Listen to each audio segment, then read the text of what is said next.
on a multi-streak streaming, daily streams if you don't know. So pretty much we're trying to stream every day as long as we can. I feel like we've been slacking a bit. Inconsistent streams leads to inconsistent results and inconsistent just energy. So anyway, we're just trying to get that a little bit patched up. So trying to get these daily streams done for you guys. Now, bunch of stuff that we want to get to today, and I don't know how you guys want the lay of the land to be today or the topics to go down. By the way, is everybody online? I think everybody should be online. Welcome to YouTube, and of course, my few people who be on Facebook. Okay, so bunch of topics to get to. Obviously, the big topic is still the fallout of Kendrick Lamar performing at the Super Bowl. A lot of people have that really twisted. Like, nobody's mad at Kendrick Lamar. I don't think Kendrick Lamar makes his decision himself. I think people are more concerned, or not really concerned, but they're frustrated because I think a lot of people thought this was a moment that, a legend like Lil Wayne could have got his flowers, seen at the Super Bowls in New Orleans. And I think it's more of a Jay-Z thing than Kendrick, right? Clearly, right?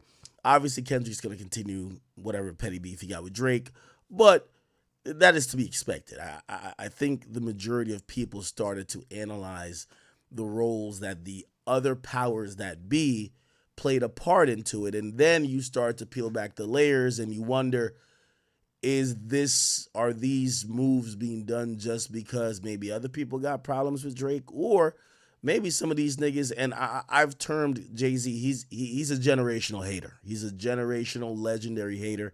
And I showed you some examples last night, and I think a lot of people caught on to it. Some people spoke up, including the Queen, Nicki Minaj. Birdman chimed in. A lot of people gave their opinions, basically saying, "Hey, listen, and for y'all Kendrick fans, I get y'all be bored, but sometimes y'all gotta just know when to shut the fuck up too, okay? No one's attacking Kendrick here, right? I think the majority of the conversation is about really speaking up for Wayne, if more than anything, right? So that's kind of where the conversation is. And people have kind of spoke out about it, right? Now, we'll kind of get into some of the nuance of that because, I've heard from both sides, and I want to represent the point of view of multiple sides here, not just maybe what I only think. Some people have said Wayne is a horrible performer, and they're like, yo, they're like, I've seen a couple examples of his recent performances, and they're like, would you want this guy to be headlining the Super Bowl? Now, I'm going to be honest, the videos I was shown, they were horrible. Forgetful lyrics, like he couldn't remember his lyrics. Low energy, sometimes rapping off beat. Again, sometimes you can blame it on the mic system, this and third, and the in-ear, but still wasn't the best performances. And by the way, I always say, like, rap is filled with a bunch of people that don't really know how to perform. Like, I remember when Young Thug, the first couple of years of his career, he was terrible at performing. A lot of times rappers get on stage and hope the song makes the performance. Oh shit, you're performing a milli. We're going to sing it word for word. So pretty much all you got to sit there and just walk up and down and do the rapper thing. There is no choreography. There is no routine. There is no shtick. Sometimes the most you'll see these rappers do, they might have like a tour version or a performance version of their song. But rap concerts are usually pretty garbage, to be honest. And I understand why there hasn't been many rappers that's headlined the Super Bowl, because in reality, I've gone to a lot of these rap concerts. Travis Scott's an amazing performer, but I've given criticisms of other artists that I've been to their concerts, and they're just rapping over the original track. It's like they just play the iTunes version, they just rapping over that. You get what I'm saying? And half the time they're putting the mic to the crowd. They want the crowd to sing. They don't want to do that. They just show up to get a check. So I kind of understand sometimes, that there are criticisms about performance when it comes to hip hop. And, there are a handful of people who give great performances. By the way, again, as I said, I'm going to be fair as much as I can today. Kendrick is a really good performer, right? He's a really good performer. Now, I don't know if necessarily the performance is what actually is like the determining factor of why you get that act there. I think it's kind of bigger than that, and this is gonna sound a little sacrilegious. I didn't like Rihanna's performance. Rihanna was pregnant. That was the big thing. She was pregnant. She couldn't do too much. She barely did anything. And she got a pass for that because people wanted to see Rihanna. Like, we didn't see Rihanna in years. People love Rihanna. And her being there was enough. People gave her the pass for not having the best performance because of clearly she was pregnant. So again, I don't know if necessarily the Super Bowl is just the place where you got to get the best performer. And again, we could also get into some people are saying, well, Kendrick could have brought out Wayne.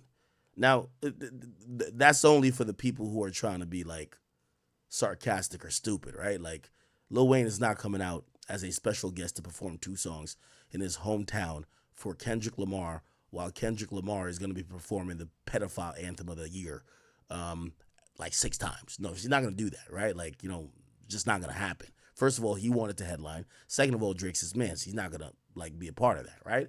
So that's just not how it's gonna go down. And by the way, I do think that Kendrick is somehow going to save this. I keep telling y'all, Kendrick is Jesus in hip-hop form. Meaning this. And I mean to other niggas. He could do no wrong. So even though I don't think today, I think most of these criticisms, it should be aimed at Jay-Z, not Kendrick. But this is the first bad press I've seen Kendrick get in about a year, where he could even be next to something that looks like his bad press, even though it wasn't his fault. And I think he's going to save this by whenever the performance happens, I think he's going to pretty much galvanize and bring together and give the looks to New Orleans and specifically Louisiana that people, whatever we're talking about today, we won't be talking about the day after the Super Bowl. You get what I'm saying? That's, he's really good at carefully, kind of shaping his own narrative, and also like, he's good with execution. So, obviously we're dealing with this conversation now, but I do believe that whatever Kendrick ends up doing, it's going to take all this into account. And I keep telling y'all, he's hip hop version of Jesus. So people will be fine. Okay. We'll kind of get into that a little bit. We might not just start with that off the rip because we also got to get into what Nicki Minaj said. And obviously Birdman chimed in. But I did want to start off with an unrelated topic real quick. It's a real quick topic, nothing too crazy. But if you guys didn't know, football player, wide receiver Tyreek Hill, he got arrested on Sunday, which is, Sunday was yesterday or 2 days ago. He got arrested right before the game while he was trying to enter the stadium, okay? If you guys are familiar with Florida, when you see the video, you're gonna be like, oh, he's trying to turn, like, that's his road. You kind of turn into the Hard Rock Stadium. Passerbys filmed him being thrown to the ground, put in cuffs, and people were wondering what the heck was going on. This is the video that was filmed by some people. So, yeah. No, it's actually Tyreek.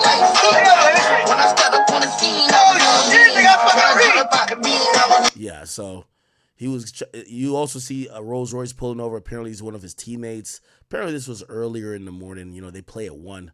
I don't know what time they have to show up at the stadium, but yeah, they were showing up. You get what I'm saying? Okay. Anyway, there was other videos that kind of showed him not only in cuffs here, but it showed him on the ground. And yeah, it kind of looked like the police were being super heavy-handed with him. I remember yesterday when I was talking to either, what was it, AJ or Aiden, I specifically said, listen, everybody know I love police. I'm the type of nigga, not only do I believe in Second Amendment rights, that I could protect myself legally with weapons, but I'll call the cops on you too. And that's for any and everybody. So I am somebody who support using law enforcement, okay? However, I do think there are some bad apples in the bunch. So I think I'm a fair and neutral arbiter when it comes to this. I'm not one of them niggas like fuck 12, you know what I'm saying? But I'm also not one of them niggas that says police could just do whatever the fuck they want, especially the people of color, because we do know it's a slippery slope. It could go any way where you see crazy tragedies happen like the Sally Massey thing. Anyway, I did say I wanted to see the body cam because this looked crazy. Like this looks crazy here. He also caught a touchdown. He was making some gestures like he was putting his hand behind his back, sending a message. He later did an interview. or like a post-game interview talking about what happened. Tyreek Hill, post-game. Yeah, he talked about quickly what happened. Yeah, he did this, like simulating him get arrested, and he talked about this. What that guy or guys would have did, you feel me? And what if I wasn't Tyreek Hill? Lord knows, like, what that guy. So his, he was talking about the arrest. No, that's him talking about football. But he essentially said, right now, so I've been trying to figure that out too. Man. Right now, I'm still trying to put it all together. So I'm not gonna give you a version that I still don't know what happened. You know what I'm saying? But I do want to be able to use this platform to say, like, what if I wasn't Tyreek Hill, bro? Like, worst case scenario, because it's crazy. Like, I want to be a cop one day. I got a state trooper hat, all that, so I got a lot of respect for cops, man. But obviously, everybody has bad apples in every situation, so I want to be able to, use this platform, to figure out a way to, like, flip this and, make it a positive on both ends, on my end and then also Miami-Dade, Now, what's interesting, remember, he's the biggest star, pretty much damn near, on the team. He plays for the Dolphins, so he's in that area. And you would think that the police, if anything, they would probably be giving a pass to, like, the players, even if they were doing fuck shit, because that's the hometown team. Obviously, those police officers are getting paid overtime to work the stadium. Like, they're at the perimeter of the stadium, they're getting paid overtime money, which is usually a lot of fucking money, right? Like, more than their normal cop money, like just doing patrol in the neighborhoods. So that way we can team together and, do something positive for the community, because that's what it's all about, bro. Like, you guys are here to, like, protect. Okay. Anyway, the body cam footage leaked, and I want to hear what you guys think, and I'll give you my opinion after we watch the whole thing. Here we go.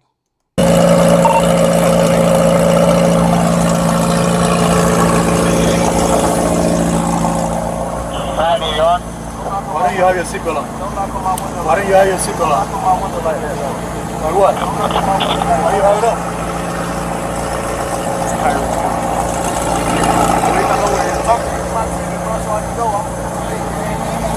Now, I'm sorry, I always do the pause and shit, but it appears that they pull up on him and they're knocking on his window hard, right? That guy. I don't think he has a body cam on, the one we're seeing right now in the footage. So I guess he puts the window down and he's saying, bro, don't be knocking on my window like this, right? My boy is in his McLaren, he's looking clean. He's about to go get like 3 touchdowns at the game. The stadium's in the back over here, by the way, right? So he's like, what the fuck? Why are you knocking on my window? Like, what the fuck? Like, there's a way you could get someone's attention, tell them put their window down without banging like you're about to try to break a nigga window. So he says that to them, and looks like the police, instantly feel like he's challenging their authority. And you'll see what he does next. What you gotta do? Put down. Hey. Now, he puts his window back up. And, this is the only body cam footage everybody's using right now. We don't know if, like, they said, like, license and registration, and he gave it to them, then put the window up. But regardless, I did see some people who made the point. They're like, yo, you can't expect a cop to let you put up a darkly tinted window while they're on a traffic stop. Nigga, you could be pulling out a gun. You could be doing whatever. Now, granted, we could use some, common sense and be like, that's Tyreek Hill. Why would he do that? But, for the people who, think about cops during their normal duty when they're not dealing with a celebrity, that's just not a thing they normally allow. Like, bro, we don't know if you about to go put a gun, do some shit. We want to be able to see you, right? So they start banging on the window, and let me play it. Keep your window down. Manny. Hey, keep your window down. Keep your window down. I'm gonna get you out of the car. As a matter of fact, get out of the car. Give me your ass, bro. Get out of the car. Give me your ass, bro. Break that freaking window. Get out of the car. Get out of the car right now. We're not playing this game. Get out. Get out. Get out. Get out. Get out. Get out. Now, this nigga definitely Ain't getting no box from his wife earlier this morning, man. This nigga been on 10. Ow! Damn! What part of law don't you understand? Hey, Drew, I'm getting arrested, Drew. I'm getting arrested. Now, it appears he was on the phone with his agent. Drew Rosenhaus is a very popular football agent. That he's gotten money off all these popular athletes. I don't know how. I'm getting arrested, Drew. I'm getting out, bro. God dang. Wait, my mic is low? It's because I'm not shouting today. So okay. If my mic is... All right, I got y'all. Sorry, Chad. Twin. When we tell you to do something, you do it. You understand? I'm getting out, You bro. understand? Not what you want, but what we tell you. I'm getting You're a little out. fucking confused. I'm getting out, bro. Too late. Chill, Too bro. late. All right, bro. Take me to late. jail, bro. Do what you gotta do, bro. We are. We will. Good, bro. It is good. Hey, Drew. Hey, Don't worry about it. I hung up the phone. You stop crying. bro. Y'all Don't move. good. Bro, you Sit 'em beating up. on my window like you crazy. You set him up? Why y'all beating on my window like y'all crazy for? Damn, yo, bro, dude, beating on my window like he crazy. I ain't do nothing, twin. Damn. Hey, hold on, pull to the side, bro. Hey, don't park there. Don't park there. Hey, Now, the Rolls Royce is one of his teammates who clearly, recognizes his car and pulls over. hold on. Now, they're telling him to have a seat on the curve, so he's telling him, chill out. Just give me a second, Now, if you don't know, and he's going to tell the cops, he's an athlete, but he had, some type of foot surgery before. So it's taking him a second, and he's not trying to also go down incorrectly to get injured. Of course, his livelihood depends on his ability to stay healthy. Bro, I just had surgery on my knee. Bro. I just had surgery on my knee, bro. I just tell you in your ears when we go there with the window down. Chill, bro. Hey, don't do, bro. Back up. Hey, call Drew. Hey, call Drew. So he's telling him, call my agent. Bro, call Drew. Hey, call Drew, bro. Hey, what? Hey, call Drew, bro. Just call Drew. Hey. I'm not doing nothing. What am I doing that's wrong? Hey, listen. Hey, listen. Hey, man, they got Tyreek. The cops over here beating on him, man. Listen. They over here beating on Tyreek, Listen, big man. man, don't park there, man. Just get in Hey, the yo, car. hey, Drew, you gotta come, man. Just get in the car. Straight up the side, on the side of the, Hey, get in the car. You're parked in the middle of the street. I'm in the car. You gotta go before you get a ticket. Hey, you're in the car. Who's the driver? This is my car. All right, move. All right, I'll take that. You gotta move right now. I'm coming, man. Let me have your license. You're gonna have a ticket too. I'm coming. Let me have your license. You're gonna have a ticket. Let me have your license. I'm leaving. I'm not playing. Let me have your license. Leaving. Yo, what's Your going license on? right now. Sir, what's going on? Your license right now. You're not gonna give me your license? Get in the car and leave. You're not gonna give me your license? I'm leaving. Let me have your I'm license. leaving, Your man. license I'm right now. leaving, sir. You want me to Hey, leave? your license right now. I'm leaving. Or I'm gonna lock you He up. just told Your me to license leave. right now. He just told me to Your leave. license right now. Sir, he just- You're dealing with me now. Sir. Your license right now. Now, I ain't gonna lie. Hey, and as I said, I'm somebody who, in many situations, when people getting at the cops, I could see the nuance to it because I understand they gotta do a job. These cops are tweaking, right? I'm gonna be honest with you. This is kind of one of those really textbooks examples of cop sees black man, nice car, jewelry around his neck, and instantly feels offended by any action that doesn't submit to their authority. So what they do is they escalate it to a point. Now you getting taken out the car, slammed on the ground, sit on the curb. This guy, he's pulled over like, yo, what's going on over there? Okay, I get it. They tell him, yo, you got to get out of here, whatever. Then the one guy says, get out of here. This guy comes over like, nah, you about to get a ticket. Like, yo, this is extreme abuse of power. This is like really disgusting, to be honest. But I'm going to be honest with you. You have to be happy that this happened to Tyreek Hill, because at least we're going to get some follow through with this, where we're going to have to hear what the police chief is going to say, what the mayor is going to say about this. Because in reality, the way how these dudes are acting, and this is another thing too, with all due respect to these police officers, if y'all ever watch police officers when they encounter men, like other men, that is physically superior to them or that looks bigger than them, taller than them, they usually instantly, it's almost like fear. And it's kind of like the problem with policing, right?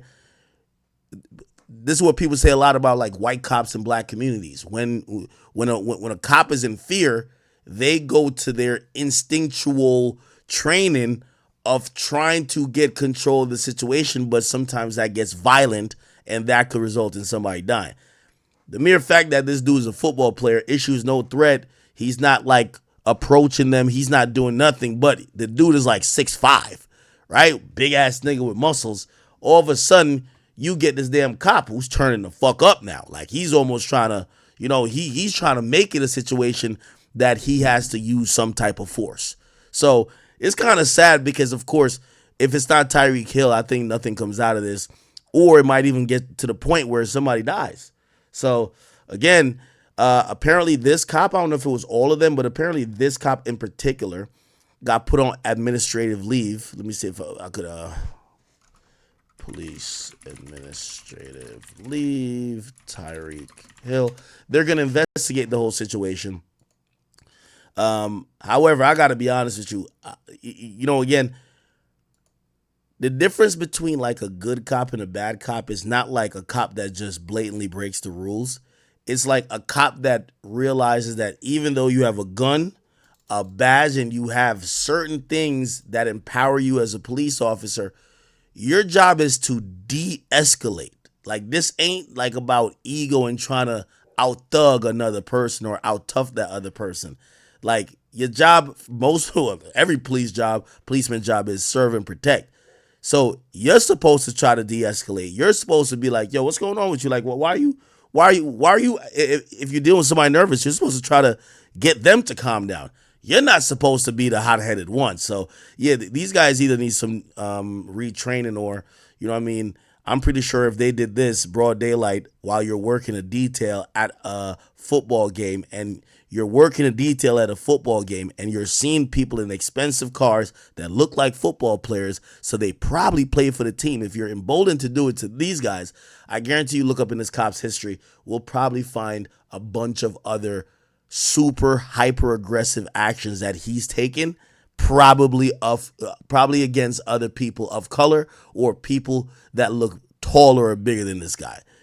Like these guys look like they're about like 5'7", 5'8", and look like, they're probably quick to use that gun too. So gladly nothing happened, but this shit was fucked up, definitely I stand with Tyreek Hill for this, 100%. These cops are tweaking, right? Yeah, these things look like, I don't even know why they were trying to tweak out like that. So one guy's like, y'all break your windows, like, whoa, relax. God damn. Anyway, all right, people.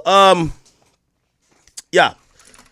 So today, chat, looked like, Nicki Minaj finally found the Twitter button to respond to all the nonsense that was going on and, Wayne being snubbed. And everybody was kind of chiming in yesterday. But it took today for her to get her opinions off. Now, she got online today.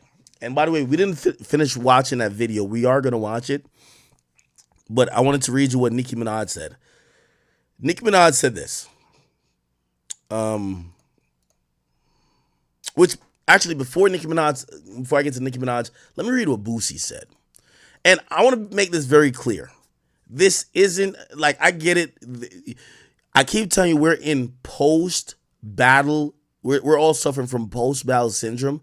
So Drake fans, there's certain Drake fans who don't really care if Wayne headlines. They're just mad that Kendrick is headlining, right? Then you have people who might feel both, right? Like they're like for example, me. Like I'm genuinely kind of disappointed that Wayne's not headlining. Now, do I think that Kendrick don't deserve to headline? Not necessarily.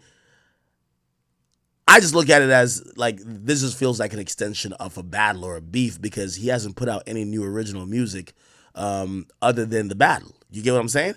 So it feels like almost a payoff from the battle. Regardless, here's the thing.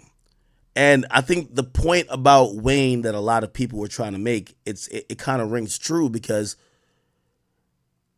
I'm gonna read what Boosie said, but for everybody who's been questioning, like, oh no, if you're trying to pick up for Wayne, it's just because you like Drake and you're just mad that no. It's not necessarily that you're mad at Kendrick. You're mad that Wayne's getting snubbed. I don't think that if you think this would have happened anywhere else, Jay-Z's from New York. Jay-Z's from Brooklyn. If you think Jay-Z would have the Super Bowl here with a rap artist, and I've seen a lot of people message me, and they were like, no, look at the last Super Bowl in New York. It had people not from New York performing. We're not talking about pop artists or R&B artists. We're talking about rap. Rap is a really regional type of, it has a really, in rap, there's a regionality connection to the majority, actually, not the majority, every artist. Like, part of Drake's story and content is that he's from Toronto. Part of Meek Mill's story is that he's from Philly. Part of 50, Jay, Locks is because they're from Nas. Like, it's because they're from New York. So there's a regionality connection. I don't know where Post Malone is from. He could be from Idaho. It could be from motherfucking North Dakota. I don't know, right? I don't even know where is Usher from. I don't know. Like, I know he spent some time in Atlanta, but like, I don't know where Usher's from. So like, when it comes to R&B singers, we don't really care. Or we don't really know. Pop stars as well, right? Like, for example, Taylor Swift. I don't know where Taylor Swift's from. I think if we say most rappers, you could identify regionally where they're from because that's what their music's about. And also, usually before they bubble up to the national scene, their region is usually giving them the vote of confidence that their music kind of represents that region, the plight of somebody come up in that region, and they build a buzz up in that region. For example, again, we could name any rapper. If we say Dirk, you're gonna know Chicago, right? If we say Moneybagg Yo, you're gonna know Memphis. If you know the artist and you know their music reasonably well, the rapper, you're probably gonna know their region. So for everybody who was saying, why do we care that it's New Orleans? If it was, I'm gonna be honest with you, and this is my opinion. If it wasn't a rapper, I wouldn't care. I'm gonna be honest. I wouldn't care. Like if they gave it to Ed Sheeran, right? If they gave it to Ed Sheeran, I wouldn't give a fuck because I know that somebody's going to be in his ear to say, bring out Wayne for a song or two, right? But when it comes to rap, right? And also, I think what happens is that, Jay-Z took over the Super Bowl halftime show. He took over this whole thing in 2001, not 2001, 2021. And I think, and what happened is that in 2022, when the Super Bowl went down in Inglewood, California, it was a theme of giving it to rappers that were from the West Coast. Now, again, let me see who was the performers. They gave it to. 50 was a guest because Eminem got brought out, but Eminem was really with Dr. Dre. There was a showcase in Aftermath, so we had pretty much Dr. Dre, Snoop. Obviously, Mary still came out, but Kendrick was represented. The West Coast was kind of represented on a big level. Now, again, as I said, only because we're talking about rap. If this was pop or R&B, we probably don't care because we would know Wayne would get brought out anyway. But for another rapper to headline in a city that you've carried on your back for 15 years, that does look a little weird, right? I don't think they would have, and I've seen some people, I think people really believe New York is pussy. They said that they believe that Kendrick would be headlining in New York. Nigga, Jay-Z got too much pride to make Kendrick headline in New York. Jay-Z nor no rapper from New York would be jacking Kendrick Lamar, a nigga who said on Control, what did he say on Control? He's like, I'm the king of New York. You would look like a bitch making a nigga who rapped on Control, talking about, say he's juggling both coasts in one hand, he's a king of all of that shit.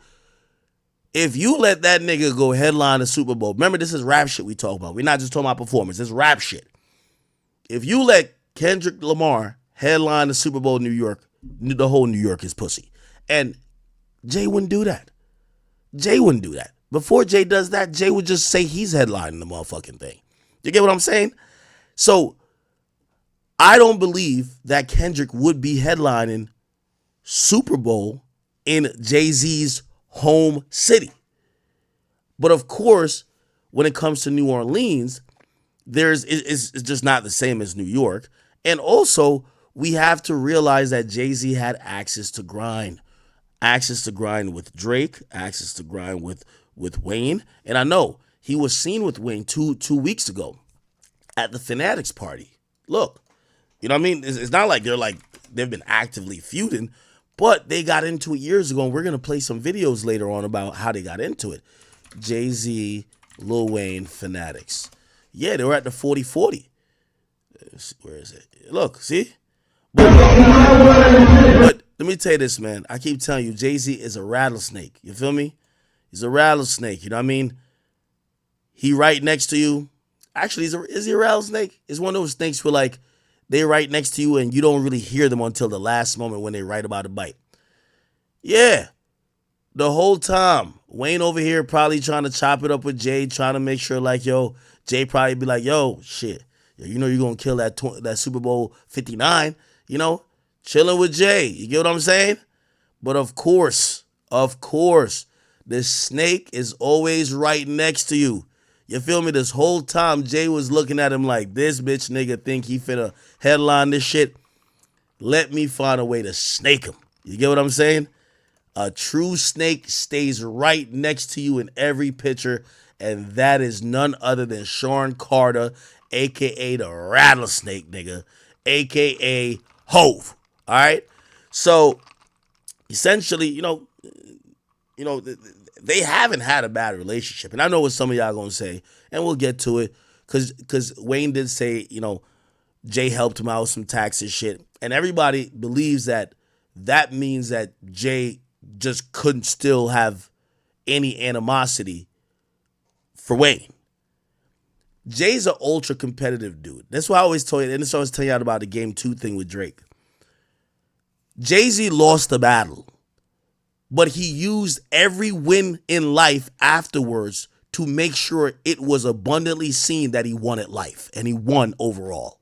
You get what I'm saying? So I don't think he's beefing with Wayne. I don't think he hates Wayne. But Wayne at one point was saying that he's the best rapper alive. He was basically almost trying to dethrone Jay. There was almost at one time too, Birdman was chomping or kind of popping the shit like, yo, me and my son got more money than you. So you know what Jay does? Shits on them in the most subtle way. Yeah, you got more money than me, but I had to help you with your taxes, little nigga. Yeah, you bet you a better rapper than me, but nigga, I run the shit for my city, nigga. When Super Bowl comes to your city, hopefully Kendrick brings you on stage. Like he's sunning them. That's what it is. It's not beef. Jay-Z, what he's really good at is rewriting history because of how successful he is. I don't know if y'all realize that. Jay has rewritten history based on the positions he's given out and other people he don't like, he's shunned. That their history is almost like, it kind of look almost pathetic, including how we look at Dame to a certain extent. Jay's pretty good at that. So him snubbing Wayne, it's not him hating Wayne. That's him putting Wayne in his place. Bruv, yo, remember when you were saying that you were the best rapper alive and all that, and remember you thought that you was going to like, you know, when it was all said and done, you was going to be ranked over me? Well, when the Super Bowl come to your city, nigga, you don't even headline that shit. You're a guest performer, not the headliner. That's how you son a nigga. That's how you son a nigga.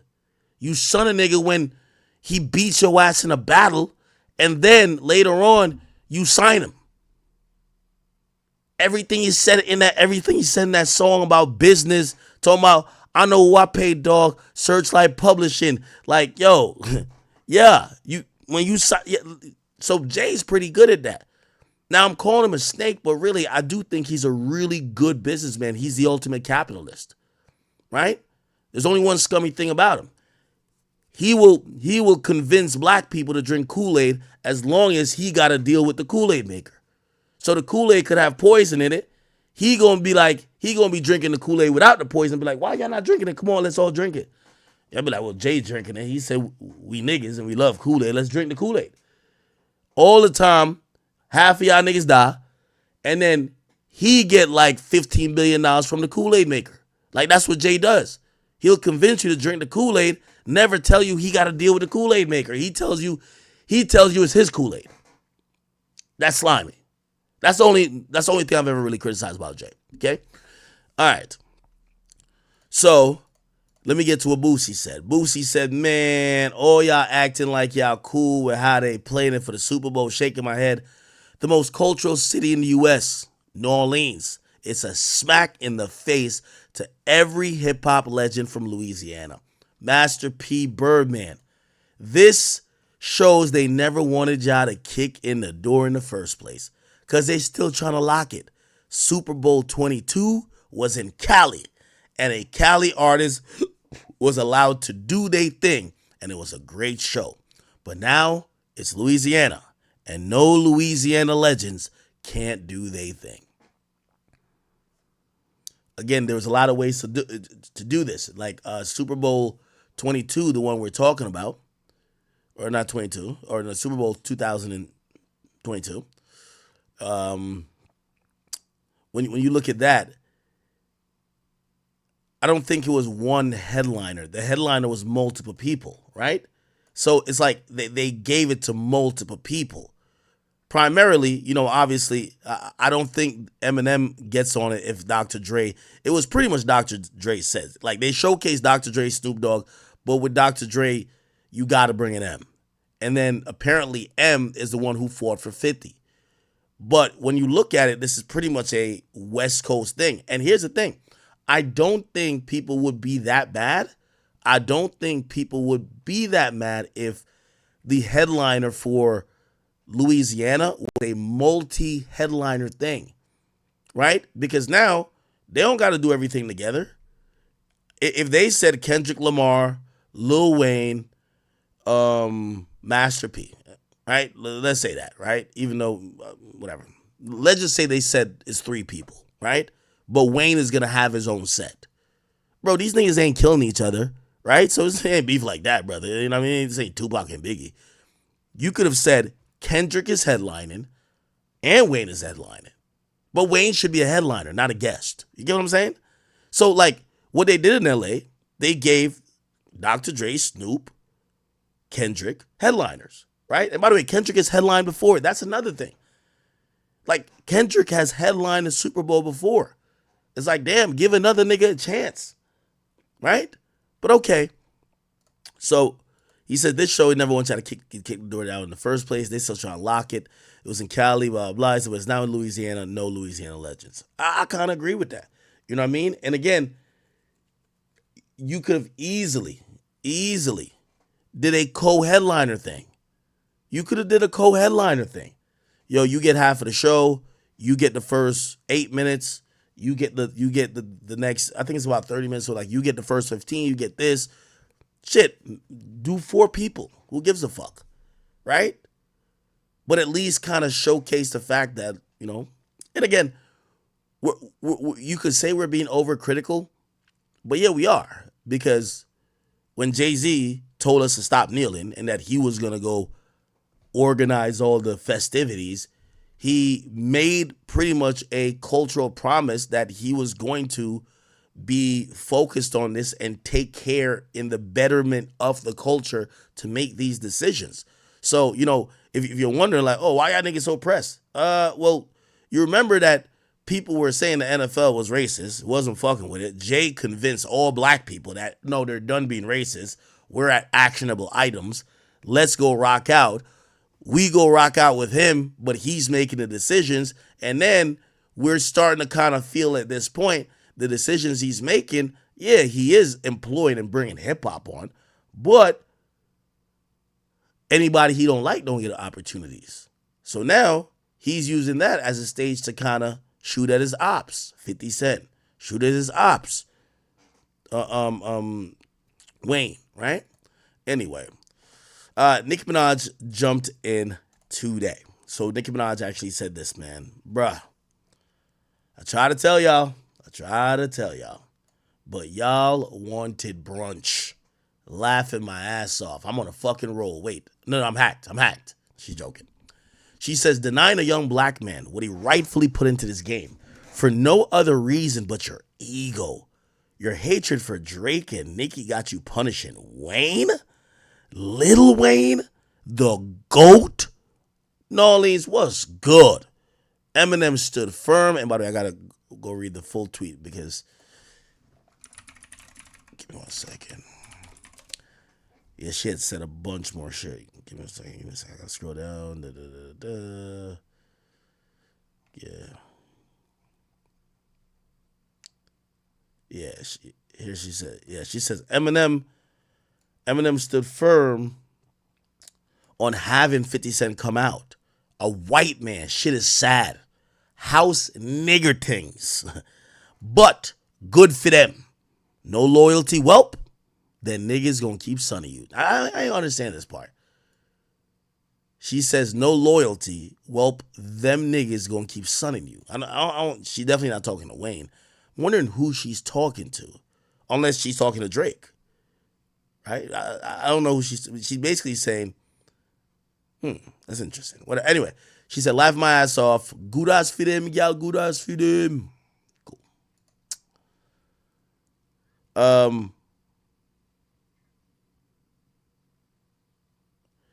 She also said when someone says, wait, this is about Wayne? Oh, girl, sit this out because he wouldn't be doing this.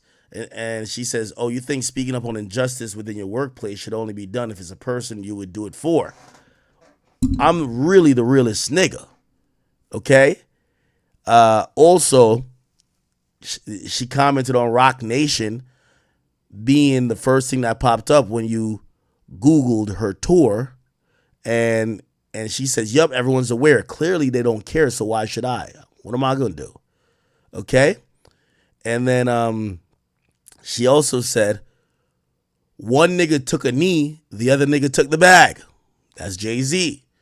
He gonna get you naggers in line every fucking time.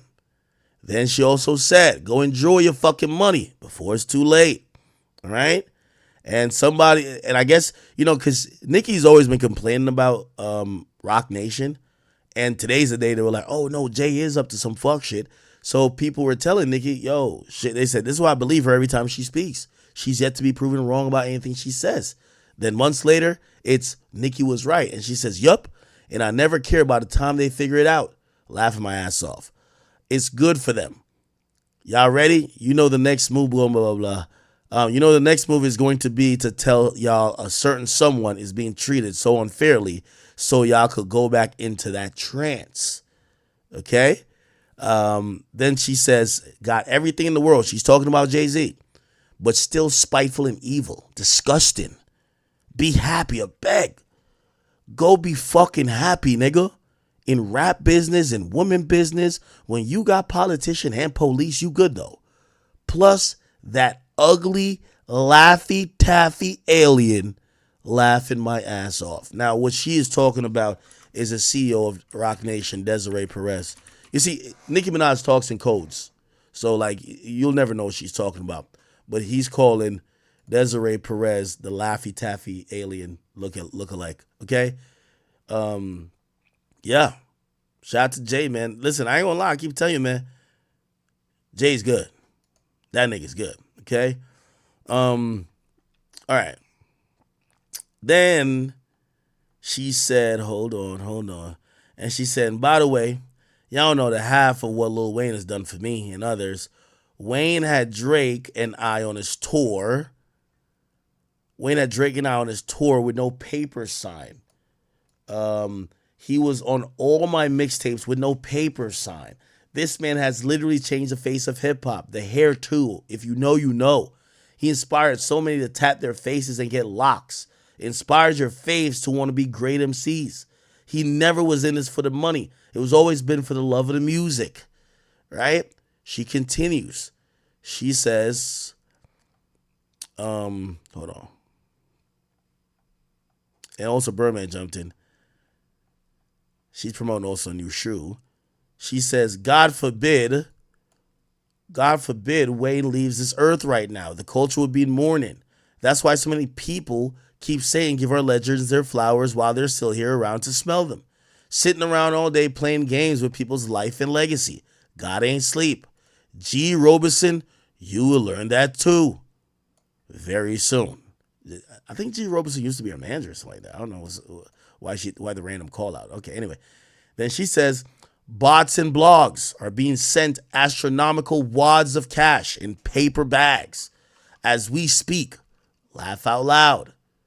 Then she says, every content creator and every bot farm just got a money call. Guys, check your message. Every tweet will contain tons of engagement from accounts that look peculiar when you click on them. Then someone says, the first rapper to headline the Super Bowl, which, by the way, I guess they're saying, even though Dr. Dre and them and, Snoop headline, but this is a solo headliner. So they're saying the first rapper to headline Super Bowl halftime show needed to be someone who could represent the art to the highest degree. And it says that's not Lil Wayne in 2024. Nicki went off. She says, God will punish you. Mark my words. The man that has not only pushed his pen the hardest, but gave the game more than one hip-hop icon as well on his watch, represent the rap game. The best rapper don't represent the rap game well enough for you? Black people, wow. If this don't hurt your heart to read, it will one day. Look at how our legends are being treated after they've given so much to us. Who are you? You God? Judgmental swine, delete. LOL, you will regret tweeting this. Life is funny that way. Don't you dare turn your nose up at Lil Wayne, you dick munching bozo. Okay? Then she tweeted out a picture of her and Wayne back in the day. She says, you'll be Harry Potter and I'll be your Hermione. Okay? And then she, kind of clears it up because she want to let people know she ain't beefing with Kendrick. She said, you can love and respect Kendrick and still love and respect Wayne. Even Kendrick loves and respect Wayne. Every real rapper loves and respect Wayne. Okay? Then somebody says, Republic must have called you, huh? And she says, LOL, they did? She being sarcastic here. She says, they did? She said, if they did call me, I definitely didn't get the call, child. Maybe they left a voicemail. You must not really know Anika hungry pie. This really just shows that you're caged and have never been able to simply do and say as you please without any fear other than the fear of God stopping you. Okay? Then she basically, what else did she say? They're commenting on her using that Igbo language. And yeah, that was pretty much it. Now, again, she's right. Obviously, she's been telling us about Roc Nation for the longest. This is what she's been saying. Meg Thee Stallion that signed to Roc Nation. She believes that Roc Nation is the reason Meg Thee Stallion's even being compared to her. A lot of people believe that Roc Nation is the reason that Meg Thee Stallion was able to successfully, well, first of all, there's a lot of people who believe that Roc Nation was the people who told Meg, why you holding it down for Tory, go to the cops. You're going to be a victim. You're the next Rihanna. We're going to run a campaign. You're going to be a victim. That's what's supposedly believed by a lot of people. Then also, Desiree Perez, the Roc Nation CEO. When does a CEO of a label go to a criminal hearing for a nigga that they don't manage and have nothing to do with, when the artist who is the victim that you do manage, the artist ain't there for every hearing? Desiree Perez was at almost damn near every hearing, making sure that nigga Tory was underneath a jail cell. So a lot of people believe Roc Nation was really instrumental in sending Tory to jail. Now, Meg, Apparently they ran a whole thing trying to make Meg a victim or seen as a victim. Now here's the thing with that. A lot of people saw through it. That didn't work too well. Now when it came to Meg and Nicki, it was supposedly said that they were trying to have Meg compete with Nicki, inflating sales, pushing narratives, and other things that Nicki basically was saying that Roc Nation and Jay-Z was behind. Okay? So she's been saying that for a while. Then now when we see Roc Nation again, but it's at the Wayne situation, we're like, what the fuck? So she's saying, I've been telling y'all, but y'all just wanted that goddamn brunch. Okay? Yeah, Birdman also chimed in. He said, shaking my fucking head. Then he continued by saying, hating shit for real. Then he says, these niggas is pussy.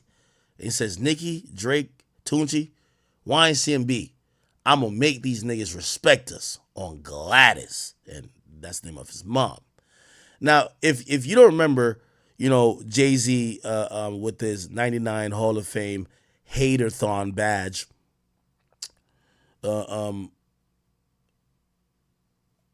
here's a quick refresher of Jay-Z supposedly hating on 50 Cent when he didn't want 50 Cent to be a part of that 2022 Super Bowl performance where Eminem brought him out. I gotta go through because he's been through it. He himself kind of spoke about what his experience was at the Super Bowl. I wasn't in the ad Right. because of Jay-Z and them was putting it together. So I think they still harbor some energy towards me. When someone tries to blackball him like they did at the Super Bowl, he has Eminem to say, nah, you can't do that or I'm not performing. With M, because like with Nori he had communication. He said, yeah, I talked to the big homie. You saying to Jay? I hit the homie, the big homie Jay-Z, right? Eminem called directly for 50. He said, I can't do it if I can't bring 50 up. He has Dr. Dre. You know, he has the support of his crew. I don't have that luxury of having the support of my crew. Actually, my crew were the ones that actually tried to stop me. So I actually admire that about him and his crew. And I wish I had that type of support. Yeah. We also had let's see these. We also had Tony Yayo speak about that as well. Ron showed up. Yeah, shout to Ken. And he got on stage with him. Harlem. Here we go. The list goes on and on, bro. Donald Trump. People, Donald Trump. You know what I mean? Anybody you name that is famous, I've met. But you know what I like about 50? 50's on a whole nother level, but he's still approachable. You still get to meet the people and you know, Jay got to remember the people that made him. You know, I'm not saying I don't got respect. I respect Jay-Z, 50, used to respect, you know, Diddy, but all that crazy shit going on. But, you know, I always respected him because I looked at, for New York, those were like the, you know, the guys. You know what I'm saying? The guys with the most money and the most influence. So with Jay is like, when the last time you haven't seen Jay, so I think people are just gonna say that.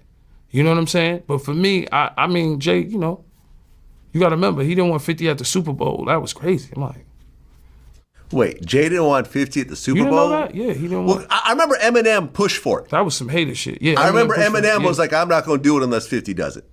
I heard that. Yeah, and But I didn't know that think- Jay was trying to stop it. I don't think Jay. I don't know. 50 never told me that, but I don't think Jay wanted him there. I don't know. Because of what, some of the I mean, the back you and know, forth back in the day? Now, this is where I get to ask y'all, chat. I always said, you know, one of my closest friends in this music shit is Carl Cherry. He runs Rap Caviar.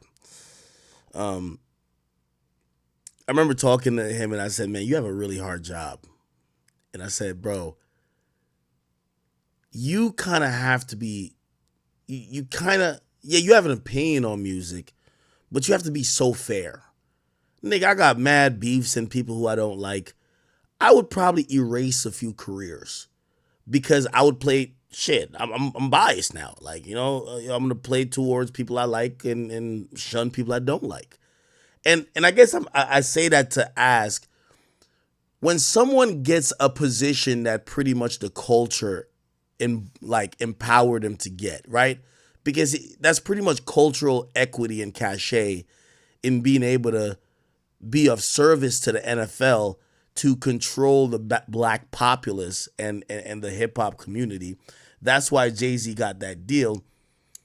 Does Jay-Z owe us neutrality, or is he just a man? And if you fucked this bitch back in 98, it's fuck you now, right? Because, you know, that's kind of what he's doing, right? Yo, Fifth, you've been talking shit about me for a long time. I don't want you on the Super Bowl. Yo, Wayne, you thought you said some slick shit back then. You think I'm about to give you a Super Bowl performance to cement your legacy? Hell nah. You get what I'm saying? Now, you got to remember this too. And I probably should look up the Super Bowl list of Super Bowl halftime shows. Has Jay performed at the Super Bowl halftime? Okay, he has, 2020, but he's never headlined. So think about this too. If you got to remember, Jay-Z's Michael Jordan, or like, you know, a lot of people consider him like a Michael Jordan-esque type of person. You know, all these guys' accolades are going to be compared to yours, right? Now, do you want to go give some of these guys that headline in Super Bowl, you know, look when you never had it by yourself, right? Now, for whatever reason, I think he either is just not threatened by Kendrick, or he just fucks with Kendrick that much, because Kendrick gets those looks. I don't think, this is me personally speaking, I don't think you want to give those looks to Drake, 50, Wayne. Because I don't think he want those niggas specifically to have anything over him. And is that fair? Or should that be like par for the course? Like, bruh, he's making a decision. At least he's still keeping it in hip hop. He's going to be biased, but fuck it. But anyway. Competition. You got to think, 50 always been competition for Jay. Remember? I'm about $1. What the fuck is 50 Cent? Yeah, that was a long time ago. That was what, 9? What? Was that 9? But after that, they did a song together. Remember the whole, but 50 Gina sneaker 50 thing? was always competition for niggas. Then remember Jay said, yo, 50's coming. He told Siegel and them, and Memphis Bleak and all them. Yeah. And come on, 50's like, he's on a whole nother level. You got to remember, he came after. Yeah, 50 interrupted. You know, 50 interrupted that Rockefeller run. Jay-Z speaks on 50 Cent. Yeah, this is the moment right here. When you look at the game, and you know, you look at where you're at now, and you look at the peers you came up with in the 90s, did you say to yourself, and again, remember, Jay's still a man. I don't care if he's 65 and senile now. He's still a man. He's still competitive. You get what I'm saying? There was a time 50 came through like a whirlwind, like a hurricane. I was going to be here, and I knew those guys were going to be there. And I'm asking you that because I want to know what you think of the game now and who's going to be here 10 years from now. Yeah, I absolutely, because I wanted to be here, you know, and I saw a lot of people let opportunities go. And I was like, oh, that he's not gonna be around. Why aren't you doing this? If I had that, I'll be doing this. And I think about it in those terms. I think about it not outside of what we do. I think about it just in strategic moves. When you have it and you're about to have it, and you know what happens. And you know, I remember one time walking in the studio, and it was like a small gap, and Bleak Beans, everybody was in there, and I was like, man, I'm telling you, man, y'all got a chance right now. Just flood it, put out a lot of music because 50 Cent is coming.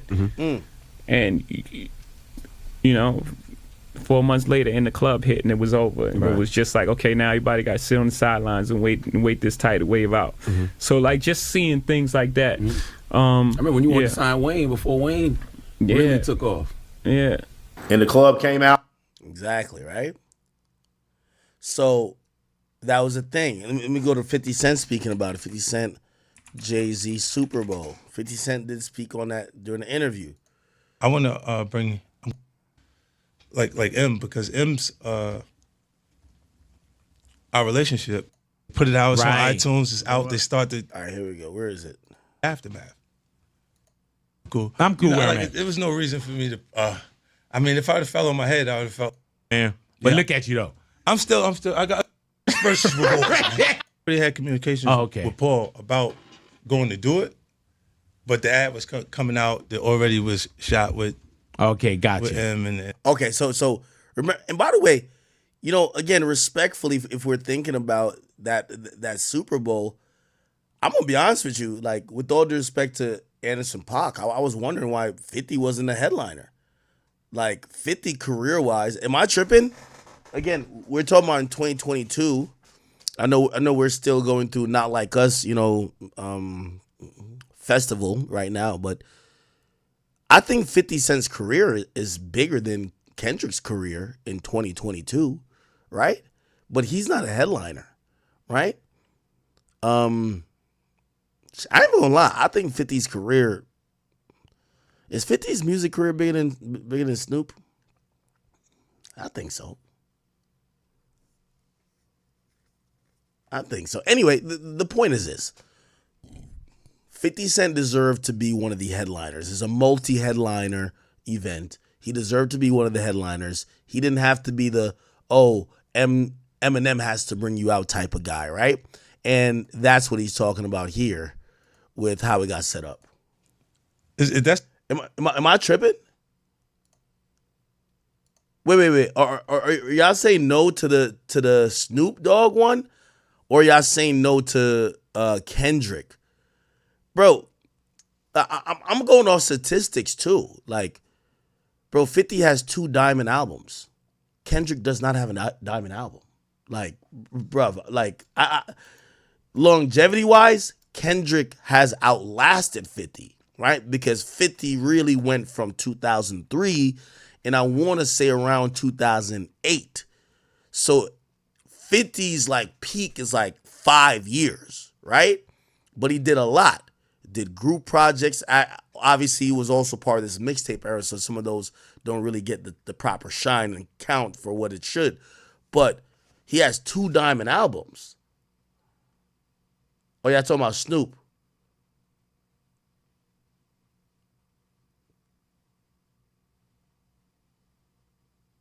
Okay. Oh, y'all saying Snoop had a bigger career? Yeah, well, I ain't gonna lie. Snoop been putting out music for forever. Yeah, Snoop got the longevity and he has the moments. Yeah, I mean, Snoop is Snoop, right? Okay. Anyway, let's listen to 50 talking about the Super Bowl in his own words. That's not mine. That's theirs. They Harper, right? But when you look at M is looking at the entire legacy. Here we go. That's when I start saying crazy stuff, because I look and I go, oh, that's your big homie, right? And so he imaged himself after a gay painter. Your big homie want to look like a gay painter. What are we talking? I think he's talking about Jay. I don't know what those issues are. Like, I don't. Here we go. When did it come about? Like, how did 50 Cent become involved? Well, I got the call before the ad went out. Yeah, I hope so. But look, when I wasn't in the ad, right? Because of by the way, this was like what year was this? This was 2023 January. Yo, I gotta give Jay-Z credit for being a legendary hater. Because I'm going to keep it a bean with you, bro. Nigga, when I'm 86 years old, nigga, I'm still hating on Rory, bro. I want to, like I'm hoping to, nigga, even if Alzheimer's kick in, nigga, like, even if I'm about to forget, nigga, something gonna slap me and be like, yo, nah, you hating on that nigga for life. Yeah, like, I like that. Legendary hater shit. Hate, like, if you hating on a nigga in 2022 and that nigga, the last time y'all even really have some musical back and forth was like over 10 years ago. I respect that. That's some legendary hater shit. Like, Jay-Z the type of hater, if he see you in the walker, like he in his walker, you with a walking stick, he gonna try to fuck up your walking stick. That's the type of hater he is. Like, that's the type of hater. Y'all gotta respect it. I gotta respect that type of hate, bro. This is generational hate, nigga. Yo, this is generational hate. I fuck with that, low key. The only thing is, Jay be acting like it's not hate. Like 50, 50 gonna hate Ja Rule 15 lifetimes from now. When 50 die and come back as an antelope, if he sees Ja Rule as a squid, nigga, he crashing out to kill that squid because it's Ja Rule, nigga. Like, that is multi-lifetime hate. But Jay, he don't really own the hate, though. Jay is a generational hater. Look, Jay-Z and them was putting it together. Mm-hmm. So I think they still harbor some energy towards me. You think you were purposely left out of the ad? No. I don't think. I think that they were saying the NFL has some issues with me that I don't know what those issues are. Like, what is the issue? You see what I'm saying? Like, and I with M, because like with Nori he had communication. He said, yeah, I talked to the big homie. He was saying to Jay, he was telling me, the white boy wouldn't do the truth without 50. Mm-hmm. Right? And I'm like,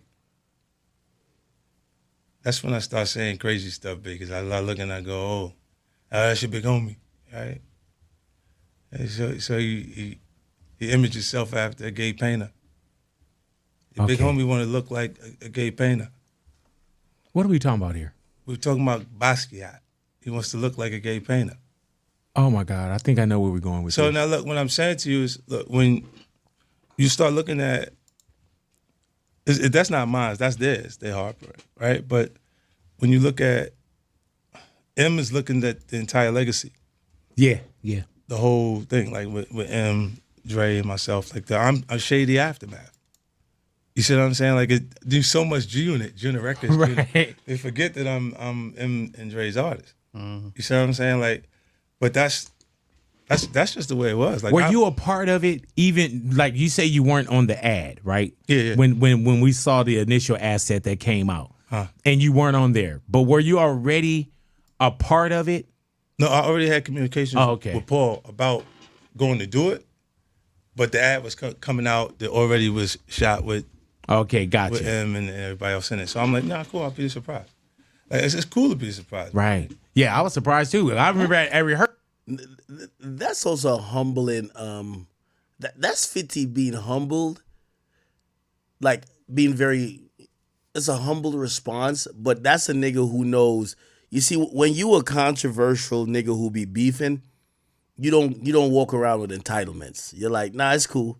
Nah, it's fine. Like, I get it. Like, my op is putting the shit together. I get it. I'm not tripping. You get what I'm saying?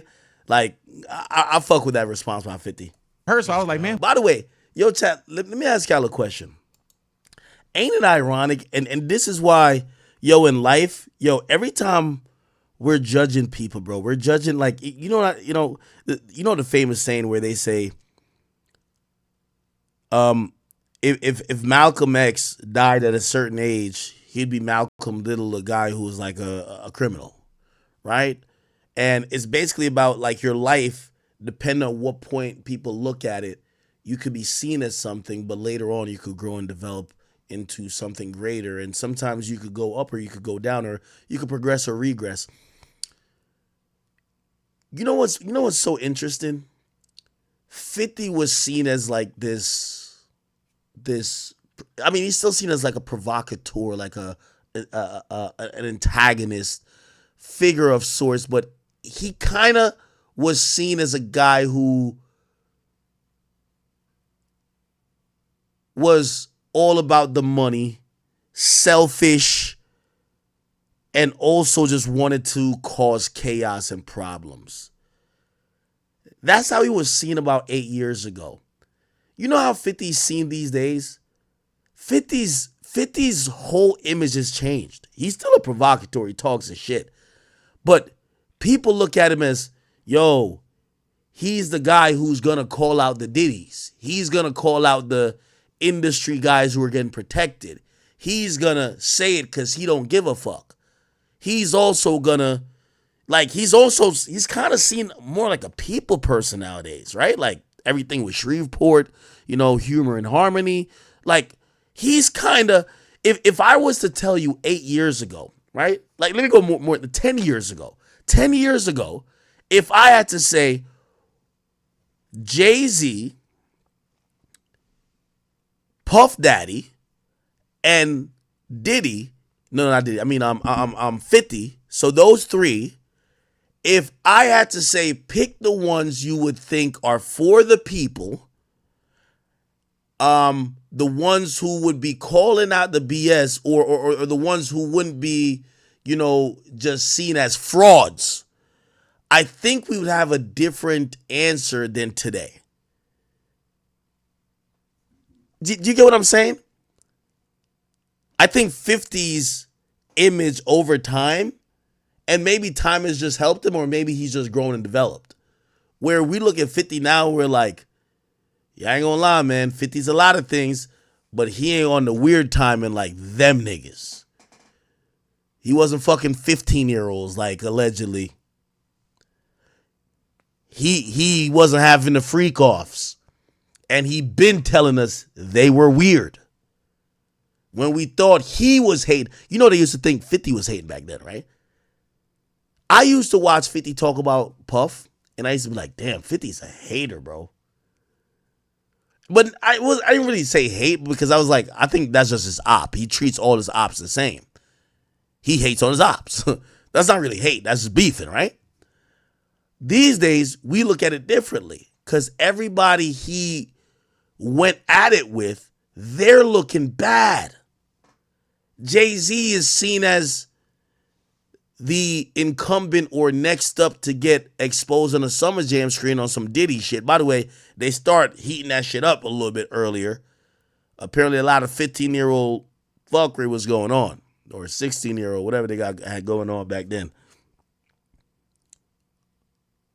But Diddy, Diddy had like an interesting, like repertoire. Like he was seen as the businessman. He was seen as the ultimate promoter. Not saying he was ever seen as like for the people, but he definitely had that cachet to galvanize the culture. 50 never had that. That's what 50 lacked. He never had where the culture would get behind an effort because they're like, oh, 50 say let's do it. Let's, he's for us. People always saw 50 as for the money. You get what I'm saying? Anyway, hopefully you get that. What the hell?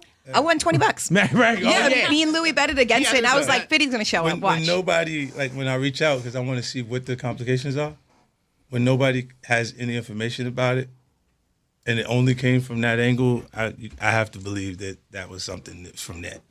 Did you and Jay-Z ever have a conversation, or y'all in different offices as far as like? We don't need to talk about nothing. I heard that. Yeah. All right. So when you do get the call, it's a no-brainer for you to do Super Bowl. Yeah. I'm like, yeah, let's do it. And because it's Dre's show, like you got to pay for that. That was expensive. Yeah, I know. And we had to be here 7 days ahead of the show to rehearse it. Like I was like, I know the words. Right. Yeah.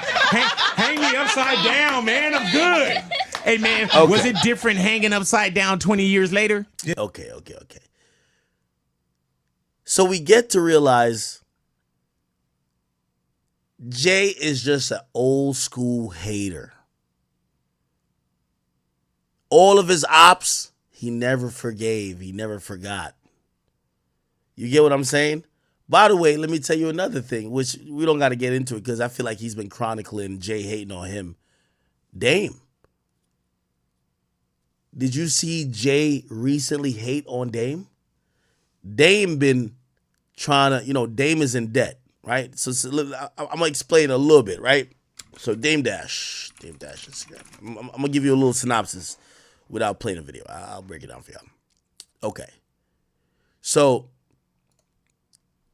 check this out, right? Dame Dash is in debt. He owes about like $200,000 in child support. He owes a few other debts or, creditors, hundreds of thousands of dollars. But the biggest debt he owes is he owes $8 million for taxes.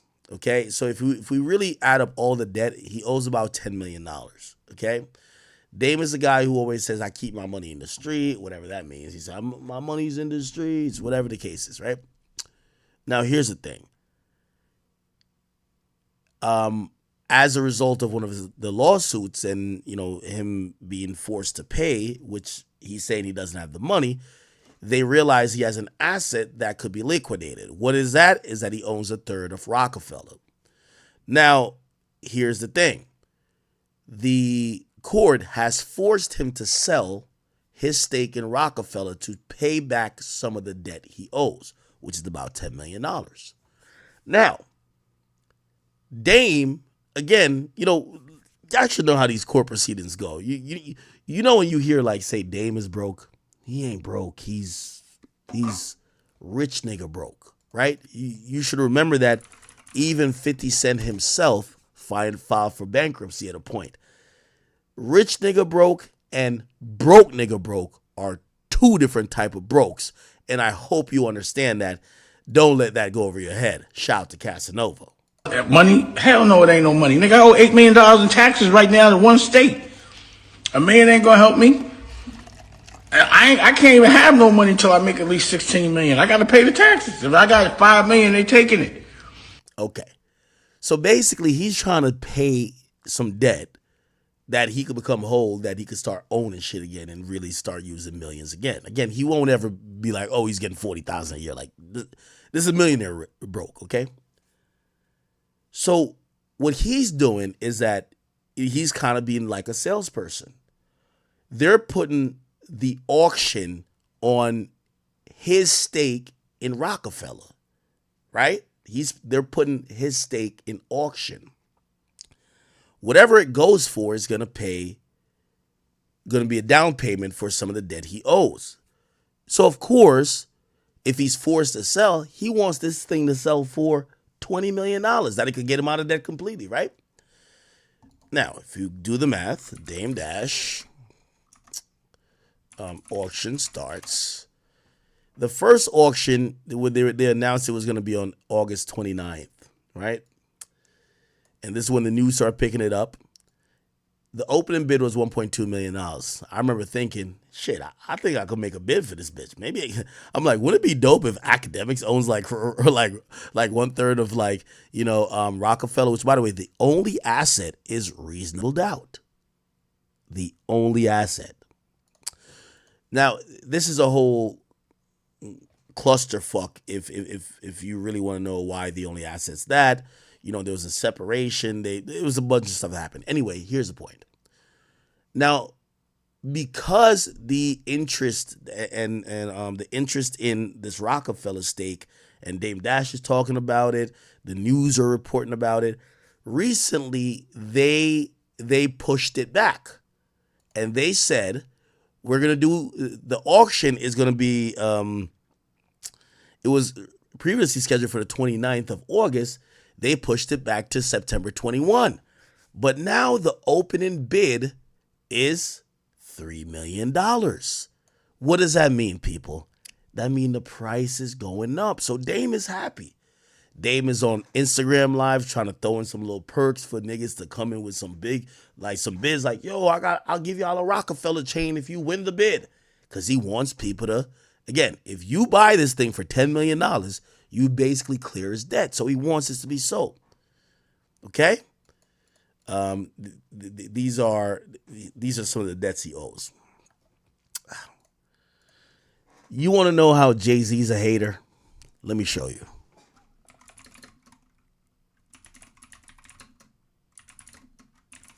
Let me look it up. Here we go.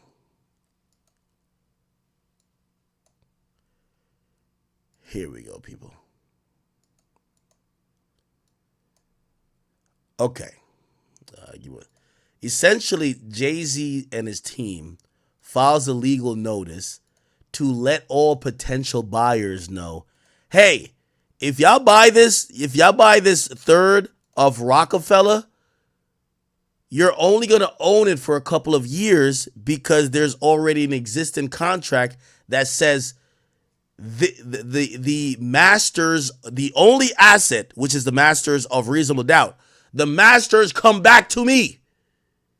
So in 2031, which is 7 years from now, the masters, which is pretty much what you're buying. You're buying Rockefeller, but they're only assets. So you're buying a company or 1/3 of a company, but the only asset that that company owns is the masters of reasonable doubt. And you own 1/3 of it. It's already known based on previous agreements that Jay-Z will get the masters of reasonable doubt back 2031. So basically, Jay-Z, in the biggest hater move ever, he had his attorneys file a legal notice to inform potential bidders in the auction that, hey, you do know you're buying 1/3 of a company where their only asset is reasonable doubt masters. Well, in 2031, all of those masters comes to me. So in 2031, you own nothing. Sinks the fucking price. Classic hater shit. Jay, I ain't gonna lie. I'm telling you, I'm learning to hate from Jay. He sees his man's teeth fall out of his mouth. He sees his man is about to, like, the state asking him for $10 million. So now this nigga's over here like, yo, okay, I'll sell this to try to pay it off.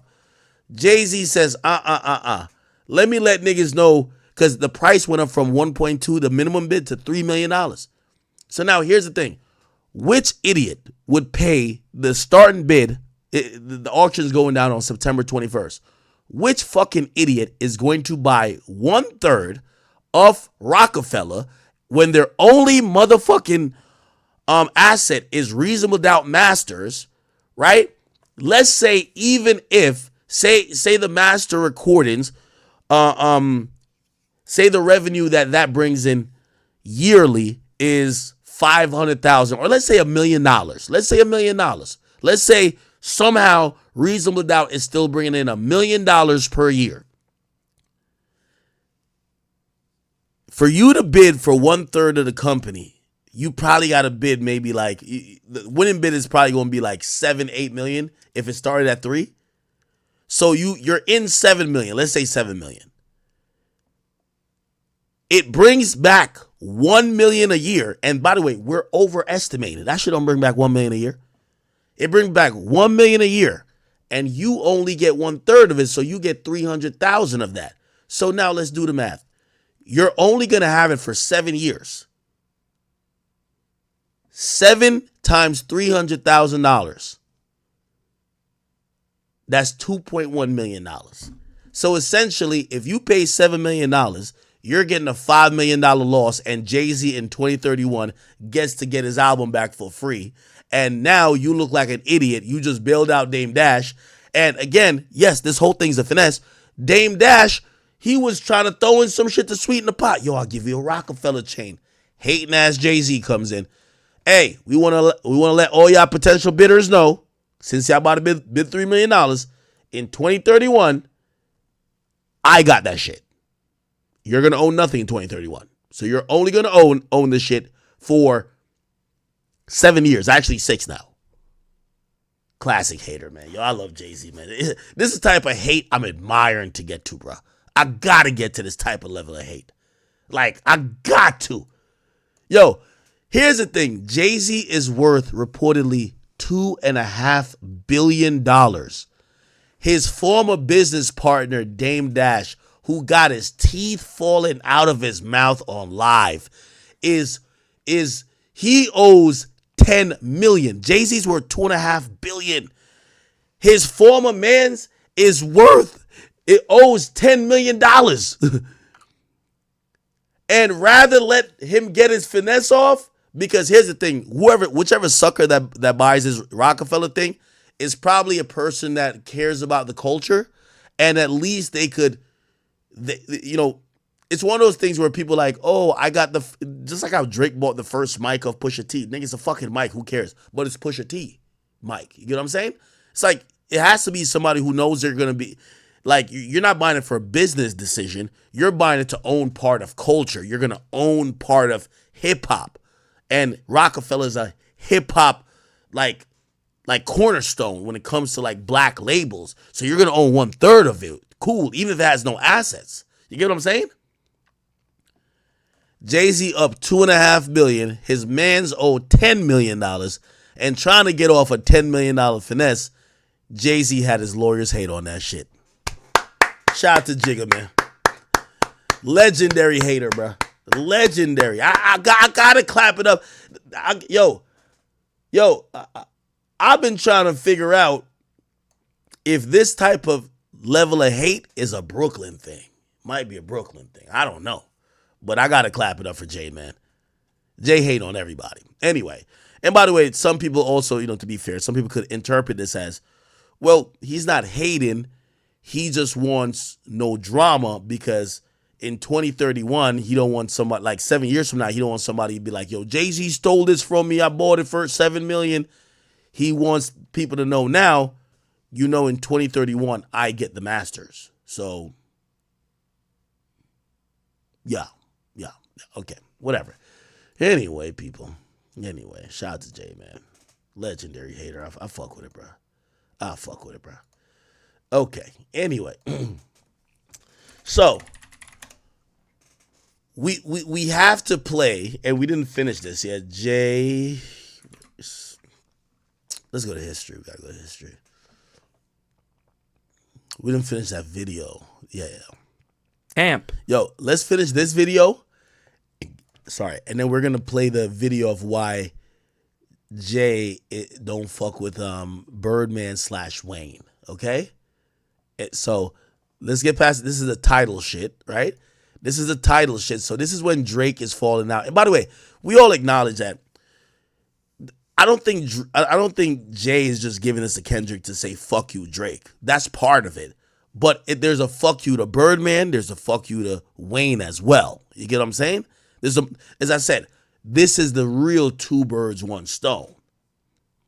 It dropped his track I'm On One with Rick Ross, Lil Wayne, and Drake. At the end of Drake's verse, it's speculated that he sent subliminal shots towards Jay-Z and Kanye, saying that the throne is for the taking, telling everyone to watch him take it, which is a clear reference to Watch the Throne.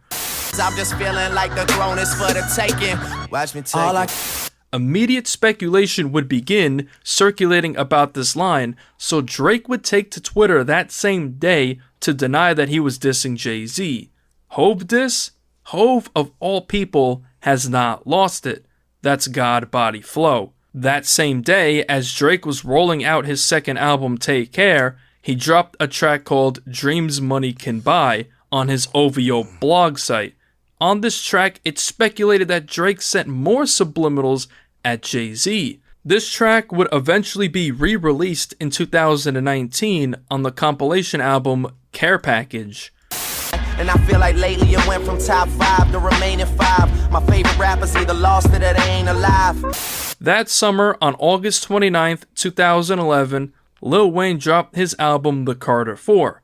On the track It's Good, featuring Drake and Jadakiss, Wayne would respond to Jay-Z's disses towards Birdman on Ham, where he would threaten to kidnap Beyonce and take out Jay-Z.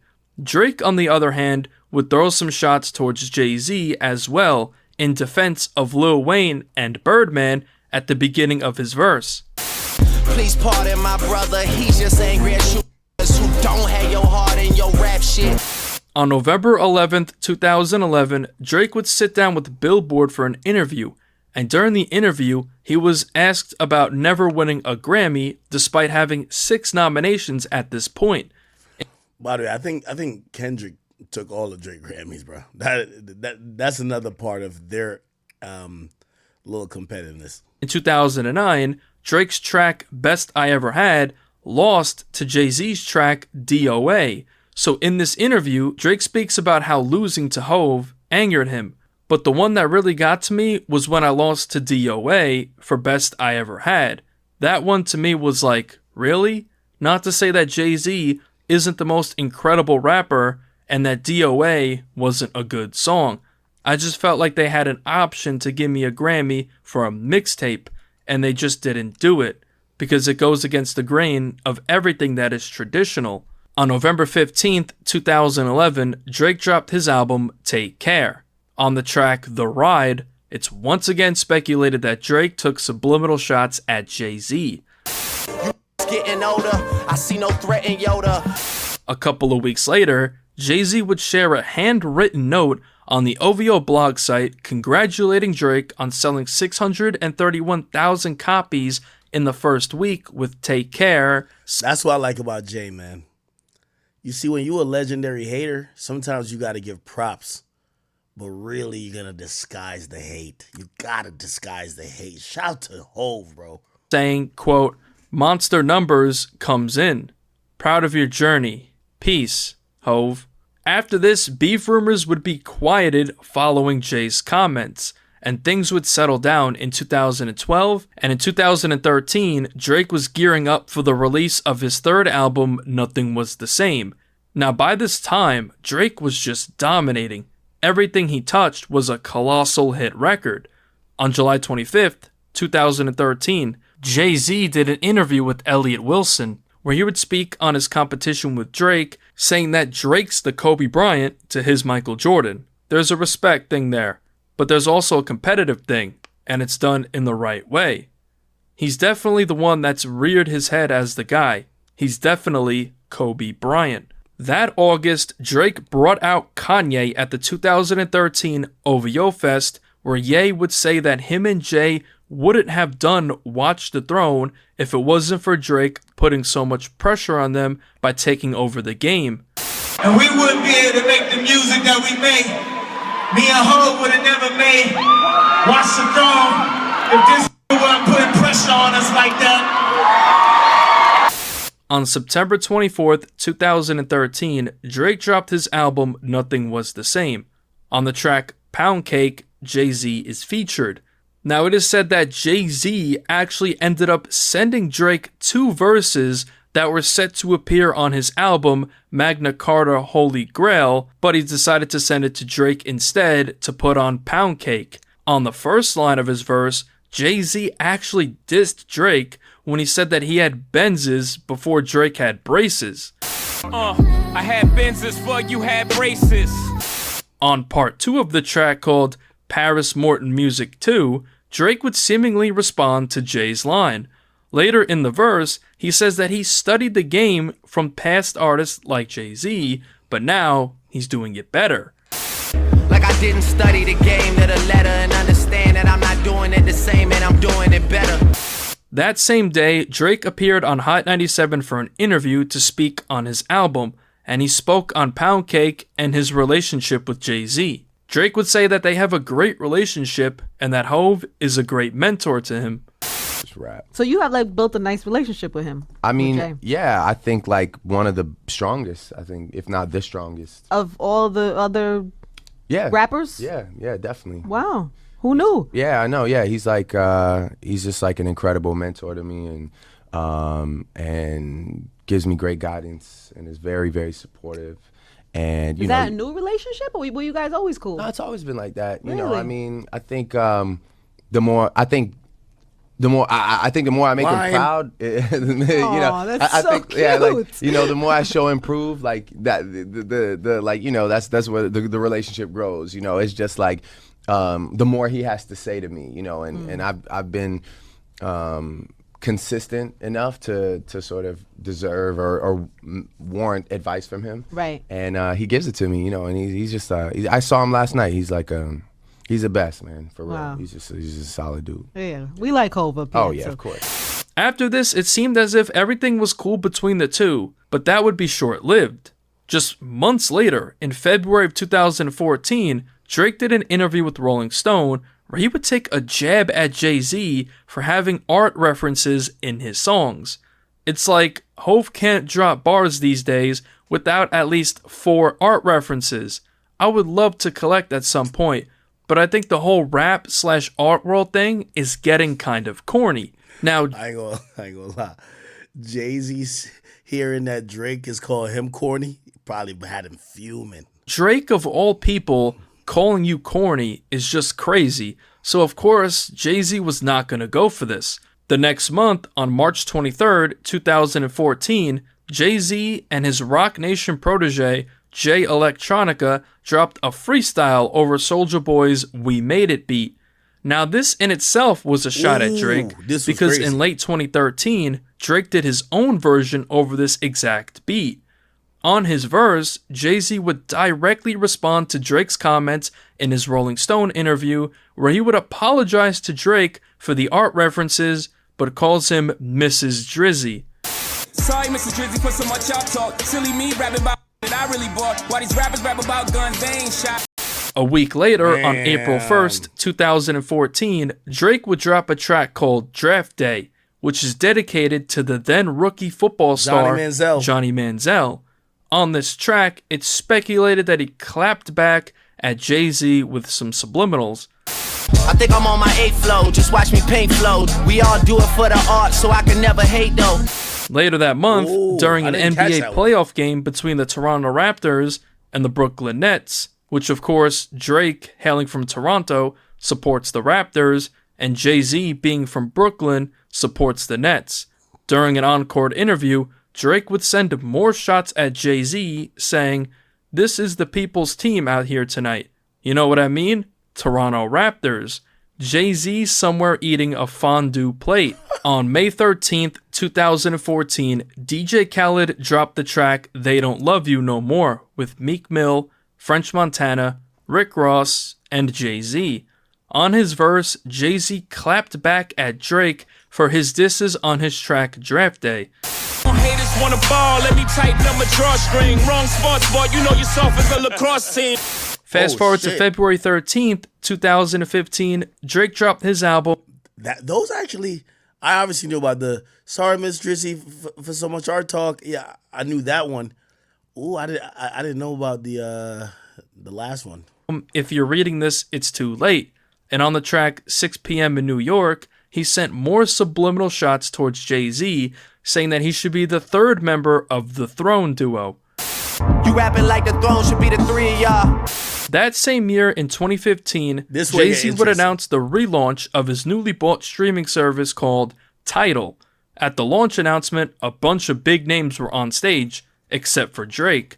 That's because it was reported that Drake turned down Jay's offer to partner with Tidal. According to Billboard, Drake was supposed to be one of the many celebrities that signed on for joint ownership of Tidal at a star-studded launch ceremony back in March, but he dropped out as late as 2 days before the event.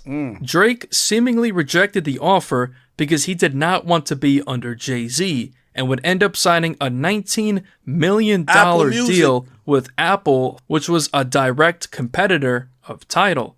In the summer of 2015, Drake and Meek Mill would be engaged in a beef, prompting Drake to drop a diss track called Charged Up on July 27th, 2015. On this track, he speaks about signing the deal with Apple and throws shots at Jay-Z's Tidal, keeping in mind that Meek Mill is a Rock Nation artist. Drake uses the word entitled to do a play on Tidal.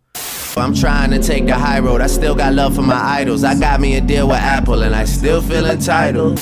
On January 31st, 2016, Drake would start off the year dropping a track called Summer 16. On this track, Drake took a really disrespectful jab at Jay-Z. I used to want to be on Rockefeller, then I turned into Jay. A couple of months later, on April 5th, 2016, Drake would drop his album Views. That same day, he dropped the track called Pop Style, along with One Dance as singles promoting the album. The tracks were released for exclusive digital download on iTunes. On the single version of the track, Pop Style features the duo of Kanye West and Jay-Z, listed as The Throne. On this track, Jay-Z just did a single line, not a verse.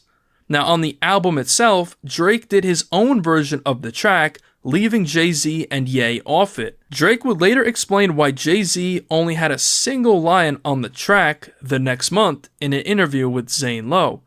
Of course, people want to hear Jay-Z rap, so hearing him do 2 lines might be frustrating to a certain audience. That's just landed in my lap. I just dealt with it accordingly. It didn't play out how I wanted it to as far as business or whatever goes, so I figured it would be easier to go with my version. Sometimes we just fall on opposite sides of the spectrum. It's always mutual respect, but sometimes it has to be from afar. According to Kanye, at a show during his St. Pablo tour in October of that year, the track was scrapped from Drake's album due to streaming politics with Apple and Tidal, also out of respect for Meek Mill. But then it went out of that territory, went into some title, some political about percentages on songs. That summer, on June 26, 2016, DJ Khaled dropped his track I Got the Keys with Future and Jay-Z. Throughout the track, Jay-Z took more subliminals at Drake. On the first verse, he opened up responding to Drake's Summer 16 jab, saying that he can't be him until he owns his masters. It's always asking me the key. Till you own your own, you can't be free. Till you own your own, you can't be me. On the second verse, he once again sent subliminal shots at Drake. In real life, they like me. In real life, I'm like, no. A couple of months later, on October 23rd, 2016, Drake and 21 Savage dropped their track Sneakin', and on his verse, Drake sent subliminals at Jay-Z for saying that he has to own his masters to be like him. He says that Jay didn't own his masters right away, which is true, because Jay-Z didn't own his masters until 2015, so Drake says to have some patience and he'll be right there with him. You ain't on it right away, you had to wait on us. Man, I'm only 29, had some patience with us. A couple of months later, on February 12th, 2017, DJ Khaled dropped the track Shining with Jay-Z and Beyonce. What's also forgotten about is that Jay popped up on these Khaled records and gave those moments because he used that to sign Khaled to Rock Nation. Remember, Khaled was on Rock Nation. On his verse, for management, he was managing. He managed Khaled on Rock Nation, and he gave Khaled like a bunch of verses. First, Jay-Z sends subliminal shots back at Drake once again, referencing the Summer 16 record. 12 solo albums all platinum. I know you ain't out here talking numbers right. I know you ain't out here talking summers right. Later that year, in November 2017, Jay-Z was on his 444 tour, and he decided to pay homage to Drake, remixing his tracks Know Yourself and KMT, while Drake was actually in attendance in Toronto. After this, people would think that the beef would be squashed, as the two appeared to be on good terms. The next year, on June 29th, 2018, Drake dropped his album Scorpion, and on the track Talk Up, Jay-Z would be featured. One line in particular I want to mention was at the very end of Jay's verse. He talks about killing X, which is a reference to the murder of the late rapper XXXTentacion. Drake has been heavily speculated to have allegedly had something to do with X's murder, so I find it funny that Jay mentioned this here. It's also been said that Hove recorded his verse while in Europe for the On the Run 2 tour days before the album's release, and X was killed 11 days prior. Y'all kill X, let Cinnamon live. Streets is done. On that album was a track called Survival, where Drake would reference how he's trading shots with the GOAT, which is referring to Jay-Z, and how they talked about their subliminal beef. Taking shots with the GOAT and talking about shots that we sending.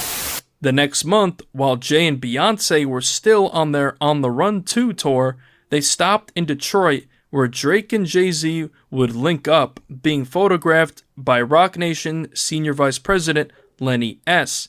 This would mark their first time being photographed together in over 5 years. In December of 2019, Drake did his infamous Rap Radar interview where he would speak on his beef with Jay-Z. Yeah, everybody. Yeah, I mean, yeah. We smoke. But you like the sparring, though, you know, because, like, you say you take shots with the GOAT.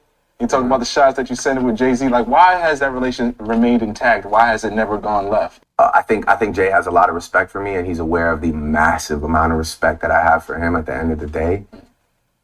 And I think we both enjoyed our moments of, you know, him you know, checking the young boy and me trying to be like, nah, I'm here, you know, like. After this, nothing else happened, and in late 2021, on Drake's album Certified Lover Boy, Jay-Z was featured on the track called Love All. Who do you think had the upper hand in this subliminal match? Drake or Jay-Z? Interesting. Now tuned into the motherfucking greatest. This is the Jay and Wayne one. I'm not gonna play all of it. We want to get to relevant parts. Some of the stuff that you might not know about what really happened with Jay and Wayne is a very interesting thing, because there's at times when Wayne was falling out with Birdman, or when Wayne was in contract negotiations, Jay was actually there. Jay-Z was already solidified as one of the greatest. On the third verse of this track, Jay-Z says that he's gonna drop the Black Album, then retire as the best rapper alive. I dropped that Black Album, then I back out it as the best rapper alive. Later that year, on November 14th, 2003, Jay-Z dropped his quote-unquote final album, The Black Album. After this, Lil Wayne saw that the throne was for the taking. Since I think that's when is Carter one at that time? Wayne goes on a run from 2004, I want to say mid 2004, to like 2008, obviously culminating with Carter 3 or whatever. All these mixtapes, like he goes crazy, bro.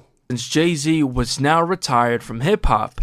Now, something that's definitely worth noting is that Jay-Z is one of Lil Wayne's favorite rappers of all time, and Wayne looks at Jay-Z as his idol. So this also could play a factor in this back and forth.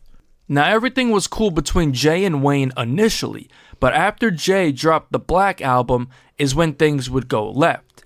In 2003, Lil Wayne was gearing up to drop his fourth album, which would be the first installment of the Carter series. The album was originally supposed to drop in late 2003, but would be delayed due to Wayne's change in direction of the music, and some of the featured artists that were on the album weren't with Cash Money, so he put the unfinished album on a mixtape called The Drought, which dropped on October 2nd, 2003. Lil Wayne would then start making his fourth album, The Carter, all over again.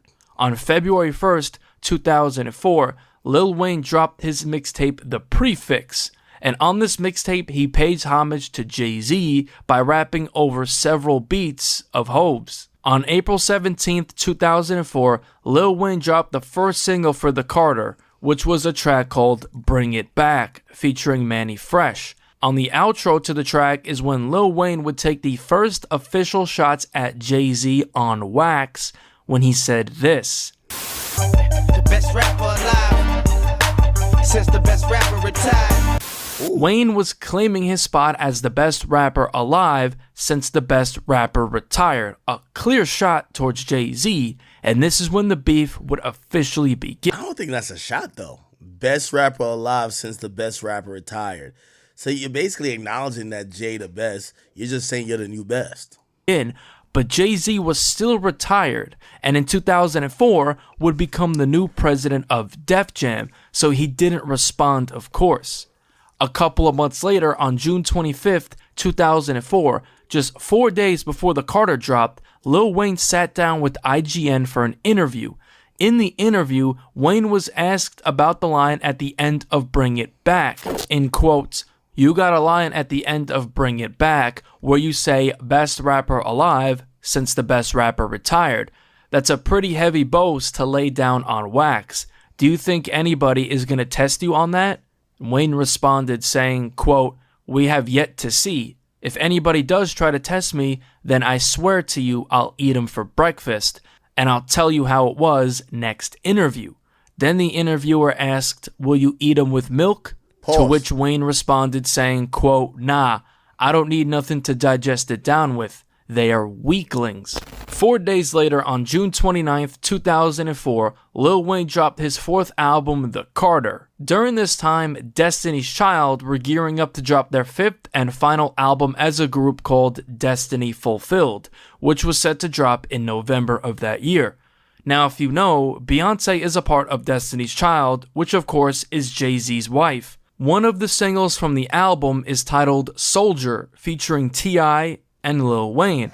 Now, it's been said that Jay-Z actually was the one that requested Lil Wayne to be featured on this track, so Hov was definitely paying close attention to Weezy. After dropping The Carter, Lil Wayne's contract with Cash Money was fulfilled, and he was now a free agent. So in December 2004, the then president of Def Jam, Jay-Z, was trying to sign Lil Wayne to Def Jam/Rockefeller. Lil Wayne ultimately declined Jay's offer, and on February 7th, 2005, Lil Wayne resigned with Cash Money Records. Wayne told MTV News about declining Jay's offer, saying, quote, "It was very tough, but you know, I'm a loyal dude. I stick with the fam. But I hope we could do something in the future with my fam and his fam." Jay-Z would speak on the meeting he had with Lil Wayne on a Breakfast Club interview years later in 2013. The truth is, after I had a meeting with Wayne, I had a relationship with Baby, so I felt it was only right to call him. Mm-hmm. I called him out of respect, like, yo, I was talking to Wayne, just letting you know. So after that, I think we received a letter at our office for like torturous interference from a lawyer, and I was like, whoa. Was it sports? They do that? I could have signed him. I could have signed him and then told him after, but I did the right thing, and I'm cool with that decision. In 2016, Lil Wayne did an interview with Shade 45 Sirius XM where he recalled a meeting he had with Jay-Z about signing to Def Jam and Rockefeller, where he claims that Hov only offered him $175,000. Lil Wayne also spoke about signing with Rockefeller/Def Jam in 2005 in an interview with Smack DVD on his tour bus. And it's been in the press and streets talk. She was recently about to go to Def Jam. This nigga Hov. You know what I'm saying? What was that about? Yeah. I was hollering at Hov, but as far as about to go, you probably couldn't say whatever about it, but the situation was we had a conversation, and a conversation with Weezy and Hov could take to the higher plateau.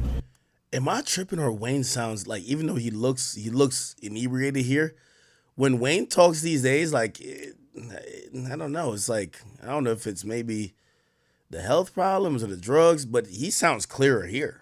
You know what I'm saying? Even if it's just a conversation, it's gonna be more than that because we are who we are. And but yeah, the conversation was about me joining Def Jam or the Rockefeller team or whatever. We didn't agree on certain things or whatever the situation was, it didn't work out.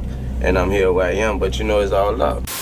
As rumors were spreading about Wayne signing to Def Jam/Rockefeller, somewhere in 2005, Lil Wayne was performing at a club in Jackson, Mississippi, which was being aired on WJTV 12 CBS, dubbed as the Admission Granted special, where he would say that he's now a Def Jam artist, and the next time we see him, he'll be with the boy Jay-Z.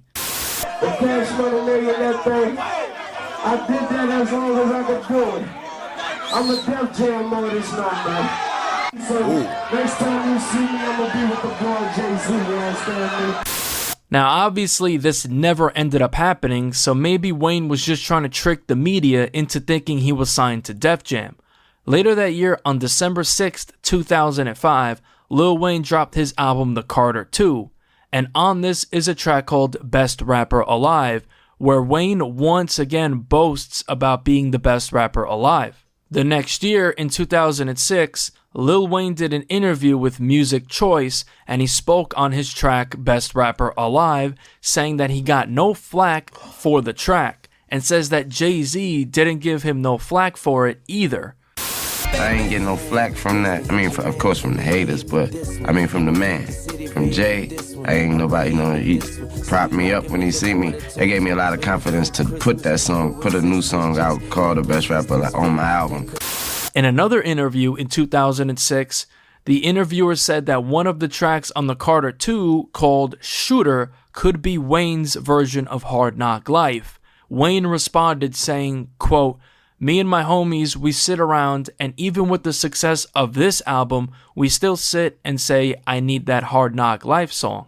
I need that song that got Jay over that Hard Knock Life song. And for you to just say that is on my album that's already out, that's amazing, man. On May 22nd, 2006, Lil Wayne dropped the second installment of the Dedication series mixtape, Dedication 2. On the skit, I'm the Best Rapper Alive, Wayne once again reminds everyone that he's the best rapper alive. In 2022, at the BET Awards in LA, DJ Drama was interviewed by Hip Hop DX on the red carpet, where he said that he helped Wayne write the script for that skit, saying, quote, at the time that was coming off of Hove, saying hands down he was the greatest, here comes Tunchi, staking the claim and putting the crown on him. That summer, in June of 2006, Jay-Z announced that he would be coming out of retirement at the age of 36 and was dropping an album that fall titled Kingdom Come. On September 27th, 2006, Lil Wayne sat down with MTV News for an interview, and when discussing Jay-Z's comeback, this is what he had to say. Did you get the two calls? I know for a while you've been wanting to do something with Jay-Z. He's back out of retirement now. He never called. He never called? I mean, I talked to him, though. You know, he tell me everything I want to hear, though. He let me know that I'm that dude. He see me, keep my head up. That's better than the verse for me. Yeah. Yeah, I mean, that's my idol right there. That's role model right there. You know what I mean? He ain't never got to do a verse for me. You know what I mean? Just from him acknowledging me when anybody else asks him anything. Nah, Jay a hater, bro. Nah, this is premeditated hate, man. Damn. You could tell this nigga wanted a verse, man. When they don't, he say something. I mean, that's enough for the boy right here. A couple of weeks later, on October 6, 2006, Jay-Z's first single from his comeback album Kingdom Come was leaked to the radio. The track was called Show Me What You Got. The track would officially be released as the first single to the album on October 30th, 2006.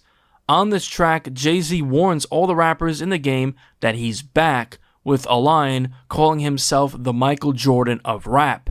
I'm back. I am the Mike Jordan of recording. You might want to fall back from recording. Now keep these bars in mind because it will come into play shortly. On November 21st, 2006, Jay-Z dropped his comeback album Kingdom Come. This album was trash. Garbage. I think it dropped in 2006. Even though I did like Lost Ones. Lost Ones was a fire song. That was him basically saying that he was trying to keep up with Beyonce and that he bought his nephew a car that he passed away in. I like that song. The title track, titled Kingdom Come, on the intro, Jay-Z calls himself hip-hop savior, alluding that hip-hop has been dead since he left. Not only NYC, I'm hip-hop savior. Track 11 is a track titled Trouble, and on the third verse, it's heavily speculated that this entire verse was a subliminal diss towards Lil Wayne. Throughout the entire verse, Jay is talking to someone he refers to as Lil. Cute, you little think you in my class. Substitute little soon feel my rap. A couple of weeks later, on December 2nd, 2006, Lil Wayne and Young Money Entertainment dropped the mixtape Lil Louisiana Volume 1. On this mixtape was a track called Dough Is What I Got, which was Lil Wayne rapping over the beat to Jay-Z's track Show Me What You Got off of Kingdom Come. On the first verse, Lil Wayne once again took subliminal shots at Jay-Z when he responded to Jay's claim of him being the Michael Jordan of recording. Jordan is the greatest basketball player of all time, so it's no surprise why Hove frequently compares himself to Jordan. Lil Wayne says that he must be LeBron James if Jay-Z is Jordan, but then he says that he's not LeBron because he has rings, and in 2006, LeBron James didn't win an NBA Finals yet. Then compares himself to Kobe Bryant because Kobe Bryant stayed with the Lakers his whole career, and up to this point, Wayne has been with Cash Money Records his whole career too. And also, Kobe Bryant has won NBA rings at... Chat, I think we all agree, right? I'm down to say this, right? You know, even though, yeah, I'll say this. if we're going to compare the basketball players, Jay is Jordan, Kobe is Wayne. I think Wayne is Kobe. Wayne is Kobe. You looked at and try to mirror and take certain things from the guy you thought was the GOAT. You were trying to be him. And then you get the LeBron, the guy who, he don't maybe have a fadeaway like you, but he has different skills. Like he starts singing, he does everything. I think Drake is LeBron. You get what I'm saying? Now, here's the thing, and this is one of the reasons why I'm big on Wayne getting his flowers, is because, rest in peace to Kobe. But Kobe dying, I think people don't give Kobe his proper flowers because, they just compare Mike to LeBron. And also, here's the thing too. This is why, as you go along in life and you're watching sports, at some point you gotta hit your idol with the Allen Iverson crossover. Because if you stay in their shadow too much and you're seen as the consummate student and you're seen as someone who's like, for example, I'm gonna be honest with you, I think Kobe would have given Mike the business. But nobody will say that because Kobe's game was modeled after Mike. So he's in Mike's shadow. It's sacrilegious to say he's better than Mike when he learned everything by watching Mike. So that's why, he put himself that, he's in the same conversation as Mike, but he'll never be greater than Mike because all you're known as is that you looked up to this guy, right?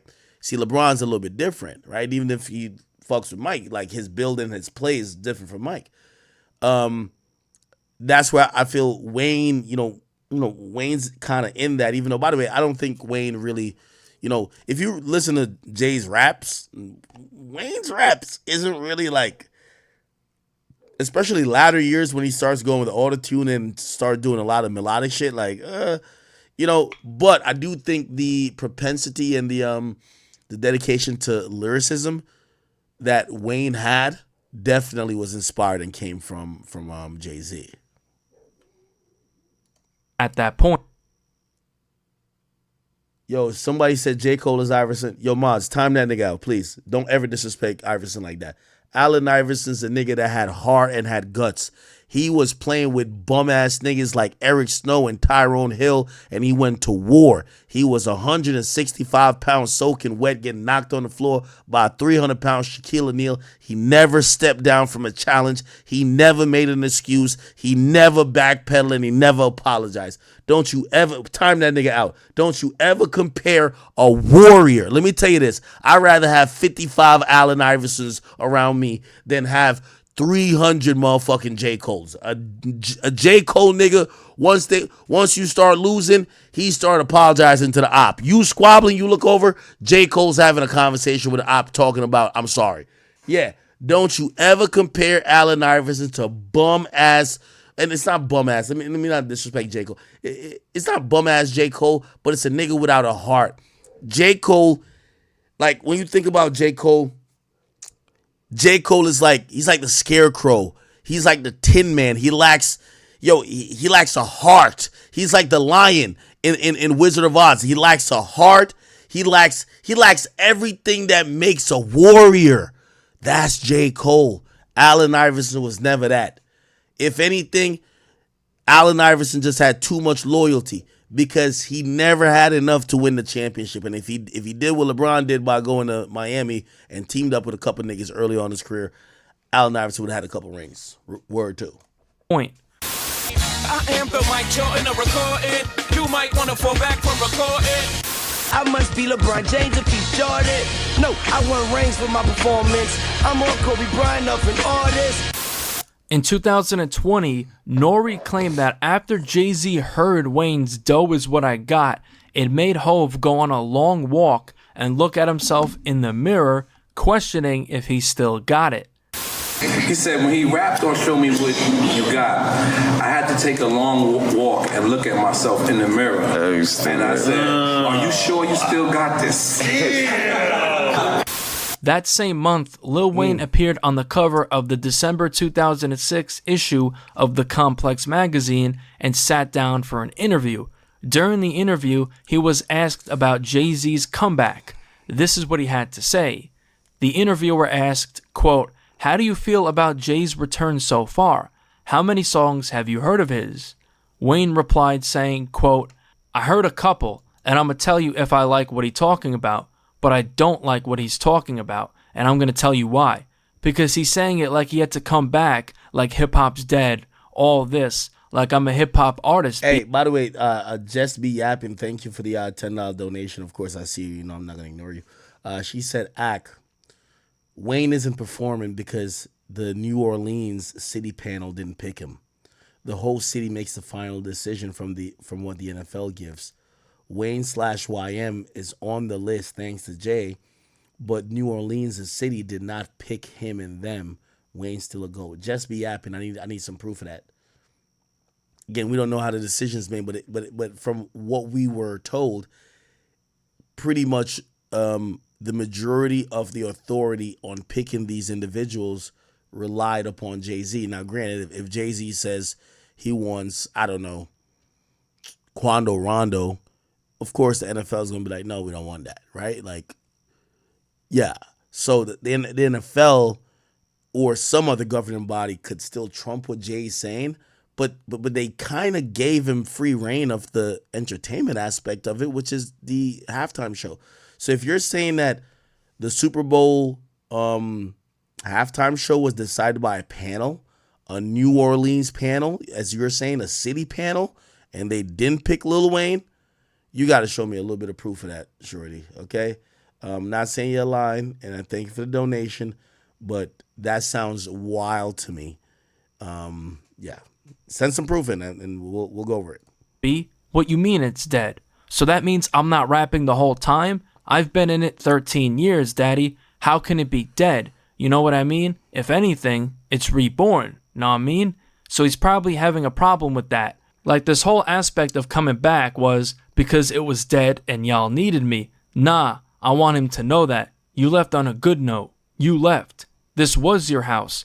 All the people in the house, all the artists were saying, yo, this is Jay's house. He's bowing out gracefully. We all say he's the best. All the players say, you the coach, you're the best. We love it. You bowed out. You come back and this is still your house? Nah, we effed the bitches in your bed already. Nah, I mean, it's not your house, Daddy. And I just want him to know that. That's from a competitive level. You know what I mean? That's not no beefing or no hating shit or nothing like that. It's just I'm a rapper. And he always capitalizes on rappers being very confident about themselves. Like when everybody asks him, how do you feel about this person saying this about you? If it's anything about rap, he'll be like, they're supposed to say that. So I'm supposed to feel that you're talking about me when you say rap is dead. I mean, I've been out here rapping all my life. What the do you mean? And I'm better than you, Daddy. The interviewer then asks Wayne if he feels he's better than Jay-Z right now, to which he replied saying, quote, who don't? After this interview got out, people started talking about Lil Wayne's comments about Jay-Z, and rumors began spreading like wildfire that these two were now publicly beefing. Fast forward months later, in April 2007, Lil Wayne graced the cover of the April 2007 edition of the XXL magazine, I remember this cover, where he would sit down with them for an interview. In the interview, Wayne would apologize to Jay-Z about his comments in his Complex interview in December, saying, quote, I'm glad you brought that up, because I want to apologize to Jay and his family and friends, because I was asked that question, and they put it in there like I was just feeling like, oh, you know what? I'm better than Jay. Ooh, by the way, thank you to Tupac Archives for the 10. He says, yo, Act, please have Martin Shkreli come back and play the rest of the OG Carter 5. Yo, Loki, I was setting up an interview with him. I think he just got out of jail still. So it's difficult because I don't think he could travel to come to my studio. We were talking about it. We got to figure out like the logistics. So we're probably going to have to either go to where he's at. I don't know if he got to get approval by like his parole or PO or whatever.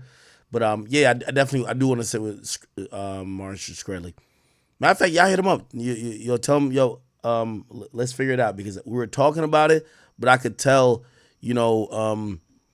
his situation post jail was probably preventing it because I was like, yo, this is our location. Come here. And I don't know if he was allowed to be there. You know what I mean? They came at me like, so you say you're the best? Can you just say that you're better than everybody? Would you say you're better than Jay? I was like, yeah, I'm better than everybody. Oh, you apologize to Jay? Come on, Wayne. But I like to throw that apology out there because of whatever trouble I caused, I ain't want that to happen. That same month, on April 13th, 2007, Lil Wayne dropped his all-time classic mixtape, The Drought 3, which included his Dough Is What I Got track. Now, the king of subliminals, Jay-Z, was not going to just sit back and not respond. That summer, on July 3rd, 2007, T.I. dropped his album T.I. vs. T.I.P. Track 7, titled Watch What You Say to Me, features Jay-Z, and at the end of his verse, he sent subliminal shots back at Lil Wayne. Hope said that he hears Wayne baiting him into replying. I hear you baiting me lately. I've been doing my best just to stay hater free still. Watch what you say to me. Jay-Z then says he's going to take up Lil Wayne on that offer if he keeps throwing subliminals, meaning he's going to engage in this rap battle. Then Hope said that he's going to replace Birdman as Wayne's father. Sooner or later I take you up on your offer and put you all in your place like I'm replacing your father. And says that his DNA is in Wayne's music because Lil Wayne has said that Jay-Z inspired him a lot. You're talking to the author, the architect of the blueprint, my DNA in your music, motherfucker. After this, the beef rumors were running rampant, but something weird happened later that year. On November 6th, 2007, Jay-Z dropped his album American Gangster, and on the track Hello Brooklyn 2.0, Lil Wayne is featured. This marked the first official collaboration between Weezy and Hove. This track was originally just a solo Lil Wayne track, most likely to appear on the Carter 3, but according to Wayne in an MTV interview, he said, quote, Jay heard the song some type of way. When he heard it, he said, ask the homie if I can get this. More honored than offended, it was an easy answer. When I asked the question, I told him it wasn't even a question. He's got it. Everybody in the world knows how I feel about Jay. He's the king. Utmost respect. That same month, you know what, a lot of these relationships, and I think, as you go along in life, you'll learn you can't look up too much to a nigga because you'll always get blinded by your admiration and your respect for them, and you'll start to ignore their blatant disrespect for you, right? I think that's the same thing that Kanye had with Jay. He's like, my big brother was Big's brother. Then he was talking about how the whole time he's talking about how Jay's hoeing him. You know what I mean? Like, these guys are looking up to Jay, but really, they're just chronicling how Jay is disrespecting them. Jay-Z was performing at the Hammerstein Ballroom in New York City at his American Gangster concert when he would bring out Lil Wayne as the two both performed Hello Brooklyn 2.0 together. After the performance, Wayne and Jay shut down beef rumors when Wayne pointed to Jay, calling him the best rapper alive, then pointing to himself and said that he's the next rapper in line. The best rapper alive, the next rapper in line. After that, everything seemed cool between the two. The next year, in 2008, Lil Wayne would be on fire as he began the rollout to his album The Carter 3. On March 13th, 2008, Lil Wayne dropped the first single to the album, a track titled Lollipop. This track would be Wayne's highest charting single up to this point, peaking at number 1 on the Billboard, becoming Lil Wayne's first single to reach number 1. After this, it was clear that we were officially in the Lil Wayne era, as he was easily the hottest rapper on the planet commercially, and... Oh, by the way, I seen somebody just send a donation. Who was that? Yo, Freak the Gemini, thank you. By the way, you're going to be the reason I send out a text right now. You say you think Lil Wayne was denied because he would have brought Nicki Minaj and Drake out to perform like Nicki claims. Yo, his manager texted me. I'm gonna ask his manager. So, hey, Freak the Gemini, I'm gonna get an answer for you. But the reason why I'm doing this is because of you, just to let you know. You just brought up a good point.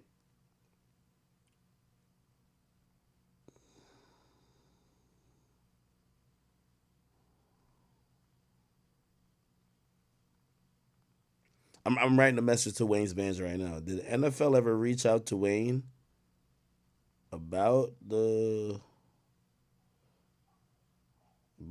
Super Bowl? Or was he just completely blindsided? That's good to know, right? Because like we don't know how this process goes. All right, I hit Wayne's manager. I'll get an answer. Was the best rapper. On April 23rd, 2008, Lil Wayne dropped the second single from the album called A Milli, to which this track peaked at number 6 on the US Billboard Hot 100. In the summer of 2008, Jay-Z would end up doing his... Furling Gaming, you say NOLA votes for Kendrick? Where is this thing where y'all saying New Orleans voted for Kendrick? Like, who the fuck said that New Orleans voted for Kendrick?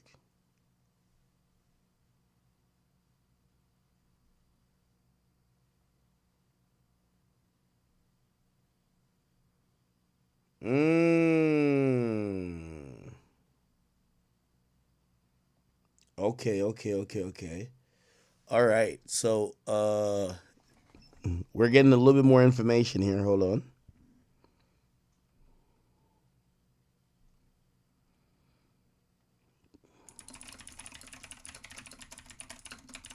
Y'all like my typing speed? I used to type 85 words per minute in high school.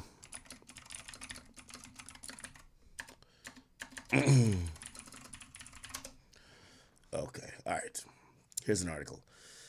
So this article is published on January 10th, 2024. It says, here's how the NFL chooses the halftime performers, okay? It says the Super Bowl halftime show is probably one of the most highest profile spectacles in all sports. After all, when else do musical artists have a captive audience of more than 100 million people?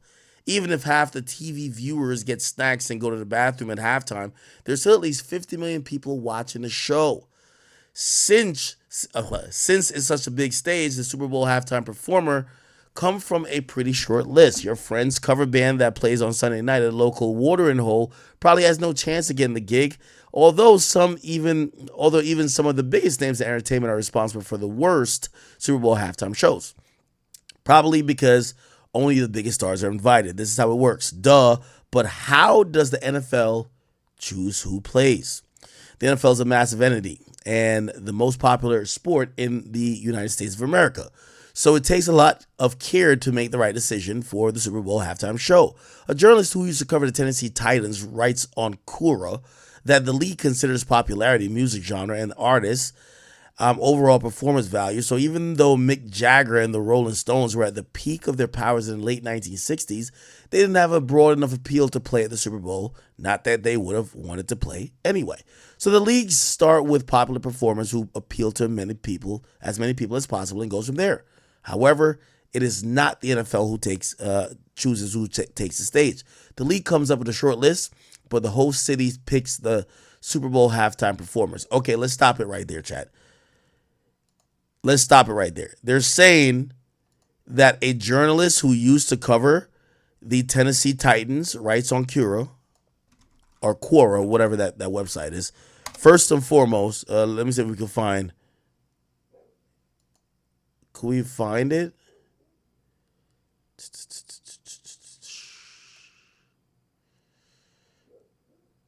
No. Okay, I'm trying to find it. Again, chat, it's important to know whatever journalist this is and what they're talking about. They might be talking about pre-2021, which is when Jay-Z signed the deal. I don't need to play this again, but I'll play it again. It literally said the deal, or I'll Google it. It said the deal, Jay-Z deal, NFL. It said that he was going to look. Then here's a new partnership. Let's read again. It was entering a partnership with Roc Nation. Okay, the deal, which has been reportedly been in the works for several months, means Roc Nation will now advise on selecting artists for major NFL performances like the Super Bowl. Okay, now we're not saying that Jay-Z made the decision, but shit, he's definitely in the room and advising. That's the point. Now, to this article, we're not sure if this is the same method that they're going by. So it's important to try to figure out when this Tennessee Titan journalist is talking. Are they talking after the deal? Or are they talking before the deal? Because pretty much what we've heard from everybody who has performed since 2021, they basically almost say it's not just an advisory position. It's almost like if Jay says you should perform, you're going to perform. And if Jay don't want you to perform, you ain't going to perform. Or it's going to be hard for you to perform. You get what I'm saying? So, yeah, okay. So the league starts with, the league starts with popular performers who appeals to as many people as possible and goes from there. However, it's not the NFL that chooses who takes the stage. The league comes up with a short list, but it's the whole city that picks the Super Bowl halftime performers. We don't know if that's the case anymore. We don't know. We just don't know. Okay? Atlanta, which hosted 2019. Again, see? They're talking about Super Bowls before 2021. This is before 2021. So if this journalist info is before 2021, yes, that was the case. But now Jay-Z and Roc Nation took it over. So we don't know if that's true. Okay? Anyway. His own remix of this track called A Billy. On June 3rd, 2008, rapper Freaky Zeke dropped his mixtape Blame It on the Henny. On this is a track called Beat Without Bass, featuring Lil Wayne. At the end of his verse, Lil Wayne has a message to quote-unquote old-ass rappers, likely referring to Jay-Z, saying that he's like 44 and that he's only 24 years old. You old ass rappers better stay on tour. You like 44, I'm 24. On June 10th, 2008, Lil Wayne dropped his album The Carter 3, to which Jay-Z repaid the... Wait, how old was Jay-Z in 2007? How old was Jay-Z in 2007? Oh, he's 38. He wasn't 44. Okay. ...the favor, being featured on the track Mr. Carter, marking their second collab. On Jay's verse, he essentially says that he's passing the torch to Lil Wayne when he refers to Wayne as his heir to the throne. If we take a look at the definition of heir, it says that it's a person inheriting or continuing the legacy of a predecessor. I'm right here in my chair with my crown and my dear Queen Bee as I share my time with my ear, Young Carter. On the outro, Lil Wayne quotes lyrics from his favorite song of all time, Lucky Me, off of Jay-Z's album In My Lifetime Volume 1. I swear to everything, when I leave this earth, it's gonna be on both feet, never knees in the dirt. And I swear to everything, when I leave this earth, it's gonna be on both feet, never knees in the dirt. This album would go on to sell over 1 million copies in the first week, going #1 on the Billboard charts, making history as one of the very few rap albums to achieve 1 million plus copies sold in the first week. By the way, Ryan, thank you for the 10. He says, yo, Dame Dash, Dipset, DMX, Drake, Lil Wayne, Nas, etc. all talk shit about Hov, then they need him after.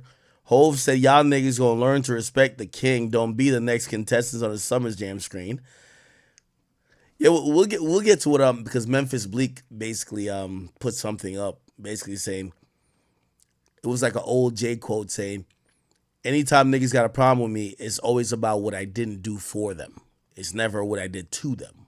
Week, Lil Wayne just completely took over the rap game with this album, putting rappers on notice as he had the game in a chokehold. A couple of weeks later, on June 23rd, 2008, Lil Wayne did an interview with Rolling Stone. When they asked him how it felt to be called Jay-Z's heir on Mr. Carter, Wayne replied saying, quote, that line right there was hard, unbelievable. I didn't realize it at first. My homie had to tell me, you know what he said, right? I didn't even get it. I was like, why is he saying air?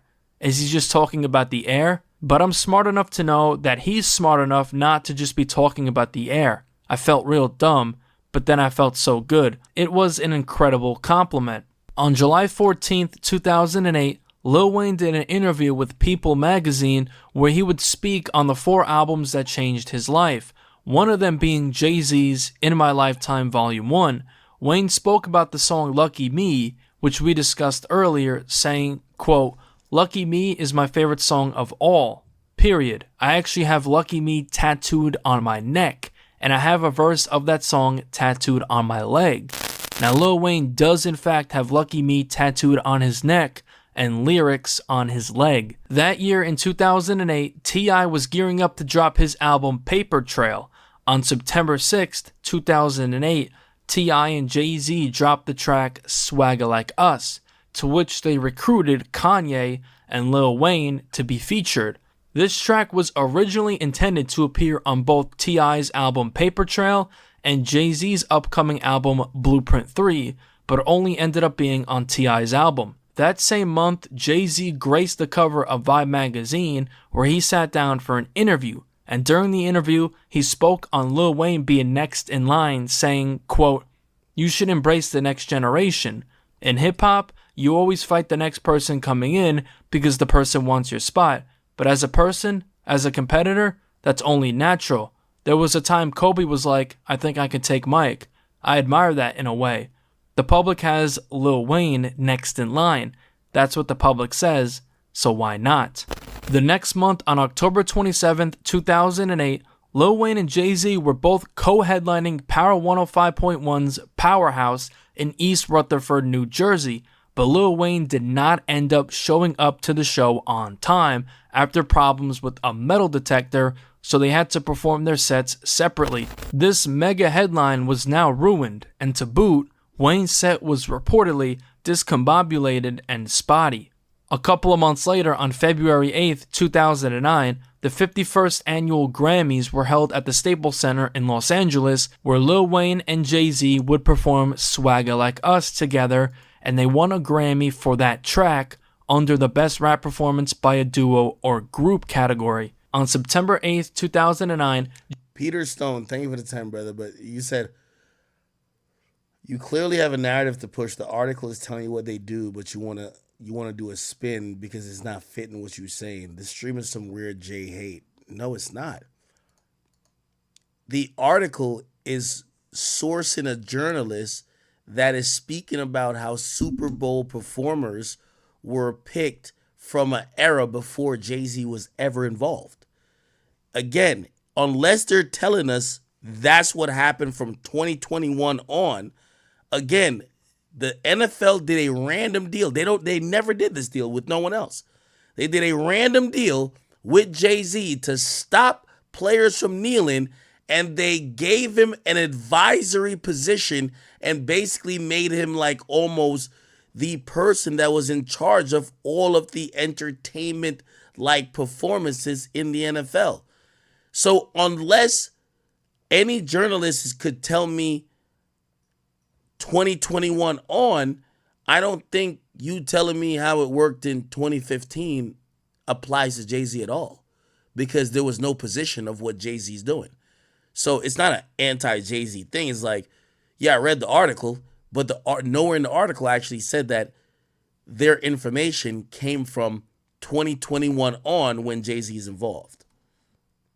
Jay-Z dropped his album The Blueprint 3, which would sell 476,000 copies in the first week, debuting at number 1 on the Billboard 200. On 2 of the tracks, he shouts out Lil Wayne. On the track DOA, Death of Autotune, he says that he's going to send this track to the mixtape Wheezy. This shit need a verse from Cheesy. I might send this to the mixtape Wheezy. On the track A Star Is Born, he says that he applauds Lil Wayne, and if he keeps going, he'll pass the torch to him. Wayne scorching, I'll applaud him. If he keep going, pass the torch to him. After this is when their relationship would begin to crumble. After this album dropped, MTV would name Jay-Z the hottest MC in the game. On October 19th, 2009, Birdman was doing an interview, and when he was asked about Jay-Z being named MTV's hottest MC, this is what he had to say about it. Jay-Z just got voted #1 by MTV, #1 MC. What do you make of that? I don't think he's the #1 MC. Wayne the best, he do the most, and he make the most money. Yeah. I don't think in the business make more money than us. Fair enough. And so how could you be the best if you don't make the best money, the most money, and you don't do the most? Mm-hmm. Lyrically, come on, man, be for real, man. Can't nobody f with Wayne. Us. And to me, if you're #1 and you ain't getting no money, it don't mean nothing. You hear me? So, but if you're #1 and you making money, to me, who making the most money? That's #1 to me. All that rap shit. You hear me? They got cold rappers you never even heard. Now, initially, Jay-Z did not respond to Birdman's comments, and on October 31st, 2009, Lil Wayne dropped his mixtape, No Ceilings, to which he would rap over the beat to Jay-Z's tracks Death of Autotune and Run This Town. In January 2010, Jay-Z sat down with Angie Martinez at Hot 97 for an interview. Angie asked Hov what he thinks about Birdman's comments, to which he responded saying this. How does Jay feel about Baby from Cash Money constantly saying Weezy is more lyrical and has more money than Jay-Z? You know, being lyrical is just a matter of opinion. It's who you like. So, you know, that's his opinion. As far as money, I mean, you know, that's a little more factual. Right, we can determine that. Right, we would have to see your bank accounts and things of this nature. I have no problem, but it's gonna cost. Put it up. If he's that confident, you know, I give him a little glimpse. It's crazy. I give him a little glimpse. Check that out. Man. Cut it out. Knock it off. But as far as, you know, being lyrical, I mean, that's from one's, you know, that's for the viewers. That's anybody's, yeah. That's everybody. That crystallizes Jay-Z right there. That just contextualizes it. Obviously, you know, he's an amazing artist and probably one of the best. Not probably one of the best. He's one of the best, like one of like three. But the reason why he's a great businessman, even he knows, even as great as he is musically, that's subjective. When it comes to business, that ain't subjective. So if he believes that, then I respect that, you know, and that's his guy. So he's supposed to ride with his guy. So I don't have no problems with that. I have no problems with nobody. It's my positive. I want this to be my most positive year. I don't want no problems. Beyonce and Jay-Z earned $122 million, becoming the highest earning. Right after that. Huh? Right after that. Right so I'm saying black and white is ink, baby. I'm just having fun. Fast forward to March of 2010, Jay-Z was on his Blueprint 3 tour with Jeezy at a show in Madison Square Garden, where Jeezy would bring out Drake, Nicki Minaj, and Lil Wayne. Now, unfortunately, just a couple of days after this concert, on March 8th, 2010, Lil Wayne was sentenced to a 1-year jail sentence after pleading guilty to possession of a gun, which stemmed from a July 2007 arrest when a loaded .40 caliber semi-automatic gun was found on his tour bus. Lil Wayne would begin his 1-year jail sentence in Rikers Island Jail with a possible shortened sentence of 8 months if he has good behavior. During this time, Lil Wayne's Young Money protege, Drake, would take over the rap game, releasing his debut album, Thank Me Later, in June of 2010, which would sell over 400,000 copies in the first week. And after this, it was clear that Drake was up next. In July of 2010, Drake did an interview with Tim Westwood where he would reveal that him and Lil Wayne were planning on dropping a collab album. Lil Wayne would be released in November of 2010, just 8 months after being sentenced. Now, we're going to get into when Birdman and Wayne try to wake up the whole money thing again. That same month, Kanye West and Jay-Z would announce that they were dropping a collaboration album called Watch the Throne, to which the production began in November of 2010. In January of 2011, Drake would do another interview with Tim Westwood where he would accuse Kanye West and Jay-Z of stealing his and Lil Wayne's idea of a collaboration album. I mean, you know that we still gotta do that album. Yes, you still got to do that Some album. other guys are coming out with the album too. There's 2 other guys that are coming out together. 2 other rappers that are coming out with an album together. I don't know where they got that idea, but. That same month, Jay-Z and Kanye West would begin the rollout for the collab album Watch the Throne. On January 11th, 2011, they dropped the first single on the album titled Ham, and on his verse, Jay-Z would send shots at Birdman for saying that Lil Wayne has more money than him in his interview. He directly mentions Birdman's nickname, Baby, and says that they don't even have as much money as his wife, Beyonce. Really half a billion, nigga, really, you got baby money. Keep it real with niggas ain't got my lady money.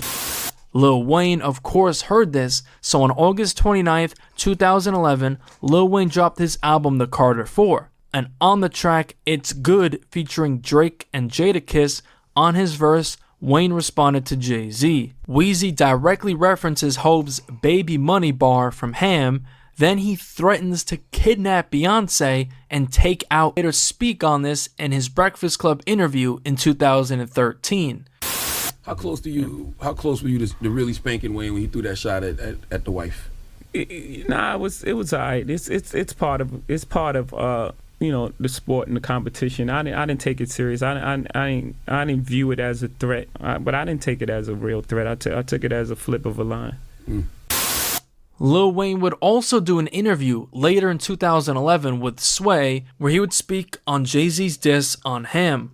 You ask him about the Jay-Z line? I wouldn't ask him about a Jay-Z line because he's not Jay-Z. Is that something you would react to as an MC? Actually, the subject that he's talking about in that line, I can't box with the guards with that. You know what I mean? And I'll be the first one to tell you that. Given my wit and the type of person I am, I'll capitalize and I'll play off of it.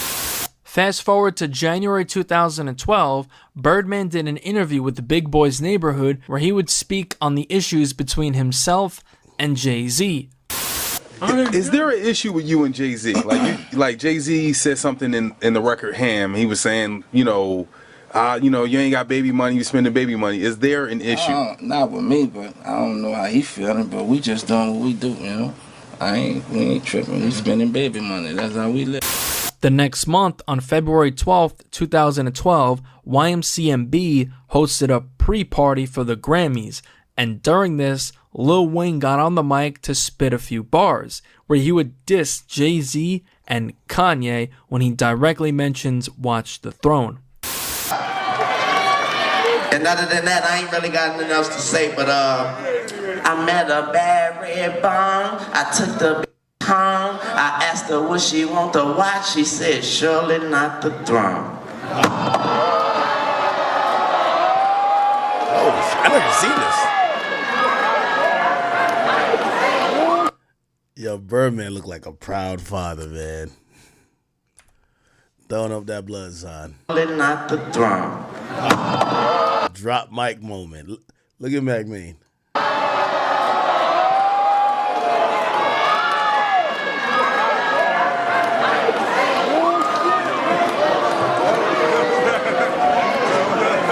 Oh shit! I just realized Drake was here and too. his fam.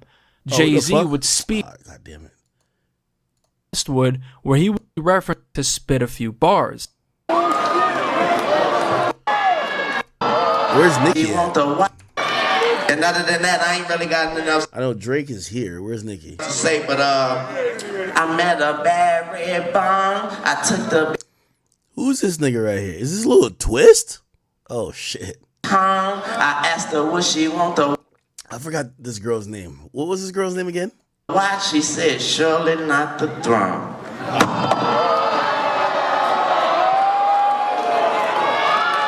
Nah, Wayne stand on business.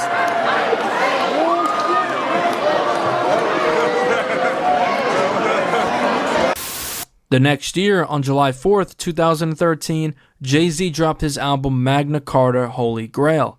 And on the track La Familia, he responded to Wayne saying he was going to kidnap Beyonce, telling him good luck on trying to kidnap her.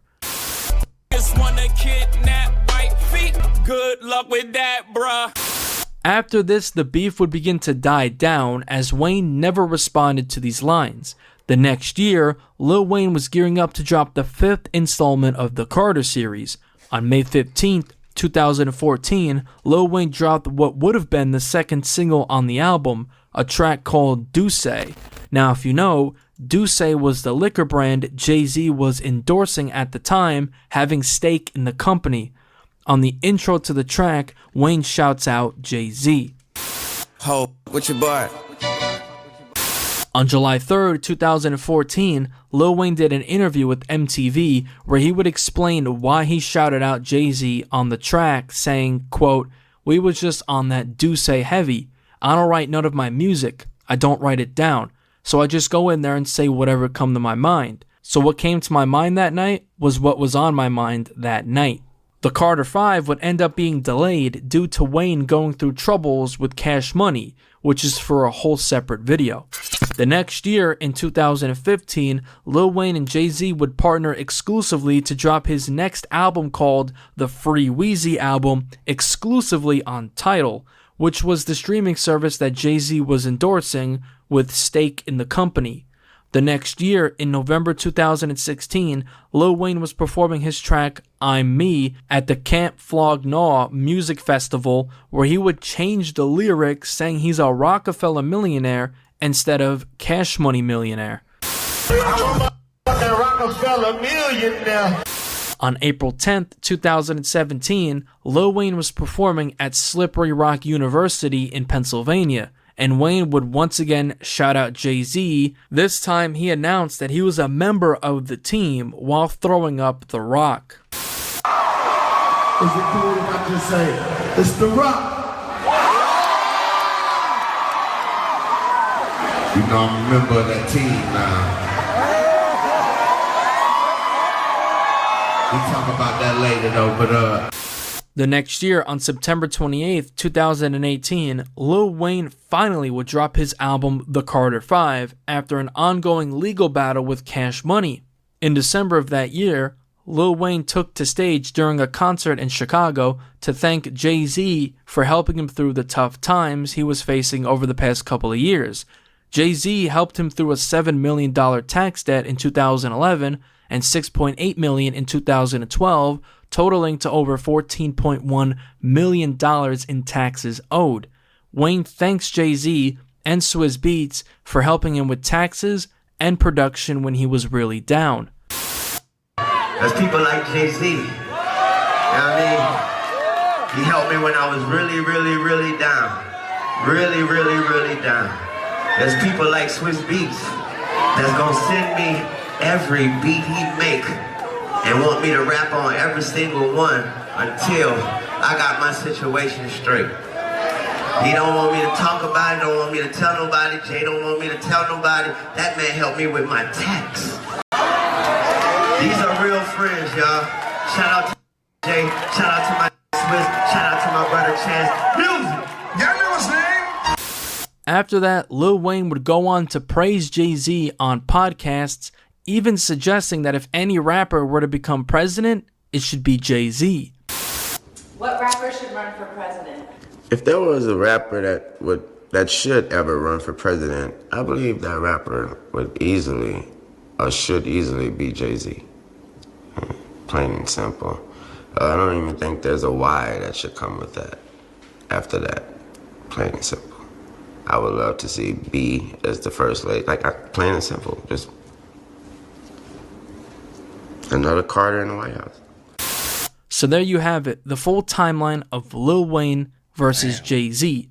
Not really a serious beef, but a nice sparring match as the two competed for that #1 spot in hip-hop. Yeah, I ain't gonna lie, man. Salute to Jay-Z, man. Classic Snake. We'll fuck with it. Classic motherfucking Snake, man. Anyway, there's a few other people that, try to jump in, and, it was kind of interesting. First of all, because somebody tell me, So allegedly, you know, it's being said that Jack, this guy Jack right here, Jack Dorsey. They saying that Drake fucked his girl or something like that, man. Yo, Drake, you gotta stop fucking these niggas' girls, bro. You gotta. I don't know if it's his girl or his ex. I don't know who Drake fucked. But apparently Drake done fuck somebody he been with. He hate the fuck out of Drake. That's why if you look back at Jack Dorsey, by the way, if you don't know, that's the former like co-founder of Twitter. He's now on the board of Square. He's Jay-Z's friend. If you look up Jack Dorsey, Drake. Actually, Aiden even came out and said that Drake fucked his chick too. So I don't know if Aiden was speaking from intel or what. But if you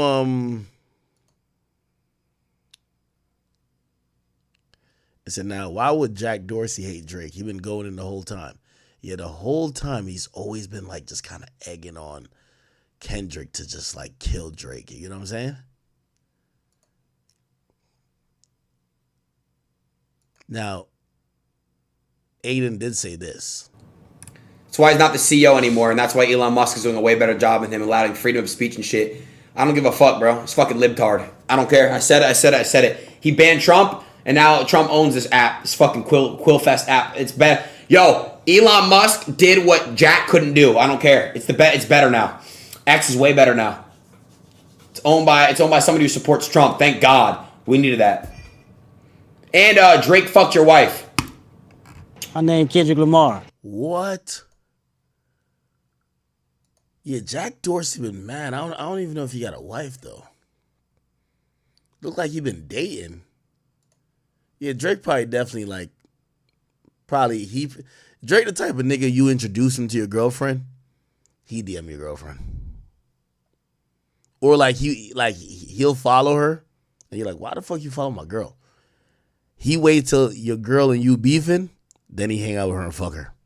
So you know, like you get back with your girl, and like, you know, you'd be like, yo, what'd you do during the break? What you do during the break? She gonna tell you she sucked Drake off, bro. I don't know if that's true, but that is crazy. But Jack Dorsey and Drake. Now, granted, if you look up Jack Dorsey and Jay-Z, you're going to see tons of pictures of them just like chilling. Jack Dorsey back here. Jack Dorsey in the back. Jay right here. Right here. Like, they're super cool. Jack Dorsey here. Jay's right here.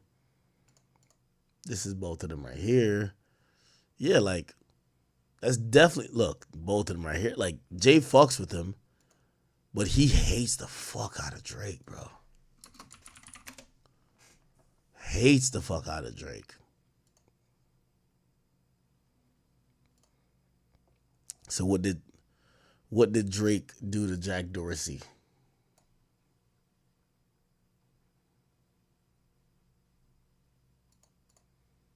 You can't really figure it out. I don't think he's married. But anyway, don't matter. Okay.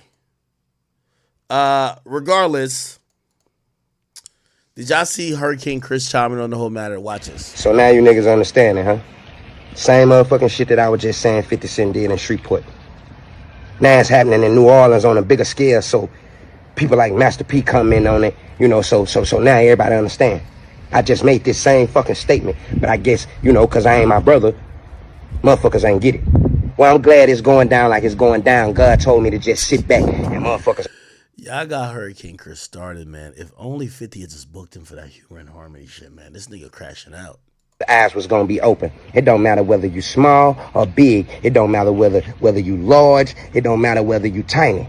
Homage is old. Respect is old. You supposed to pay respect to the motherfuckers that laid the foundation before you. I wouldn't give a damn what your organization is. I wouldn't give a damn how much money you spent. I wouldn't give a damn what you did. When you walk into a house, you speak to everybody who live in that house, and you pay respect to everybody who live in that house. I'm from the South. Now, wherever you from, you go do what you do wherever you go do it. But when you come to the South, y'all got to show more respect in this, bro.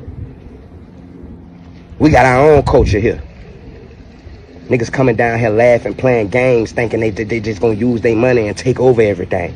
It ain't going down like that. We going back to that old fucking law. You niggas stepping on turf, gon' do what you supposed to do, or you gonna pack your shit up and get the fuck on somewhere. All the nice guy shit out the window. Fuck being nice. Fuck trying to cop deuces. Take back every nice word I said to you niggas. Get your fucking mind right, or we gonna make niggas get their mind right. How about that? Now, Slim Jimmy, he got in the comments and said, bruh, ain't no way you so reaching. And Hurricane Chris says, mind your fucking business unless you want to see these hands, bro. Oh, God, what's popping? So Hurricane Chris ready to, fight over it. Slim Jimmy said, you don't want no smoke. Okay? This is some bullshit right here, man. Anyway, Master P, he chimed in as well. Master P chimed in. I might have read this yesterday. But he said, yo, listen, salute to Kendrick Lamar for performing at the NFL halftime show at Super Bowl 59. Well deserved. He's one of the hottest musical artists out now in the world, and he has one of the biggest songs out right now. As an ambassador of entertainment in the city of New Orleans, I have to agree with the fans that Lil Wayne should have been a part of the celebration as well. He's one of the greatest hip-hop artists alive. Still relevant, and he's a New Orleans native. Let's not miss a cultural moment in the South. Life is too short. We have to give our legends their flowers while they're still here.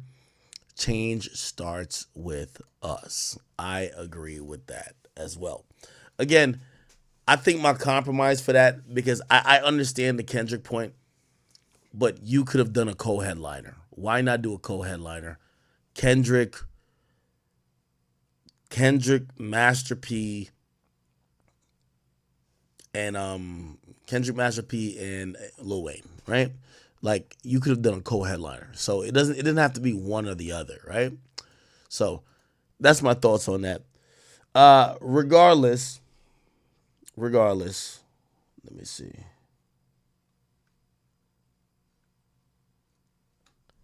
Regardless, did y'all see TDE Punch?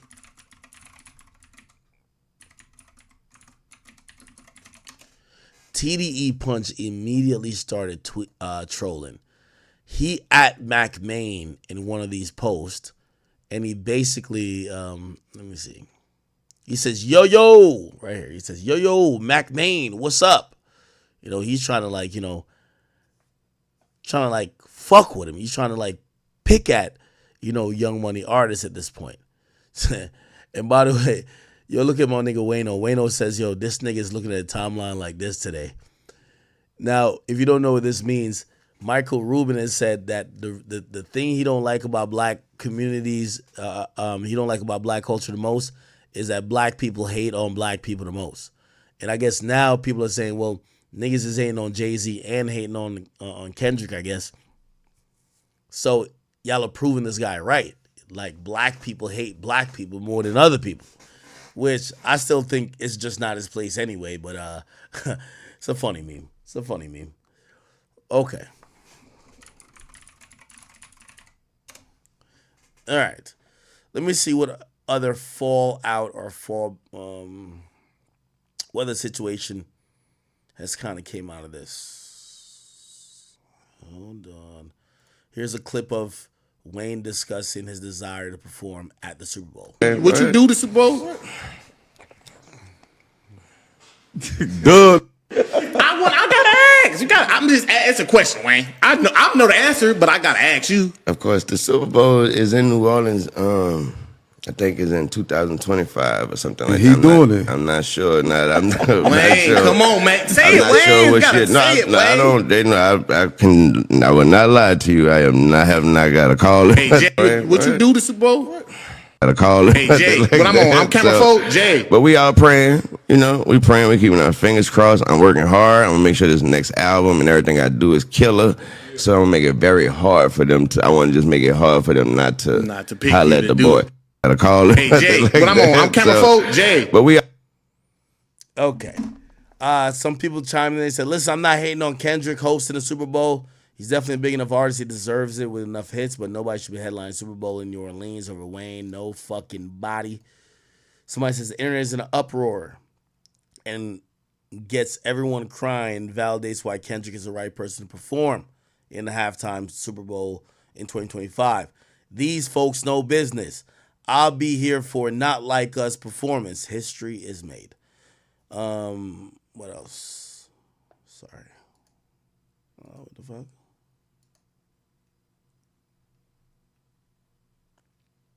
Wait. Here we go. What you do to Super Bowl? All right. Then somebody else says, everyone knows I'm a Drake fan, but one thing about Kendrick Lamar is his love for Black American art. He'll put on a show that'll certainly pay respects to New Orleans and its culture. I think everyone can relax. Ethan De Niro says, I'm happy it's Kendrick, but still, feel like a missed opportunity. And then somebody says Lil Wayne should definitely have been picked to perform in Super Bowl. He's literally from New Orleans and a rap legend. Okay. All right. By the way, NLE Chopper is clearing up. He said he said, look at this. I'm just gonna say it. I'm gay. So.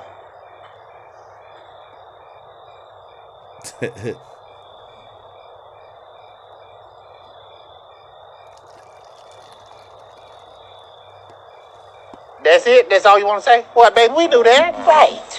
We already knew that. Wait, you guys don't want to talk about me being gay? Baby, we've been talking about that for years. We all knew that. We all talked about it. We all knew. Yeah, we waiting.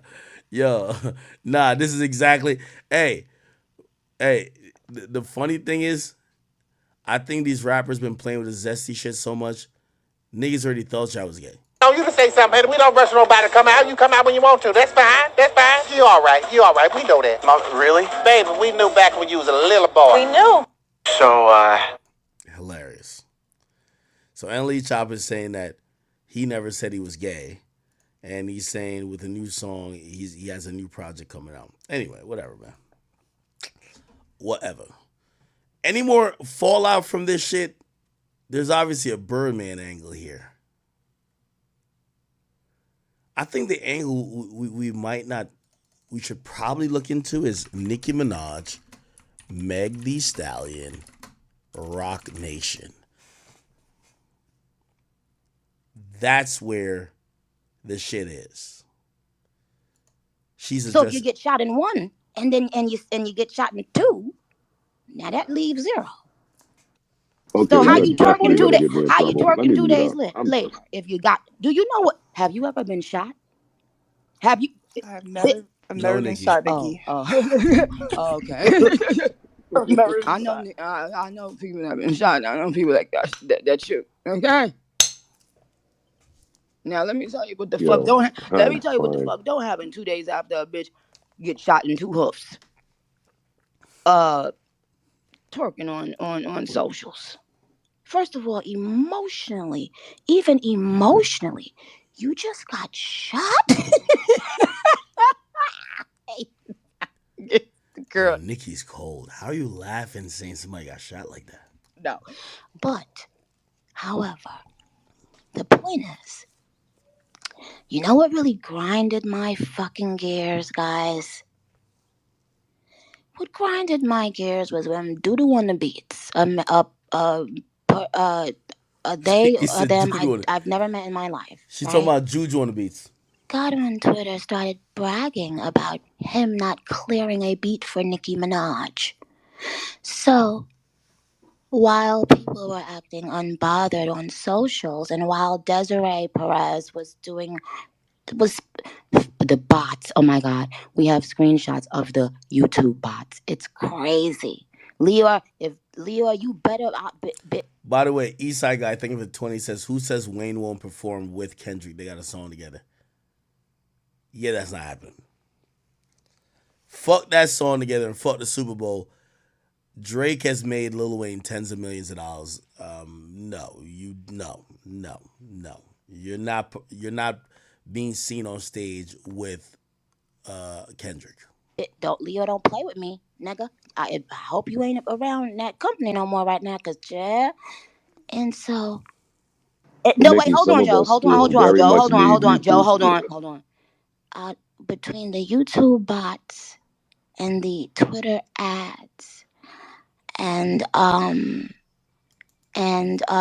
the paid for TikToks and the paid for tweets, to the point where people got their little $250 for they tweet to say something bad about Nicki Minaj, and then the next day it was like, bitch, yeah. Anyway, I'm going right. I'm listening to Bigfoot.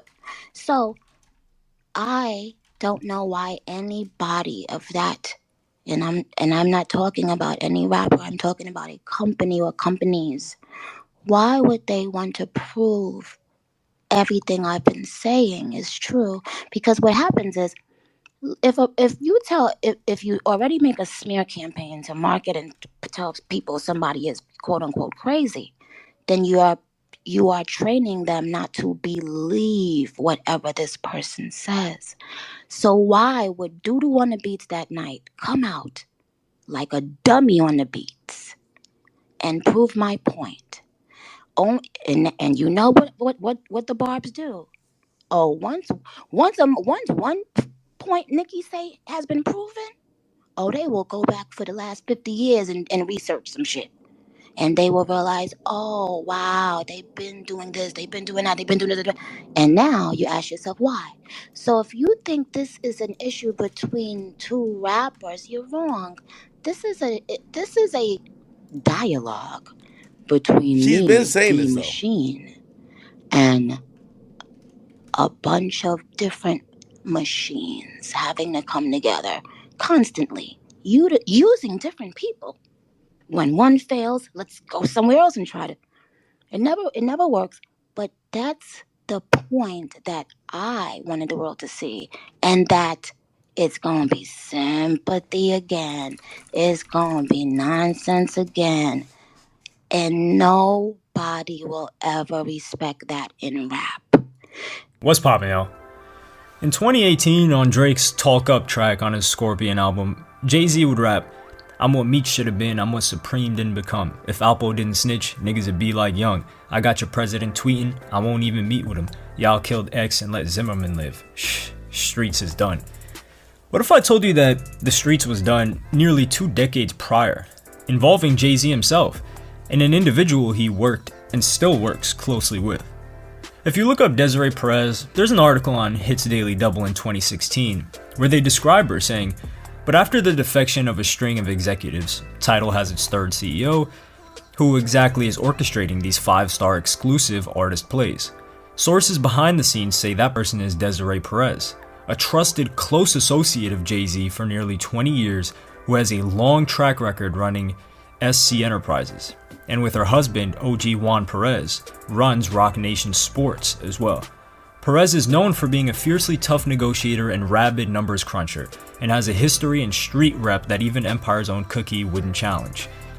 Dez is a boss. Simply put, insiders point out that she negotiated the Beyonce Formation Stadium tour and had a strong hand in the Rihanna Samsung deal as well. Impressive. Perez is part of the Hova circle of influence that includes her husband, Jay Brown, Ty Smith, Shaka Pilgrim, and Jana Fleischman.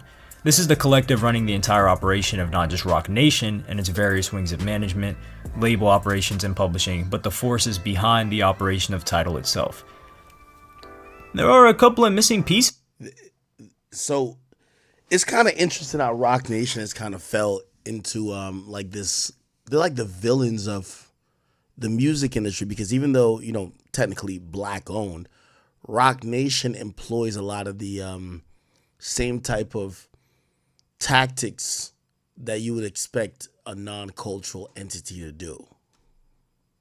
pieces to the full bio of Desiree Perez, and I don't know if you really want to say street rep, but I've been eyeing on making this video for the past 2 or 3 weeks until 6ix9ine had to come out and really bring to a larger scale the reports that Desiree Perez, who's the current CEO of Roc Nation, was a government mole and informant back in the mid-90s. This isn't some new information, but it is the biggest scale it's ever blown up on, especially within hip-hop.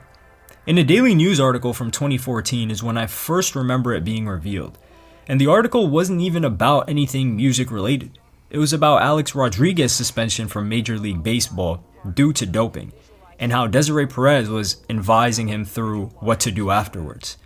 The headline of the article was, Alex Rodriguez was set to quit baseball until former drug mole and ex-convict Desiree Perez convinced the Yankees slugger to fight MLB over PED suspension.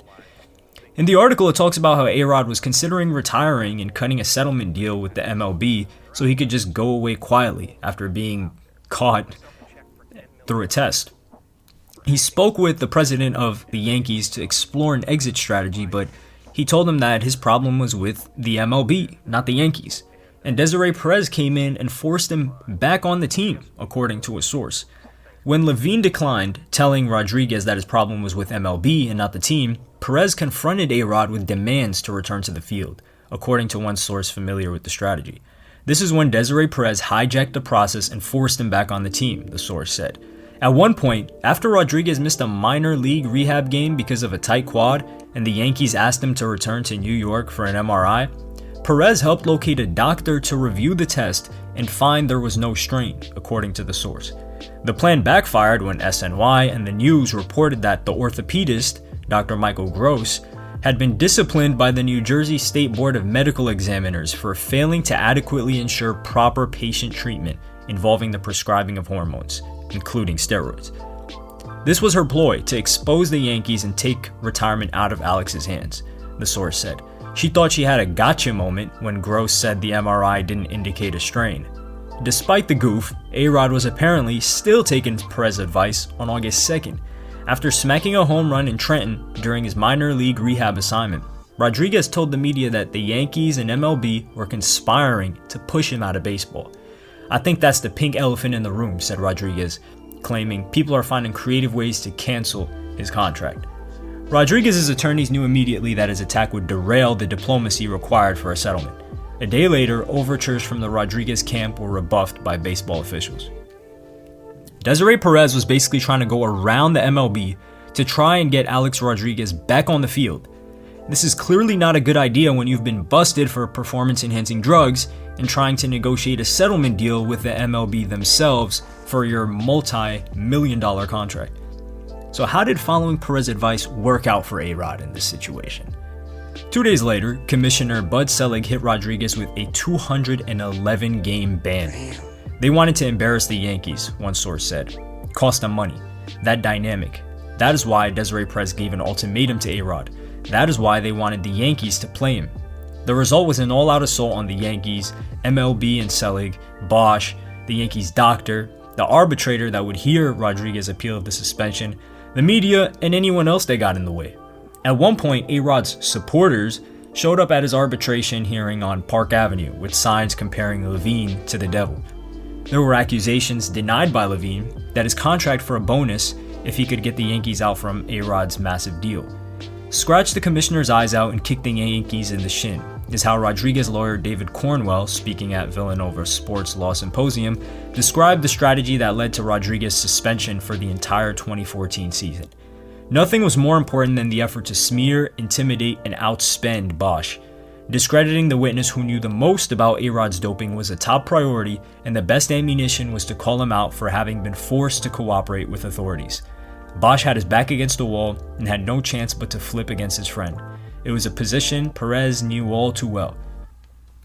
Taking Desiree Perez's advice got him the longest suspension in the history of Major League Baseball, and the loss of over $20 million in base salary for that 2014 season. The Bosch that they're referring to is Anthony Bosch, who was the owner of Biogenesis. That was a massive scandal. It was basically an anti-aging clinic, but it really supplied performance-enhancing drugs to not only professional baseball players, but anybody that wanted him. He himself was under fire after a 2013 article in the Miami New Times where a former employee gave them documents that showed a massive list of professional athletes who were clients, like Ryan Braun, Nelson Cruz, and of course, Alex Rodriguez. But the paper didn't want to give the proof to MLB. And what happened was that both the MLB and the Florida Department of Health took legal action against Anthony Bosch in order to get them to basically tell the people he worked with. And he agreed to work with them to have his name removed from the lawsuit. And in the end, he pled guilty to one charge of conspiracy to distribute testosterone. And he got sentenced to 4 years. But they cut his sentence down by 16 months for his cooperation with the MLB and giving them all the decoded nicknames they had, the messages explaining everything they needed. And this was the same period of time Desiree Perez was starting Roc Nation Sports. But let's get into what the article says about her snitching. It says, but multiple sources told the Daily News that A-Rod's last chance for a dignified exit ended when he turned to Desiree Perez, a Manhattan nightclub manager with a lengthy criminal record and close links to hip-hop mogul Jay-Z. While Perez is not an employee, officer, or agent of Jay-Z's new agency, Roc Nation Sports, sources say she is a major behind-the-scenes influence. She's directly involved with the athletes, one Baseball Insider said. She has a lot of power. Perez is also a convicted felon, with a long and wild history as a DEA cooperating witness and then a fugitive. She wore wires to meet with major cocaine traffickers, according to federal court transcripts obtained by the Daily News. Perez declined numerous interview requests and did not respond to questions submitted to her attorneys about her past. If you never heard about this, it's sort of like getting hit so hard your head is just spinning. Your entire reality shakes up a bit. You get dizzy vision. How the hell is Jay-Z so close with an individual like this that is reported to have broken one of the most sacred codes that Jay-Z claims he holds? Dame Dash was even frightened by it. In an interview with Sway, he said, "This is the one time that the paper did scare me. I read about his affiliation with an informant, that he's in business with certain people. It's tricky for me to say, but just based on where I'm from, I can't have nothing to do with that. There's no more business being done with me and him until I understand the situation." And court records were obtained by the newspaper, and they said as follows. Perez was a 26-year-old mother of young children in 1994 when she was arrested in New York for possession with intent to distribute 35 kilograms of cocaine, according to court records reviewed by the news. Federal authorities charged she was part of a drug conspiracy stretching from New York to Florida to Puerto Rico. She and co-defendant Amaury Lopez faced at least 10 years in prison. Lopez was supposedly one of at least 3 men to marry Perez since the late 1980s. But Perez cooperated in return for telling the DEA everything and putting herself at substantial risk, as one prosecutor put it. She was sentenced to 30 months in a military-style boot camp program in 1995. Basically, they sent her to the adult version of the Girl Scouts. Many of the records in Perez's case were sealed soon after her arrest. But one transcript from a June 11, 1996 court hearing obtained by the news showed the feds were pleased with their star mole. The defendant has really worked closely with these agents, Assistant U.S. Attorney Lawrence Bardfeld told the judge that day, arguing to keep Perez out of jail. Miami-based defense attorney Alan Ross told the judge that his client wore a wire on no less than the 4 or 5 occasions when she's been down there in Puerto Rico. And I think the court knows from its experience that you just can't do anything more dangerous than wear a wire and go into an undercover meeting in Puerto Rico with a known violator, one who's suspected of or being investigated for a murder case down there. The transcript describes how a mutual regard and respect developed between Perez and the DEA special agent she worked with to bust Colombians moving cocaine shipments of 50 to 100 kilograms.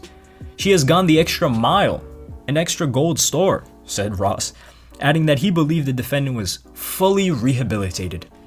Perez was released that July and placed on 5 years of supervised release. She began working at night spots in Miami Beach and was scheduled to meet her probation officer at one of them, Club Onyx, when she skipped town without notice in early August 1997. The fugitive resurfaced 9 months later in Brooklyn, where she was arrested on March 5, 1998. Perez was charged with grand larceny, criminal use of drug paraphernalia, and criminal possession of a firearm. Her probation was revoked and she was sentenced to 9 months in prison. Just 9 months? and 3 years of supervised release. Oh, they cut her a pretty nice deal. A DEA special agent from the case, contacted by the news, declined to comment. Isn't that one hell of a story? In the excerpt, it talks about a bunch of her marriages, which I don't think a single one of them you could say was normal. The first man she got married to was Joel Reynoso in 1988, and she had 2 children with him, and their marriage ended with his death in 1995, when he died in a parachuting accident in Long Island, I should say. This information was brought to light in a separate New York Post article from August of 2004. The topic of the article is Desiree wanted to get married, but she went to get the license and they said she was already married to 2 other individuals, and she said she had no idea who the hell they were. What made me scratch my head though is that Amari Gonzalez, as we saw earlier, was her co-defendant in that case. And this is the guy she was doing the crime with in 1994, while she was married to her original husband, a year before her husband died. And it's also the same guy she married in 1998, 3 years after her husband died of a parachuting accident. Because the majority of these articles back then referred to her as Desiree Gonzalez, not Desiree Perez, because she was married to Amari Gonzalez.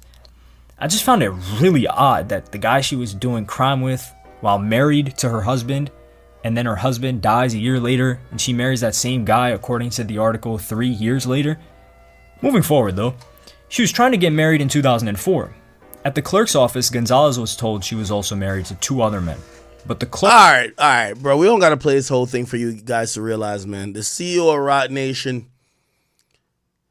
this is the type of chick that if she would smuggle drugs, then snitch on the people she smuggled for, she's a fixer, people. She's a, I don't want to call her low down and dirty, but come on. She's a scrappy chick. She a chick that CEO title, if Jay-Z has a meeting with her and says, yo, we need to get this nigga Lil Uzi, the real answer should be, well, he's in a contract with Generation Now in Atlantic. We don't have a way to get him out of that contract legally. You need somebody like Desiree Perez, who she gonna get it done, but it's gonna be by some nefarious means. So I think that's why Jay-Z kind of, gravitates to her. She'll do the dirty work for him. She'll get the hands dirty. And something about her makes Jay-Z feel like she won't, she's told before, but it don't feel like he clearly trusts her. Now, granted, I don't believe they have a sexual relationship at all. In fact, she apparently dates somebody who is cool with Jay-Z. So, Jay-Z really must fuck with her, because usually sometimes when you see like a woman in a position of power and she's loyal to a dude or she's protecting a dude, that dude is fucking her. But apparently that's not the case when it comes to Jay-Z and Desiree Perez. However, she is the chick who knows where all the skeletons buried, but it looks like she's been hiding them for him. And she's gonna, despite what we say about her, he's gonna hold on to her. It is what it is. Clerk wouldn't tell her who. Gonzalez got Colbert involved, and he learned that the other grooms were a man named Guillermo Gutierrez and another named Hector Saldarriaga, 2 people Gonzalez didn't know. A private investigator was hired to find the men the judge refers to as the phantom husbands, but the addresses listed on the license were phonies. So she was married multiple times, and nobody could find the husbands. Till the judge has to order them to look for the husbands, and they're saying these are phantom husbands. As were Gonzalez's address and signature on the forms, Colbert said. The city said it couldn't void the marriages without the phantom husbands, and then questioned whether Gonzalez's divorce filings and her late husband's death certificate were authentic. Gonzalez declined comment and would not identify her fiancé. She got a lawyer and managed to get it resolved. And as we can see, a recurring theme is that Desiree does not like speaking to reporters or the media ever. I can't really blame her. We know who her fiancé is now, and it was Juan Perez, also known as OG Juan, who was a close friend of Jay-Z since 1996. But these are some really weird situations that Desiree Perez coincidentally keeps just falling into. But what isn't a coincidence is the poor business practices that were reported in the 2000s when she was part owner of Jay-Z's club named 4040. In 2002, the liquor license was listed under Desiree's father's name, Epifanio Gonzalez, from the Bronx, as president, director, and 50% stockholder, with Jay-Z as the other 50%. Things just went smooth sailing from there, right? I mean, she had the whole marriage issue, she served a couple of months of time when she ran away after having allegedly helped the DEA take down cartels in Puerto Rico and Colombia. It was time for no problems, a new life. Like the DEA said, fully rehabilitated. Well, not quite. 2003 was littered with lawsuits for the club that she was running by contractors who said they weren't paid, and here's the proof. On her screen is a document sent to Desiree Gonzalez. I don't got time to read all this shit. Hey, listen, basically, Desiree Perez is a fixer. She's a chick who's been doing, she was really into some crime shit. Clearly, Jay-Z trusts her, puts her in a position.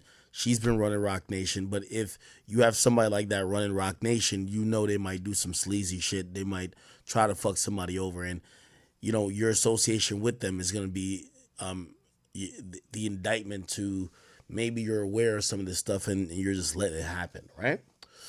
Okay. Few other things, people. Shouts to my boy, NBA Youngboy. He has struck a plea with the United States government, if you guys don't know. Shout out to my man, Brad, for Cohen. He basically predicted this, and Youngboy has struck what's called a global plea. So he's settled, or he's entered into an agreement with both the state government and also the federal government. And it was also, it was pretty much detailed in court. I'm going to read through this real quick. It's 10 pages, but I'm not going to read through everything.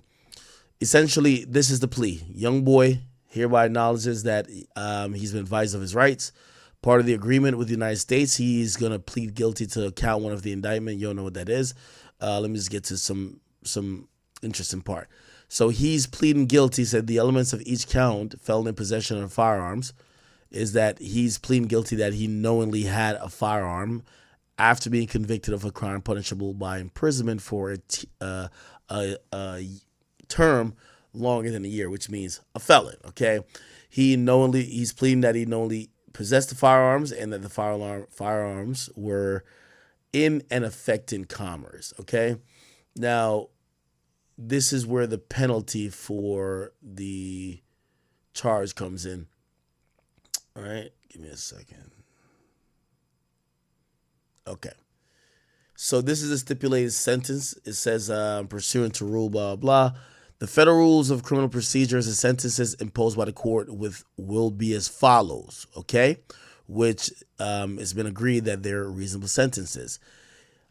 He's going to be getting 27 months for gun possession as a felon, federal gun possession, with credit for time served going back to May 10th. So now so he gets 4 months off of that. So really he's about to serve 23 months. If we look at 85% of 23 months, because that's, it's the feds. That's the only way they don't do early release like that. So, yeah, 23 times 0.85. He's going to do about 20 months, which honestly, in about a year from now, or let's say before we get on to 2026, he'll be free. So I think he got off pretty well. His federal case, he's pleading guilty with 27 months in prison. He's also getting 5 years in probation, by the way. So he's taking 5 years in probation for another charge. That will be consecutive to the 27 months in prison. And also he will have to pay a fine of $200,000, okay? Yeah. Now, as a part of that's his federal charge. He has a state charge for acting like he was a doctor and taking all these pills. It does say, hold on.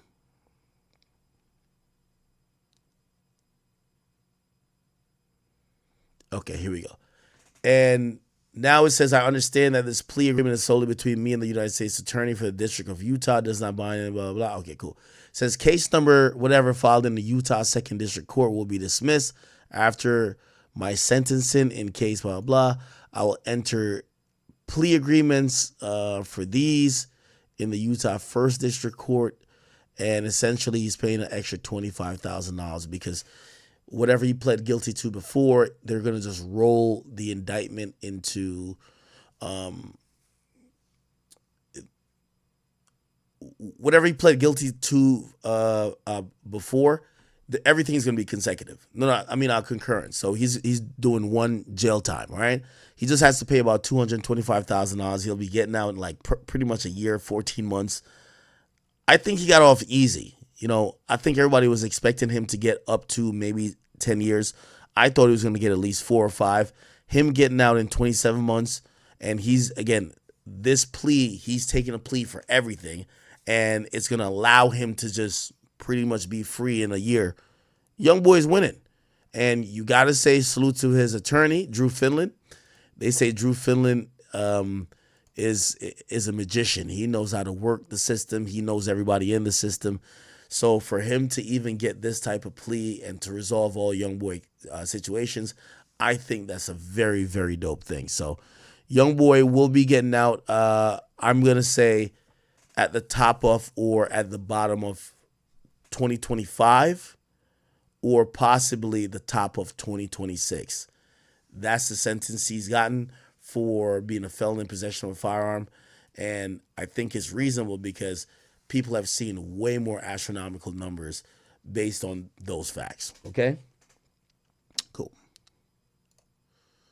All right. So YB's going to be free, pay $225,000, spend 27 months, which actually comes down to about like,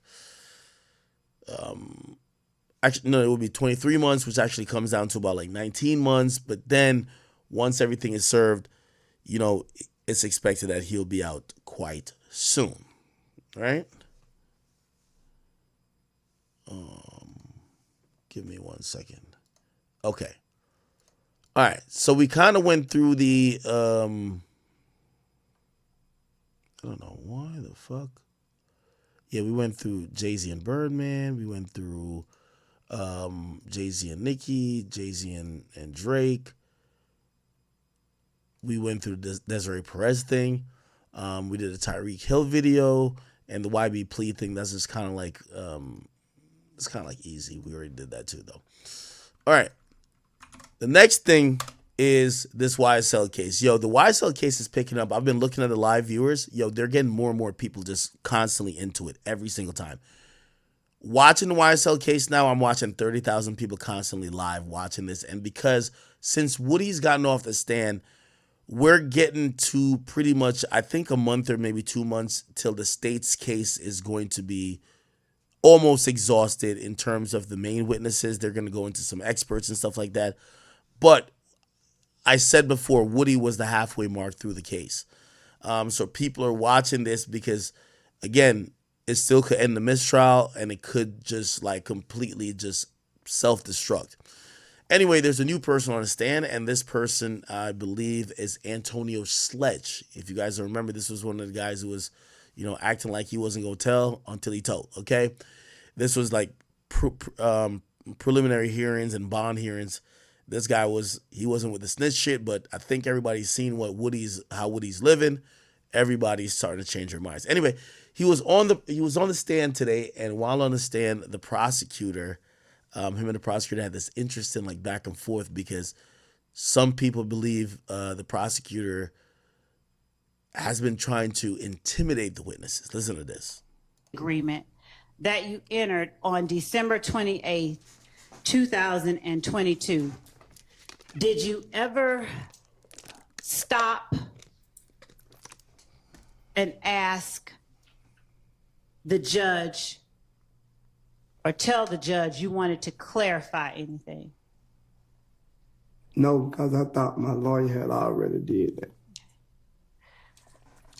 And when you heard the state read out factual acknowledgments and ask you if they were true and correct, did you ever indicate part of them are true, but part of them are not? I didn't think I could speak that in court. Why did you think you could not speak it in court? Cause I ain't thinking like I could just burst out and say that while the judge reading, or while you was reading off, cause the judge didn't read it off. I ain't think I can do that. That was never explained to me. Between December 28th, 2022 and last week, did someone tell you you could burst out while the state was reading something? No. Interrupt? No. So last week when I was asking you questions and you told the judge I gave you a headache and made your blood pressure go up. What the hell? You felt comfortable enough? Did you feel comfortable enough to do that? Cause I'm on the stand trying to explain. When you sitting back there, you ain't explaining, but when you sitting on this side, you call me here to tell my truth and my understanding. And that's what I'm giving you. I can't give you nothing else. I'm only giving you my truth. Okay.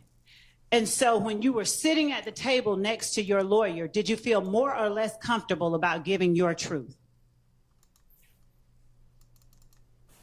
I don't recall. Do you want to answer the question? I just answered. No, I'm asking you, do you want to I answer? want to answer any question that you got for me, but if I don't remember, I don't remember. And so what is it that you don't recall about being at the table with your lawyer? I just don't recall, my love. I ain't trying to give you a hard time. But it looked like you trying to give me a hard time. Mr. Sledge, would you tell the jury, as between when you were in court on December 28th, 2022, and when you have been in court for the last 4 days, if there is anything different about parties in the courtroom that you can point out? No.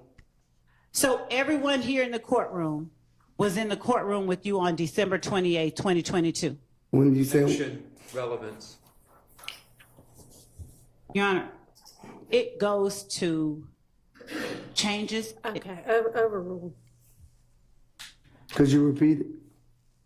Were each of the people now in the courtroom today were... Hang on. Yes. Yeah, essentially they get into a bunch of sidebars.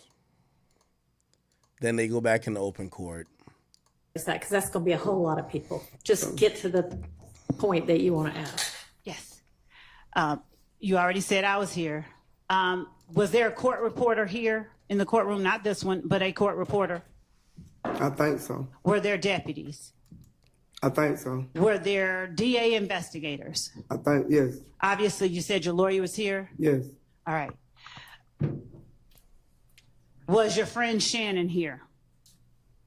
If you're trying to get to the point... Mr. Sledge, I'm not trying to get to anything, and I really do need you to just answer the question. Listen. So if you could please, Your Honor, if the court would instruct the witness to answer the question.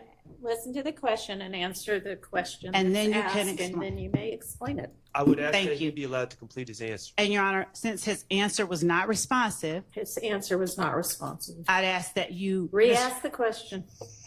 Was your friend, Mr. Stillwell, here in court with you on December 28th, 2022? No. Was your friend, Defendant Williams, here in court with you on December 28th, 2022? No. Was your friend, Defendant Kendrick, here in court with you on December 28th, 2022? No. Was in attendance at the time he took his plea. Your Honor, I'd have told you the same thing. What if they was in my face or not in my face? I'm not scared of them or you. I don't want you to be. Well, that's what you acting like it. That's what Okay. you acting like you're trying to pay. So do you want me to bring my voice down? And I apologize Don't if it holler at sounds me. like I I'm ain't no yelling. child. Could I take a break? Y'all on the call. No, we've had so many breaks this Yeah, morning. We 'cause really I'm- need to get I'm- through this. All right. Yo, some of these witnesses, man. It's like they all got the same script. Yo, Your Honor, let's take a break. They're checking the prosecutor. The prosecutor's like, oh, I'm gonna lower my voice.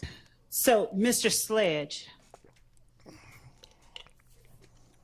was either Quay that is in the courtroom here today in the courtroom with you on December 28th, 2022?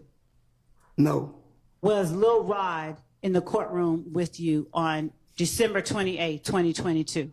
Get to your point. No. That is my point. Your point is Okay. pointless. Was the lawyer for Mr. Huey Quay in court with you on December 28, 2022? No. Was the lawyer for Quamarius Nichols in court with you on December 28, 2022? No. Was the lawyer for Little Rod in court with you? Okay, he's just saying a bunch of nothing. Anyway, there's just continuous like tense moments. I believe this guy got a plea. Like, so here's how Fulton County is looking like a bunch of idiots. They gave mad people a plea, basically saying, "Hey, listen, in your plea, you're gonna agree that whether they're in a gang or they're whatever, we might not call you." Now everybody signed those plea agreements, and it was a get out of jail free card because did they stop doing violence? Did they start like being perfect citizens? Hell no. So that's kind of where we are with it. And I believe this guy got a plea, right? Yo, Bag Chaser, I do read the super chats. This guy got a plea, and now they come in court, and they're all doing the same script because they're all trying to save Thug. On December 28, 2022. I don't know if that's been asked and answered or not. It was not. Okay, well, go ahead if you say it was. Was the lawyer for No. Little Rod? No.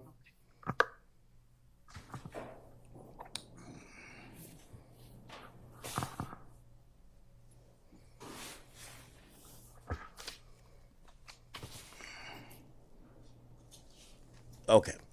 All right. So it's a bunch of bullshit still going on in this YSL case. If you guys watch it, and you guys do watch it during the daytime, it's being streamed on, I believe, 11 Alive and also Long Crimes. All you're seeing is like these prosecutors are out of their league. The judges helping them as much as they can. All the witnesses that they gave these deals to it, and that's the thing. I think the fucked up thing about this whole case for the prosecutors, y'all gave mad niggas deals, basically telling them, "Oh, we might call you," and all the people y'all have called, they don't remember shit. They're acting like, "Oh no," they're basically trying to help thugs. So it's like, yo, these prosecutors are fucked. They gave out too many deals. It would be different if niggas was sitting in jail, but these niggas been sitting at home, and it's almost like they're damn near voluntarily coming because even though it was already put that, these people who are taking a stand for the prosecutor have immunity, they're not moving like that. They're not moving like that, and puts obviously the prosecutors in a different type of bag because they gotta make something make sense. Real quick, I want to say rest in peace to, of course, Rich Homie Quan. His father spoke about, some funeral arrangements and icon, a real influencer is Rich Homie Quan. Died yesterday at an Atlanta hospital. He was just 34 years old. Investigators are still trying to determine his cause of death, but foul play is not suspected at this time. Channel 2's Michael Seiden spoke exclusively with the late rapper's father, and he's now live with us, Michael, in Northwest Shout out to my boy Atlanta with Michael. this emotional story. Yeah, Justin, we are inside the Trap Music Museum where they pay tributes to some of the most influential rappers that come out of Atlanta. We're talking about people like Future here. You got 21 Savage and, of course, Rich Homie Quan. Now, he is from Atlanta, but he gained national success, but he never forgot his roots. Beloved by millions, rapper Rich Homie Quan gained mainstream fame through trap singles like Type of Way, Flex, and Lifestyle. But the 34-year-old hip-hop star's life came to a tragic end Thursday after he was found unresponsive at his home, then rushed to a hospital where he was pronounced dead. Right now, the cause of his death remains under investigation. On Friday, I spoke exclusively with his father, Corey Lamar, who got emotional as he talked about what it was like to watch his son mature into a loving and caring father of 5. He had all of his kids with him, and he was happy. Wait, are all kids from... Sorry. I'm like... Damn. Watching his father cry is tough. He had all 5 kids from the same woman? he had ever had, just all of them.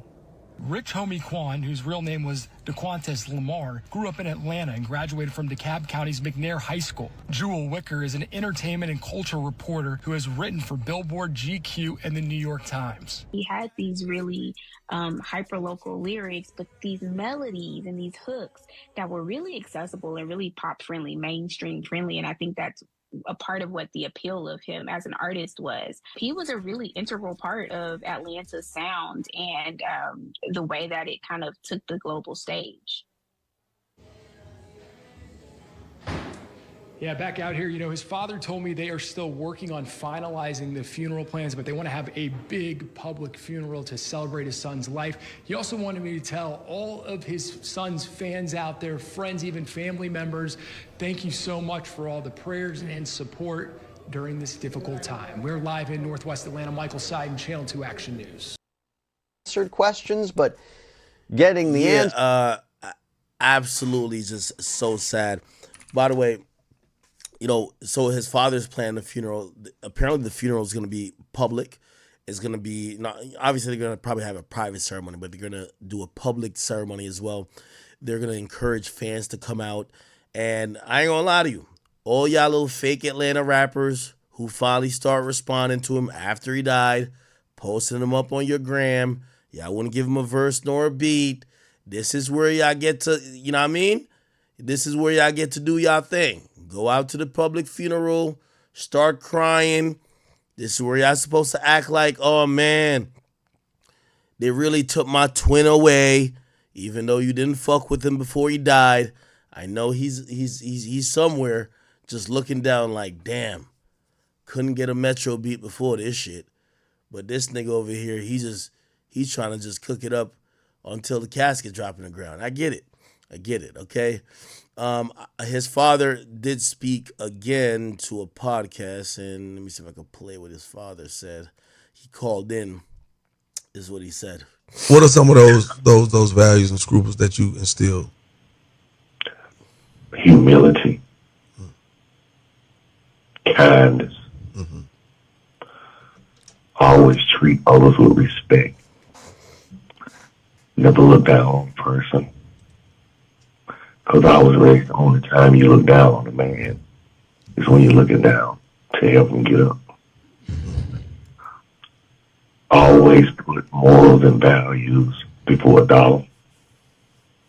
Don't sell your soul. And always remember that the decisions you make today going to determine your future.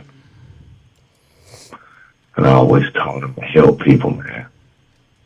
I used to tell Quan all the time, out of all the people in the world, God chose you to be in this position. Don't take. What are some of those values and scruples that you instilled? Man, it's so heartbreaking hearing his father,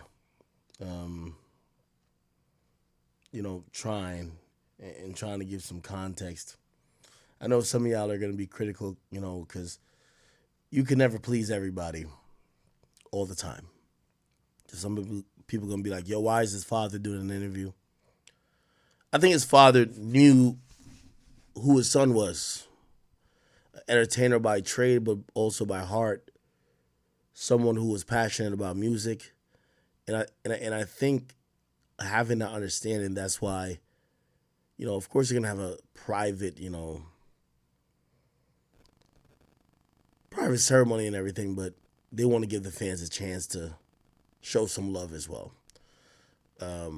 Very tough time for that family. Very tough time. There's no experience you could have that could make you numb to this. So you got to imagine these people are hurt. 100%. Okay?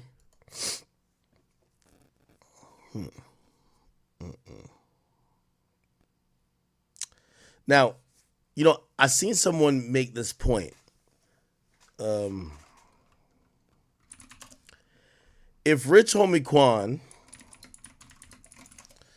is found by the medical assistant to have died off, say, an overdose, but it's because it's a bad pill, so it's it's a high degree or a high concentration of fentanyl in this particular pill, whoever the person who sold him that pill go to jail too.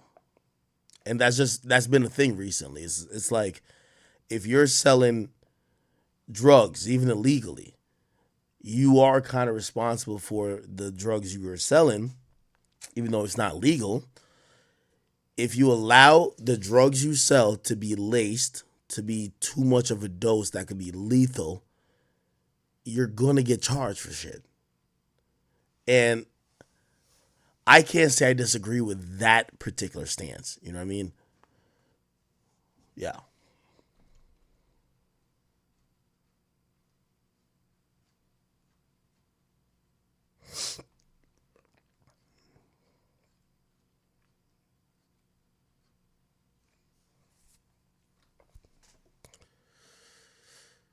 Oh, boy.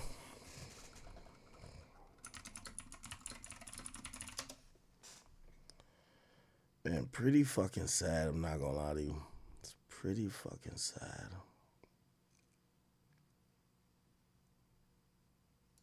Your father. Your father. Wow. It's fucking sad, man. Sad. Okay. All right. I pretty much ran through the topics that I kind of had. Most of the stuff was really the Jay-Z shit. I don't have to keep hammering home the Jay-Z shit, bruh. Jay-Z has a long history of snaking everybody, and when I mean snaking everybody, I don't mean this guy is like a guy who will just get you killed. Jay-Z is someone who is a businessman. He operates from the stance of how could I increase my profit, pad my pockets, secure generation wealth for, Sir Carter and Blue Ivy Carter and all these other, of his kids. But that's all he is, right? He realizes that people look up to him and people believe that because of his cultural currency, that he's doing things only for the benefit of our black culture and also our hip hop culture. And, he just showed us multiple times that ain't a thing. He's still a man. He has access to grind. For whatever reason, he still got something against 50, Wayne, Drake. And I don't know if I could tell him to get over whatever that is.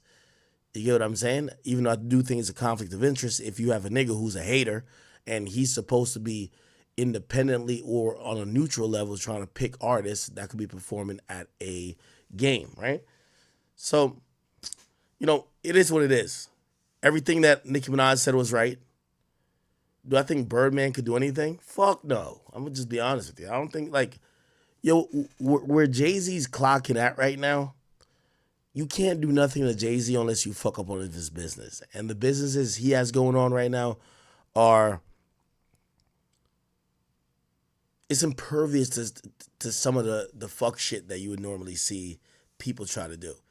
You don't know what Jay-Z has, his money invested in, who's holding or what holdings. You only hear about some of these deals when they get done or they get settled. He got $850 million from Bacardi for Douce. He got $300 million from Square to buy Tidal. Like the nigga just, he knows how to fucking move. So again, if you need to be convinced of what type of person Jay-Z is, I just think, you're just not that educated. So get educated first before we could even have a conversation about it. So I don't knock it, I don't knock it. I just see it for what it is. So Birdman being upset, Boosie being upset, Hurricane Chris being upset. Again, I keep telling y'all, he wouldn't do this if it was going down in his hometown right around the corner from him. Okay? All right. Why do I feel like there might have been another hip-hop topic that I forgot? If not, chat, again, I'm still working with the voice thing here. I might call it. I know we only have 4 hours, but shit, it gets the streak going for one more day. All right. Juvenile spoke. Let's see what Juvenile said. Here we go.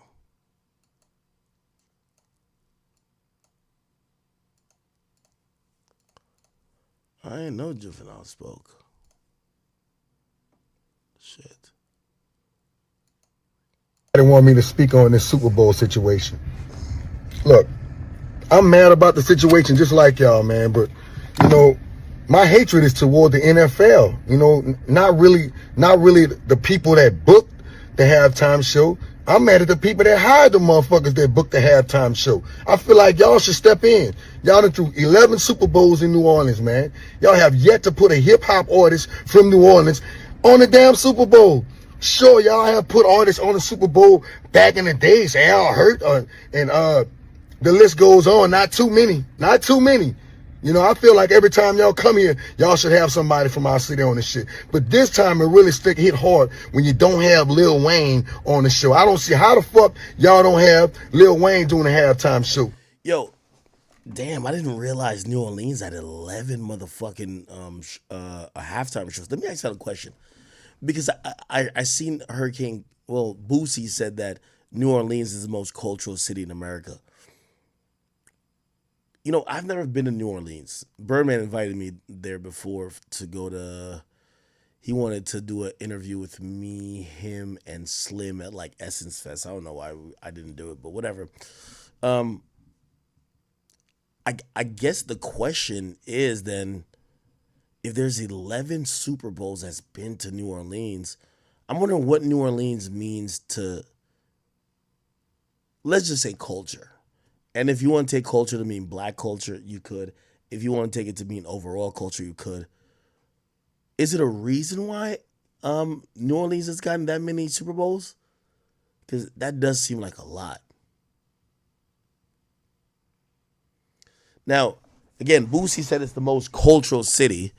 And when we think about it, I always hear like, you know, even like the food, the you know, some of the traditions that supposedly still heavy in New Orleans. It feels like it angles towards a lot of, you know,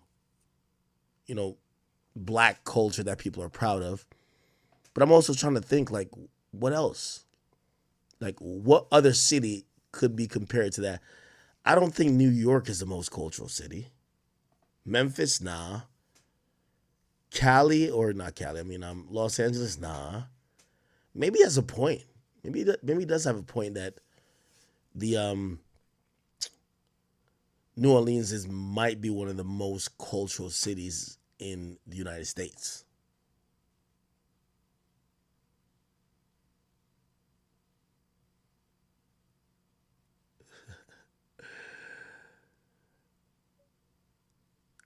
Atlanta? I think Atlanta's kind of more new though. And even you know what Atlanta's culture is?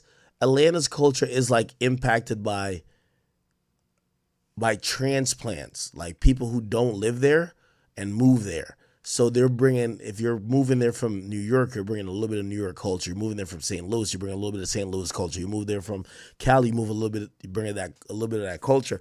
Rather than like New Orleans, I think New Orleans culture is very distinct. I've always heard New Orleans, and it feels like it's cemented in stone. That's the only reason why I would even do any pushback on Atlanta. Somebody said, what about Philly, Boston? Okay, Philly. Boston, I don't think people look at Boston as cultural. Philly, I'll say yes. Philly, yes. Philly, yeah.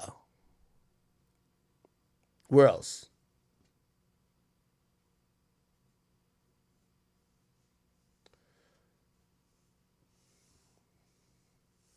Chat, why do y'all keep saying like y'all can still make fat? Yo, you know I'm still fat, right? Like I lost 20 pounds. I'm still fat. Like I still gotta lose like so I don't know if I ever told you about a weight loss journey, right? So it's like after my first day on Everyday Struggle, I'm the same weight now that I was the first day of Everyday Struggle. Like after that, I like gained 20 pounds and then I lost 20 pounds. So I'm back to that weight. Now I got to see if I could go below that weight. I think that weight's going to be hard to go below, but whatever. And even then, y'all can still make fat jokes. Just look at some old pictures. Detroit? Yeah, I can see Detroit. I've never heard about Detroit. The thing with Detroit, though, like with New Orleans, I've heard about it with like just music. I've heard about it with food. I've heard it just it do feel cultural when I hear about New Orleans, and I've never been there. I've never heard about Detroit with nothing cultural other than poverty. I'm gonna keep it a being with you. No disrespect to y'all. I've never heard about like Detroit, like, oh shit. Yeah, if you ever come to Detroit, you gotta get this food, or oh shit, this is what we do in Detroit. Nah, I never hear that shit. Nah, I'm gonna keep it a being. Chicago.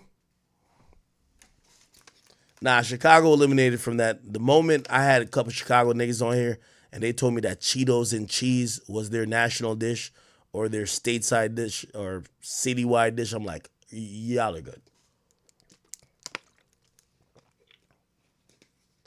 Somebody said Houston. I think Houston's the new Atlanta, and Atlanta's too new. So Houston can't count. Y'all say Memphis? Memphis could be a thing. Memphis could be a thing.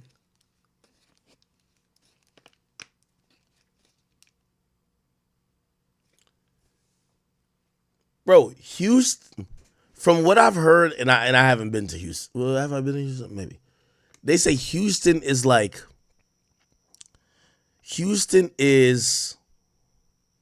Atlanta 4 or 5 years ago. It was like a glory like phase for Atlanta. What happened now is that they done changed a lot of shit up with Atlanta. They're changing when the clubs could close, so they're killing the party scene. Apparently niggas is just acting too much up, so when that happens, they start to regulate. When they regulate, they kind of, run people out of the city who just only came to party and fuck shit up. Maybe Memphis. I can see Memphis. Memphis is a birthplace of rock and roll. DC. Nah, I'm not giving it DC.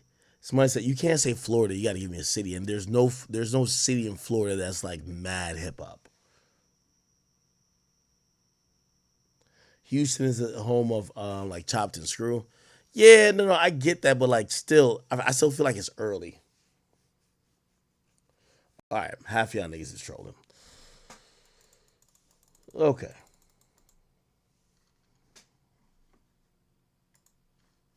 All right. Anyway, people, I ain't gonna lie, I'm still trying to conserve my voice a bit, bro. So like, I'm not even gonna go too crazy today. And I know, I definitely plan to stay like an hour and a half more, but we're gonna call it, bro. I didn't really have too many topics. I mean, I guess I could do this Tory Lane shit. Yeah, let's do the Tory Lane shit. I'm trying to find a reason to stay on. Okay, yo, so Tory Lanez, like his team hit me earlier today. They were like, yo, bruv, you know what I mean? They said Tory Lanez recording equipment got seized by the prison guards after the cell block raid amid the prison tape success. And the first thing I said was, I had to call the prison that Taxstone was at because I don't know how this nigga keep having a phone. Like this nigga online threatening niggas. He's trying to kill niggas again. I had to, listen, I was trying to talk to the warden over there. Yes. Yeah, brother. This is how listen, this is why you locked up, gang. Somebody sent us to Taxstone. Every time you tweet at me, I'm calling the warden. Me and that nigga, we pen pals now, nigga. We texting and shit like that. We like, raid us out tomorrow. Yeah, that's what happened when you get locked up because you did some dumb shit, okay? Now, that's Taxstone. He's an idiot. Tory, that's my mans. You feel me? I want Tory to make some music in jail. Tory should make some great music in jail. Except, Tory, I think you snitched on yourself, buddy. Yo, Tory has to take some accountability, and that's my mans. He is my mans, but we got to keep it a beam. Tory got to take accountability. Tory, half of why you sitting in jail is because you snitched on yourself during that first phone call. Remember that first phone call when that nigga got locked up and he called Kelsey? Bruv, they played that in court. Nigga, anybody with a brain says you were guilty, yo. Tory jail call. Y'all remember this one? Right here? No. Right here. Tory? An inmate at LAPD jail. This call is subject to recording and monitoring. Press 1 to accept the call. To deny this call. I would think by now Tory know how to move covertly. Here's the thing. Tory announced he's making music from jail. And then now Tory shocked that they raided his jail cell. Like, come on, bruv. Like, trust me, I'm on the wave. I want to blame Bigfoot for motherfucking snitching on you too. You get what I'm saying? But brother, you can't name something the prison tapes and then get surprised they raided the prison and found the iPhone or whatever you're recording on. Anyway, look like Tory's, etiquette in jail just might not be the best, man. Because I think half of what landed him here was this. What hospital y'all at? About what? You said what? You're listening to Street TV. I said Megan's in the hospital still. I'm outside the hospital waiting. What hospital are you at? I don't know. Yo, Tory, if you was thinking 10 steps ahead, you'd have said, bitch, why you shoot that girl? Yo, Tory, if you had whispered that on a jail phone, nigga, you would have been home free, nigga. Why you whisper this on? Yo, why you shoot that girl, Meg? And even if she was like, what? Just be like, never mind, my bad. I'm tweaking. Anyway, you good? That's all you had to do, Tory. Yo, you know what's the funny thing is? I'm talking to Tory's people. I'm gonna say 1/10 of the reason why Tory in jail. Tory got too much pride to snitch. You feel me? Like, Tory had too much pride to snitch. Don't want to talk to the investigators. Did not want to mention the fact that Kelsey had the gun at some point. He didn't want to say nothing about nothing. And what basically happened is that in the heat of the moment, they had statements from the women that kind of implicate him. He had to either talk to the detectives or take the stand. And explain it himself. But apparently they say Tory don't want to snitch.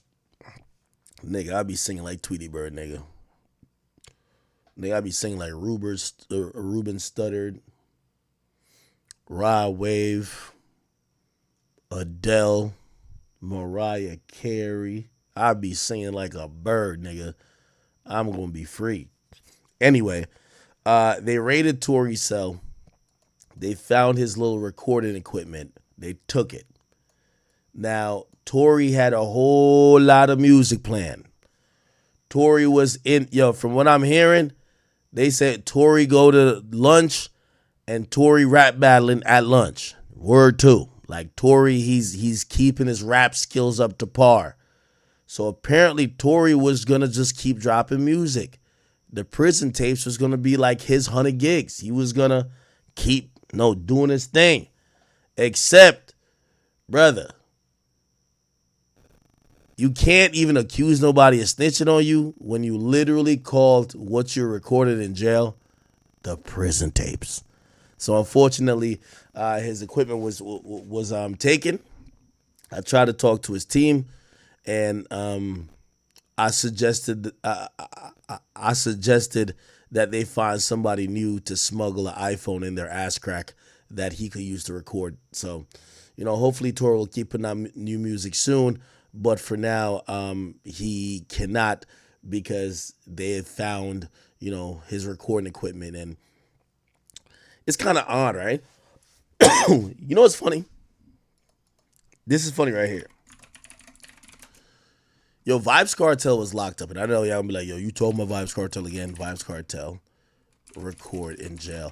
He explained how he recorded music in jail. This shit is bananas when you see it. Listen to this. I mean, you had Fever is one of your biggest records of all time. It came out while you were gone. So how much can you say about like what that process was like? It wasn't really that hard because, technology made it. All right, hold on. I got to slow this down then. Here we go. Easier, I used to record on the iPhone.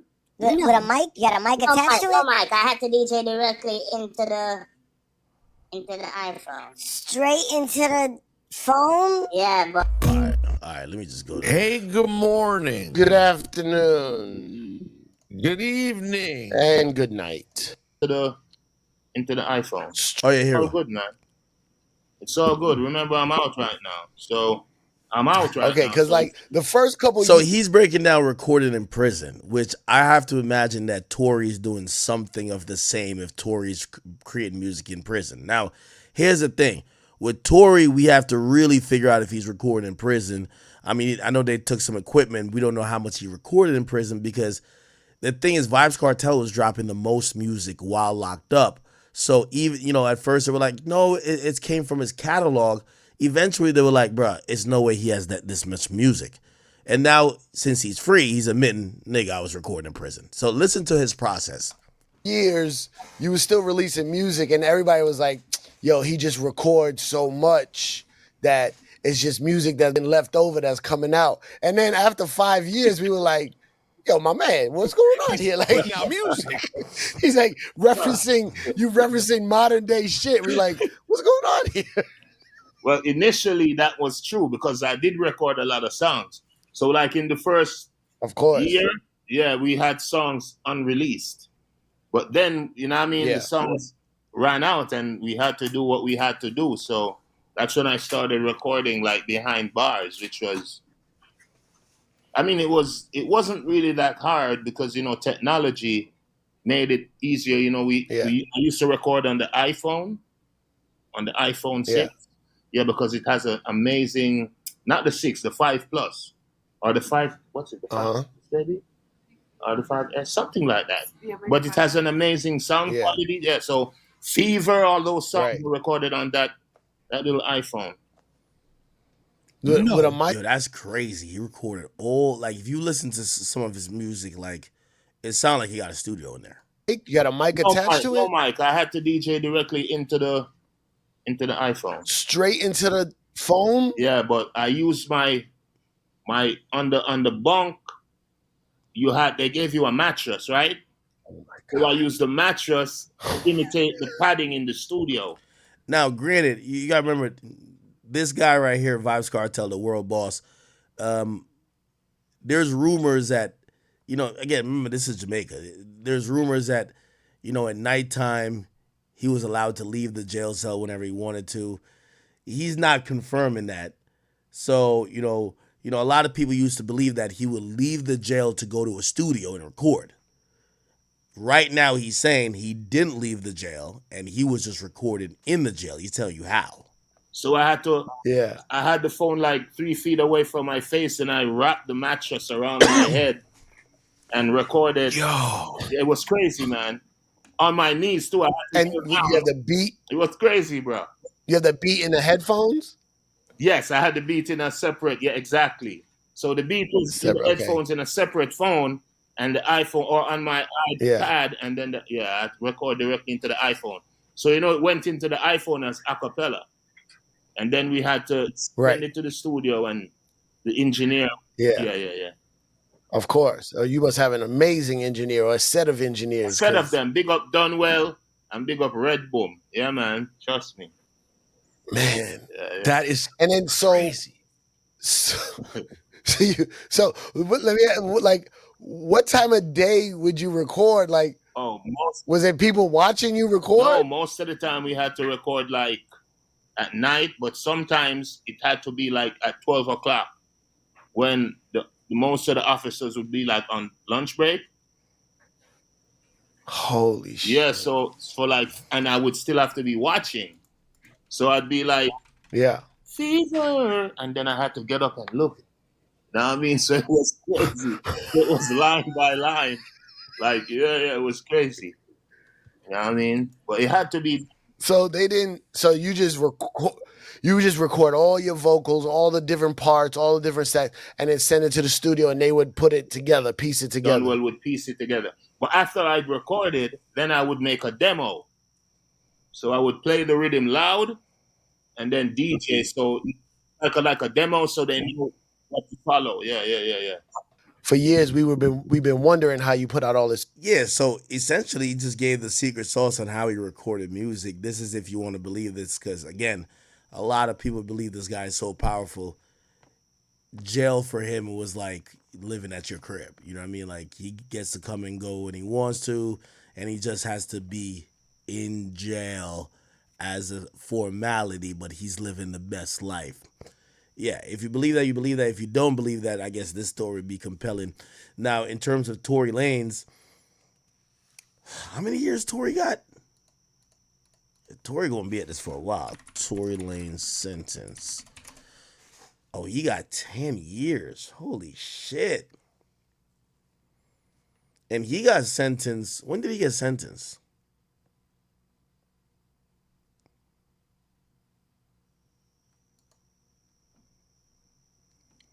Yeah, he got sentenced in what year? I don't know why it says September 2023. I feel like he's been in for like 2 years now. It's only been 1 year? Yeah, it looks like it's been about a year since his sentencing, but he was locked up before sentencing. He was remanded after the verdict came down, which was, I believe, like in December. So he's been locked up for like a year and a half or so. Wow. Tough shit for Tory, man.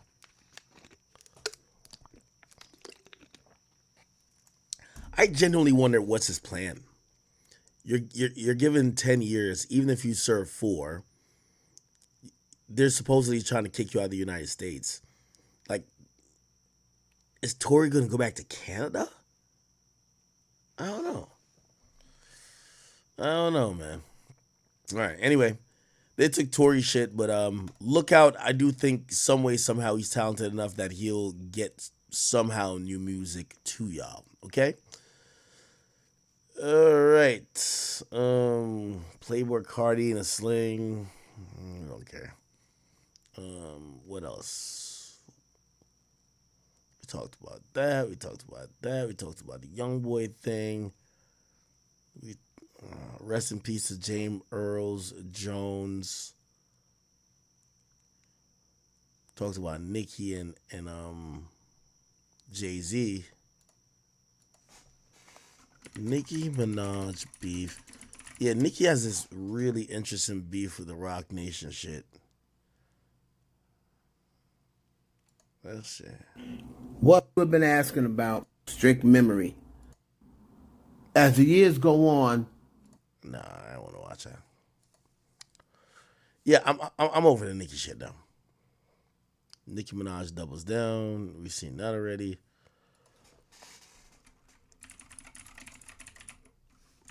Apparently, a mural of Kendrick Lamar got vandalized. Have you seen this?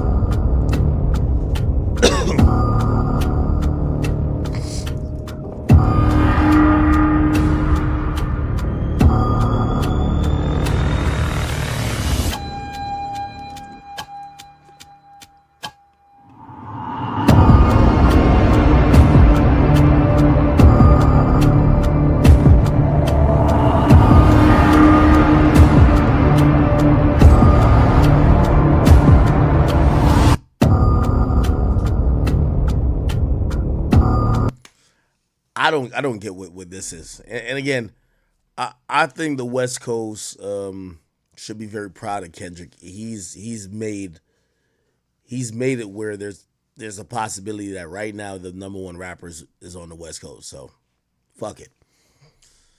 Yeah, who did this on the West Coast, man, get out of y'all feelings. Kendrick is y'all niggas Jesus. Get the fuck over it. And he's not giving none of y'all niggas a verse. All y'all niggas gonna flop. We gonna laugh at the rest of y'all for doing like 3,000 records sold, but Kendrick, when he drops, he gonna do 700K. That's how it is, bro. So don't vandalize his goddamn statue.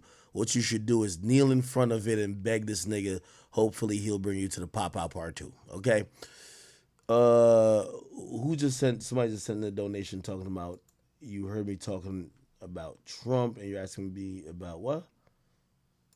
Yeah, give me a second. Yeah, me and Destiny was supposed to meet up a few times. So we were supposed to meet up, not necessarily debate, but just do some content. Let me see.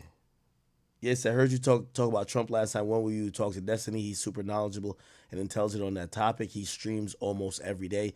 Yeah, I'm kind of waiting for him. He was supposed to come here, then something some plans change. You know, that's normal shit though. So whenever we get a chance to be in the same area, we'll lock in for a podcast. We haven't had the chance yet to meet on stream, but I'd rather do the podcast than we could chop it up on stream. But it doesn't matter either way.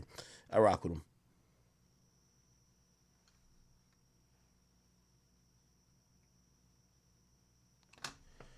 The Tupac case? What do you mean the Tupac case? There's not much about the Tupac case happening, Chad. Like, literally, they're about to take. Remember, Keefe D's the only person that's remaining alive. They're trying to take him to trial. His lawyers are trying to like delay that as much as possible, trying to get him out on bond that he could, you know, start paying some of the bills of the legal fees by doing interviews or whatever you have it. And yeah, no, that case won't be decided for another year and a half. And I'm gonna be honest with you, I do believe that if your high hopes is that Keefe D will be found guilty, I actually don't know. You know, it's been 30 years. No one has really kept the greatest of evidence that could help prosecute this guy. So really, Keefe D's situation is going off his own words, and they're going to use his own words saying, well, you said this, you said that. And, I mean, he could still try to pull the wise out Woody by saying, yo, no, I lied, or this and third. But we don't know. We don't know. Right?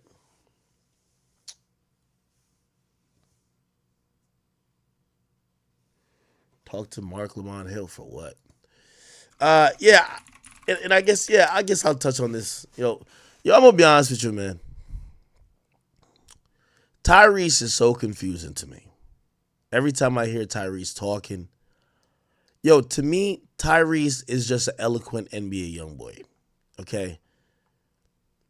I heard him talk about Joe and said that Joe didn't. You know, Joe hasn't gotten married. But, like, bro, I'm going to be honest with you. I'm sick and tired of being involved in Tyrese's situation or even knowing about it. I don't think Tyrese is really taken advantage of that much. Tyrese, you're a really successful actor. And what we need to tell Tyrese is that even though he's trying to seek his 4th or 5th marriage, brother, if you care that much about your money being given away to a potential ex-partner, why are you getting married? That's the number one reason why wealthy people or men with money don't get married, because they don't want to get in a situation where the love dries up, but the money got to still flow. Either that or get a prenup. So every single time I see Tyrese like kind of doing this woe is me thing, yo, listen, whatever the child support is, nigga, you keep having kids with these women and keep trying to pursue marriage. Whatever the alimony, the child support is, pay it. And let me tell you one thing about this, is just reality of things. If you ever see some child support, you know, orders or a payment that is ordered by a judge, or let's say the IRS comes in and says somebody owes $50 million, you don't owe, like, these judges look at what you make. They're not going to tell you owe what you can't make or you owe what you don't have. So you can't feel too bad for Tyrese, because I think Tyrese is chasing some of the things that's got him in the position he's gotten. So at some point, we got to tell Tyrese, man, pay your child support in peace. And whatever you got going on with your baby mothers or whatever the case is, we just don't give a fuck no more. We don't care. So he starts out by saying at 9 a.m. in the morning, I might be arrested in court. Samantha's lawyer, blah, blah, who are besties. I don't know why Tyrese act like he not like 45. Like, yo, you got some money. Even though she's suing you in civil court or family court, you have to pay for her lawyer because you are technically still married to her. So, again, I just don't understand Tyrese, period, bro. I literally, for the life of me, don't understand him, because I feel like he wants sympathy, but we just don't give a fuck enough, bro. I'm sorry. And it would be different if he's like, yo, hey, I fucked up. This girl finessed me. You know, it's a fool. Fool me once. That's on me. Or no, fool me once, that's on you. Fool me twice, that's definitely on me, right? It's like, yo, bruv, you're still trying to chase the same things that's gotten you this result. And we got to just tell Tyrese, cut it out, bro. Please cut it out. Okay? Either that or just pray for that nigga, man. There was a Tyreek Hill thing. Okay, did y'all hear what Cameron on them said? No reason why Lil Wayne should not be performing the Super Bowl. There's one person who's stopping this. I know, it's not really a secret. Lil Wayne had a problem with somebody before who's kind of part of the organization running it. This is payback. Who's that? Who's Lil Wayne artist? Drake. Yeah, this is at this age is crazy. It's crazy, bro. Bro, it's ridiculous. Like Mike, there's no reason why Lil Wayne should not be. Lil Wayne not to be performing in New Orleans for the Super Bowl is egregious. And it gotta stop. It gotta stop. Mike will tell you what's going on later. It gotta stop, bro. It gotta stop, man. Yeah, and I'm doubling down on that. Hating at this age is crazy. Yeah, it's wild. Yeah, that's to you, Jay. Hating at that age is crazy. Yo, put it like that. Jay is one of them niggas. I keep telling you, he's a generational hater, bro. It's wild, bro. Man. I work with Wayne. I love him. Great dude. Great dude. And this has nothing towards Kendrick. If anybody deserved it, Kendrick deserved it. But there's some backstory going on. Yeah. Lil Wayne not to be performing in New Orleans for the Super Bowl is egregious. And it gotta stop. It gotta stop. Mike will tell you what's going on later. It gotta stop, bro. It gotta stop, man. Yeah, and I'm doubling down on that. Hating at this age is crazy. Yeah. Yeah, Jay, cut it out, brother. Jay gotta cut it out. Give me a second. Is it Art of Dialogue? Yeah. I click on the wrong thing. Here's a full clip of that. I think it's a great opportunity. Not just Hot Boys, Cash Money, all the songs Lil Wayne's done, whether it's Blink 182, there's no reason why Lil Wayne should not be performing the Super Bowl. There's one person who's stopping this. I know, it's not really a secret. Lil Wayne had a problem with somebody before who's kind of part of the organization running it. This is payback. Who's that? Who's Lil Wayne artist? Drake. Yeah, hating at this age is crazy. It's crazy, bro. Bro, it's ridiculous. Like Mike, there's some hip hop shit that you probably don't know what's going on. To be totally honest with you, so we'll school you behind the scenes. Lil Wayne not to be performing in New Orleans for the Super Bowl is egregious.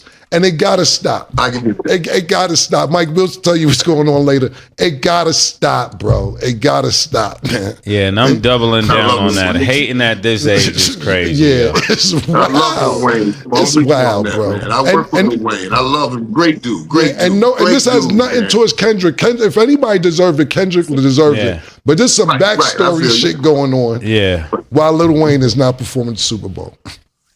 All good points. Right, I can dig it. Yeah, that's sad. That's so sad. Yeah, that's like really sad. Like, come on, my nigga. For real, bro. You're that insecure, man. Like, come on. It's crazy. It's crazy. Me and you were supposed to be at Fanatics. Same thing. 3 weeks ago. The week before Fanatics happens, Cam and Mace didn't sign the contract. We banned from Fanatics, but who's at Fanatics? I'm gonna start saying names. Yo, it's wild, man. It's wild. The hate is crazy. Yeah. We'll tell you about it later. I don't know if you heard what he just slipped in there. Pause. He just said that, Jay-Z being involved at Fanatics Fest.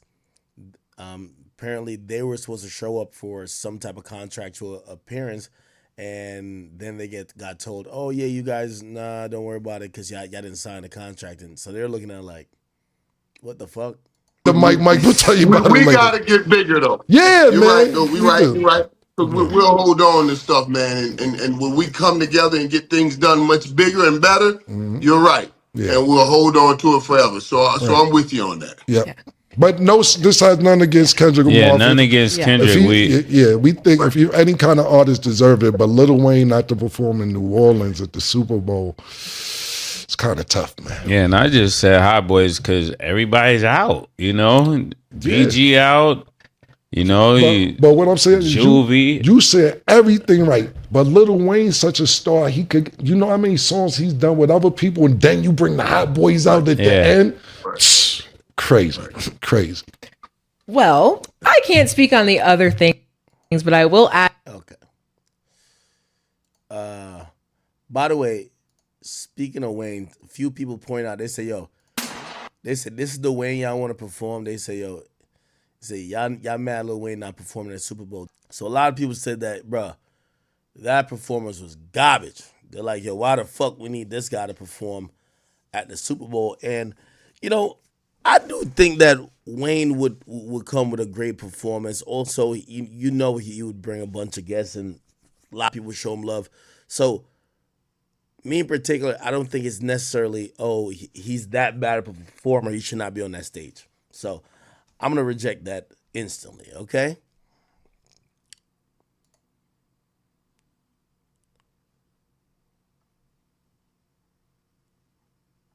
Travis Scott. I got my name on the plate. Hey, yeah. Fuck around and put the boy brains on the gate. Hey, up, nigga, fuck him, let him play. Where I'm from, you see a fucking damn body. Hey, fuck. Yeah, even Travis Scott fucking with it. Down constantly. I respect him for that. Yeah. Do you make that phone call to Drake every now and then? The phone call say, yo, thanks, bro, for continuing to put out the records. Bro, we have a mutual respect for one another. We used to talk a real lot about what he doing right now. He had a vision, and he focused, and he stayed on his vision and completing his mission. Drake is the biggest artist in the world. And the only artist that I think could be as big as Drake is Lil Wayne. And Nicki right on the side. Shorty, to me, Nicki is the best female ever in hip-hop history to me. She put in a lot of work. And her numbers don't lie. And she got numbers. She took rap, where you could put Nicki with the B's, the Rees, the Katie's. Yeah. That's never been done before. Yeah. Kim took it far, Missy took it far. They took it, but not to that level. Yeah. Not that level. Missy went a little further than Kim, but not the level where even... Shout out to Birdman, man.